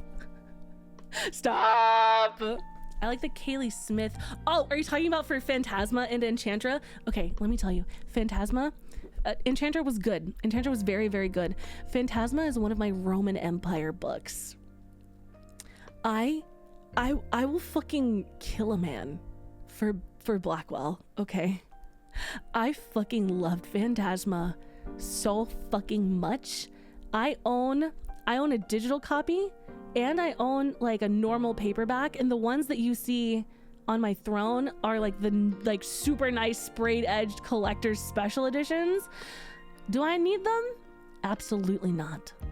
Do I want them so very, very, very badly? Yes. Yes, I do. I want them so bad. I want them so bad. They're so pretty and they're so good. Fuck. Okay, anyways. My long-term goal is to make a VTuber model. I hope that you can. It's taken me 2 years so far. But I'm working on it, and it's fucking good. BC, I'm literally gonna cry. I'm gonna fucking literally cry. Dude, thank you so much. What the fuck? That is one of my favorite books of all time. Oh my god, I'm literally dude, thank you so much. Hold on, I'm responding to the Twitter. I cry, dude. Thank you. What the fuck? It was a pretty good book. I loved it. I loved it so much. These always sound like my ℏ𝑑𝐮, except these get wrapped up in 50 pages max. Well, yeah, because they're not erotica, they're romance. So they're usually like 300 some odd pages. BC, thank you! Fuck yeah, dude. Oh my god, I'm so happy. I'm so excited. It's such a beautiful fucking book. So good. Thank you. I'm so excited. Did you guys hear that thunder? You guys fucking heard that, right? That was crazy. Oh my god. Holy fuck. Oh my lord. Can't believe 𝗶𝘃 bought you the collector's edition of 12 Rules for Life by Jordan Peterson. 𝗶𝘃 would fucking never. Hi Jim Wolf, welcome. How are you? Hello. Hello. Yeah. Man, a bunch of... I'm looking at my throne now because I wanted to see the covers. There's a lot of really cool fucking book covers on here. Yeah, they're so cool. What the heck? The Book of 𝗂𝐴ZRAEL is one that Ruggs really liked. And I'm about 25% of the way through that one. But it's good so far. Sounds bad, but I don't care about the story. I would get these books just for the cover art. No, honestly, it's kind of fair though. It's pretty fair. But also the story is really good. The story is good. I really like Phantasma. It's a death game. It's about a woman who is a necromancer, and her sister watch her mom die and then watch her mom's necromancer magic go into the oldest daughter, the main character. And she goes to find her sister because her sister fucking disappears and finds out that her sister possibly might have entered into this mansion that is like a magical mansion that just like appears across the country sometimes, and it's a fucking death game, like a Hunger Games style fucking death game, right? Where there's like all these trials and you have to survive every night, and like every night is a new trial. And she gets in there and there's this phantom that shows up, and he's like, hey, if you pledge yourself to me, I'll help you get through these trials. You talked about this? Oh, about Phantasma? I'm like between good and bad, neutral, I guess. I'm doing pretty good. My voice is very tired today. I might take off tomorrow. My voice has been very sensitive the last couple of weeks, and I'm not sure what the fuck is happening. The ending of it is pretty yes, so that's my only issue with Phantasma, is that like Kaylee Smith's writing, like I think this is just her style of storytelling, is that like the ending kind of comes out of nowhere and then it's over. It is a happily ever after, but it is like a weird rushed ending every single time, and I think it's literally just her style of writing. So, but I liked the characters and I liked the rest of the story enough that it didn't, like, I was like, what the fuck on the ending, but like still really liked it. When are we getting Onion's silent stream? A horror game with no voice, just facial expression. Isn't there one out? Did one come out recently? I like Schmut. Hey. Have I got recommendations for you? Me too. Me too, Orca. Me fucking too. Orca, when are you gonna read A Darkness So Sweet so that I can scream about it with you? Orca, tomorrow Warrior Princess Assassin comes out, and you can read about a princess who has 2 boyfriends, and her boyfriends are boyfriends, and everybody kisses everybody. And it's really good. It's really good. It's really good. Oh my god, I can read it. Yes, A Darkness So Sweet is so good. Send me the name. It's literally A Darkness So Sweet by Emma Ham, and it's got a hot fucking troll and a redhead on the front. It's really good. It's really good. I have so many smut, and they have pictures. Ooh, they be kissing. Ooh, gather rug spotted. Yeah, there was a rugged sauce in the background. There was a rugged sauce. Ah! Oh, I should probably put myself in just chatting. I'm losing my fucking voice. Let me put this away. Okay. Menton 2 music vibe? Is that a game? It could have been. For you, I'll read my first. Orca, you've never read a monster fucker book? Oh no, now I kind of feel like I have to get you the perfect recommendation. Although, I mean, A Darkness So Sweet is really good. So, A Darkness So Sweet is really good. His dick is pierced, and it's huge. He's got a huge pierced dick. Besides like werewolves and vampires. Oh, okay, so paranormal romance. Okay, dude, you gotta read some monster fucker books, bro. There's so, yeah, he's got a Prince Albert. There's a scene in the book where they're doing it, and he's proud of her because she got to the 6th bar.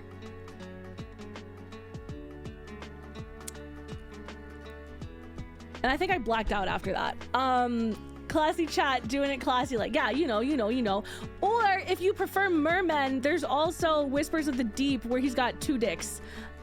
So you know, if that's your thing, you could read that instead. Or if you want something like it's kind of a dark romance and it's kind of scary, but also it's like very deeply emotional and has like a really emotionally fulfilling story, there's A Soul to Keep, where a woman is given away by her village to a Duskwalker who takes her to hell, and she learns that literally all he's ever wanted was somebody to love and care for. Does the piercing get stuck in her hair? No, it doesn't. But she almost can't get it in. That sounds like the video I saw of a 4'11" girl. What the fuck? Don't say any more words, Bevo. You're banned from typing. Does she have hair? What kind exactly are we asking about? What the fuck are we talking about? She got bush? Dude, I don't know. But if you go on Emaham's website, you could see some cultured art from her books, because there's packages that you can buy of all of her books that come with art. And some of it I wouldn't hang in your cubicle. We were doing so well. We honestly, Chad, I was so proud of you for like 20 minutes, and then Bebu showed up. She doesn't even know if she has bush. Dude, I didn't buy the not safe for work art. I'm fucking poor, okay? I bought the ones I could afford, okay, bitch?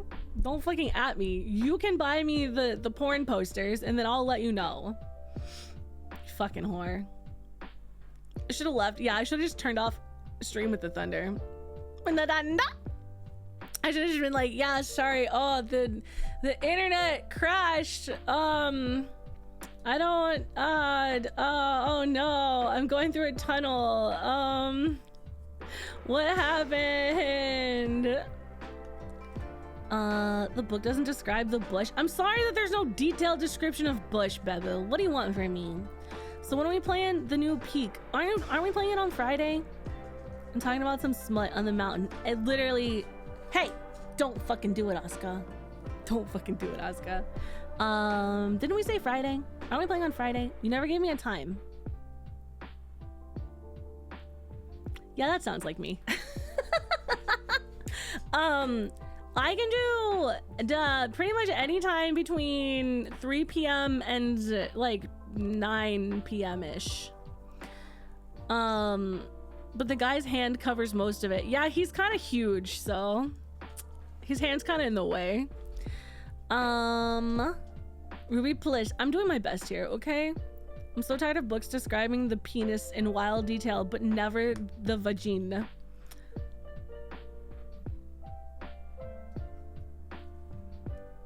I mean, I guess. There's not a lot to describe. It's usually pretty samey, honestly. You want to do it 3 p.m.? Yeah, sure. Eastern? Yeah? Yeah. What if they have a birthmark? I mean, I guess if there was something different to describe. You know what I mean? You have to remember also that a lot of romance novels are written for women readers, a female audience. And most of us really don't give a fuck about a detailed description of fucking pussy, okay? Most of us are just like, yeah, I'm just gonna imagine the one that I wanted anyway, so it's fine. I'm gonna say in most cases, unless it's monster cock, I don't even want a detailed description of dick, bro. Just let me imagine whatever dick I want to imagine. I don't need to know that it fucking curves at like 6 degrees like northeastern, okay? Okay, 3 p.m. Eastern on Friday. We're playing Peak with Orca. Hey chat, on Friday at 3 p.m. we're gonna play some Peak with Orca. Chat room. Onion does not understand the appeal of the vagina. She's not a certified pussy enjoyer. I demand equality in genitalia. I'm just telling you that I don't need a description. I'm sorry that you have aphantasia. Get a better brain, I guess, bitch. Yeah, yeah, 3 degrees northeastern. I don't know if they got the millimeter defeater. What the fuck does that even mean, dude? What does that even mean, bro? Bro, what does that even mean? All right, I gotta go. I actually have to go because I just heard thunder again. I just heard thunder fucking again.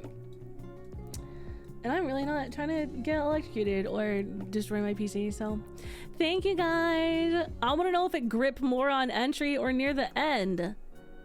Well, you'll just have to read some porn for dudes, Bebu. I don't know what to tell you. His cock had a north-northeast curve. I should have read that in my audiobook voice. We got directional information. Use that dick as a compass. More like a compass. Yeah. Okay, bye. I'm getting the fuck out of here. I'll see you guys maybe tomorrow. I kind of want to play games, honestly. I kind of really want to play games tomorrow. I kind of want to play games tomorrow. I don't know. We'll see. I really need to work on this fucking VTuber model and fix it and finish it. We'll see if I can convince myself to do art tomorrow. Thank you. They have romance for men books and they're all labeled. Yeah, dude, you can actually look it up. It's a specific genre. It's called romance for men and they are labeled as romance for men. It's kind of ewy. It's really ewy, and a lot of the covers are AI art of submissive, like half anime girls tied up on their knees, and it's really weird and ewy. If it's written by a man, I don't want it. Say it louder for the people in the back, Squilliam. If it's written by a man, I don't want it. Anyways, thanks for hanging out with me today. I'll see you tomorrow.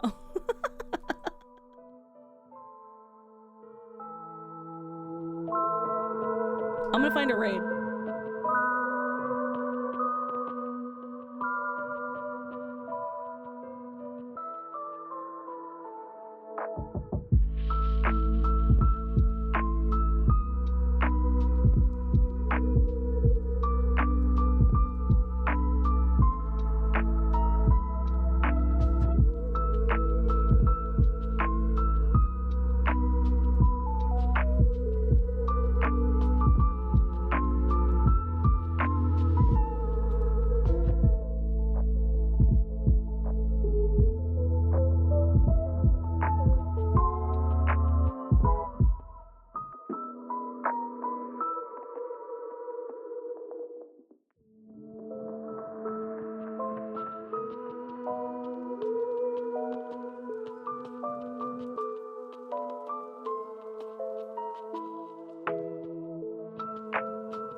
Hi, Ruby. How are you doing? Oh my gosh, is that my big sis? Hello, all you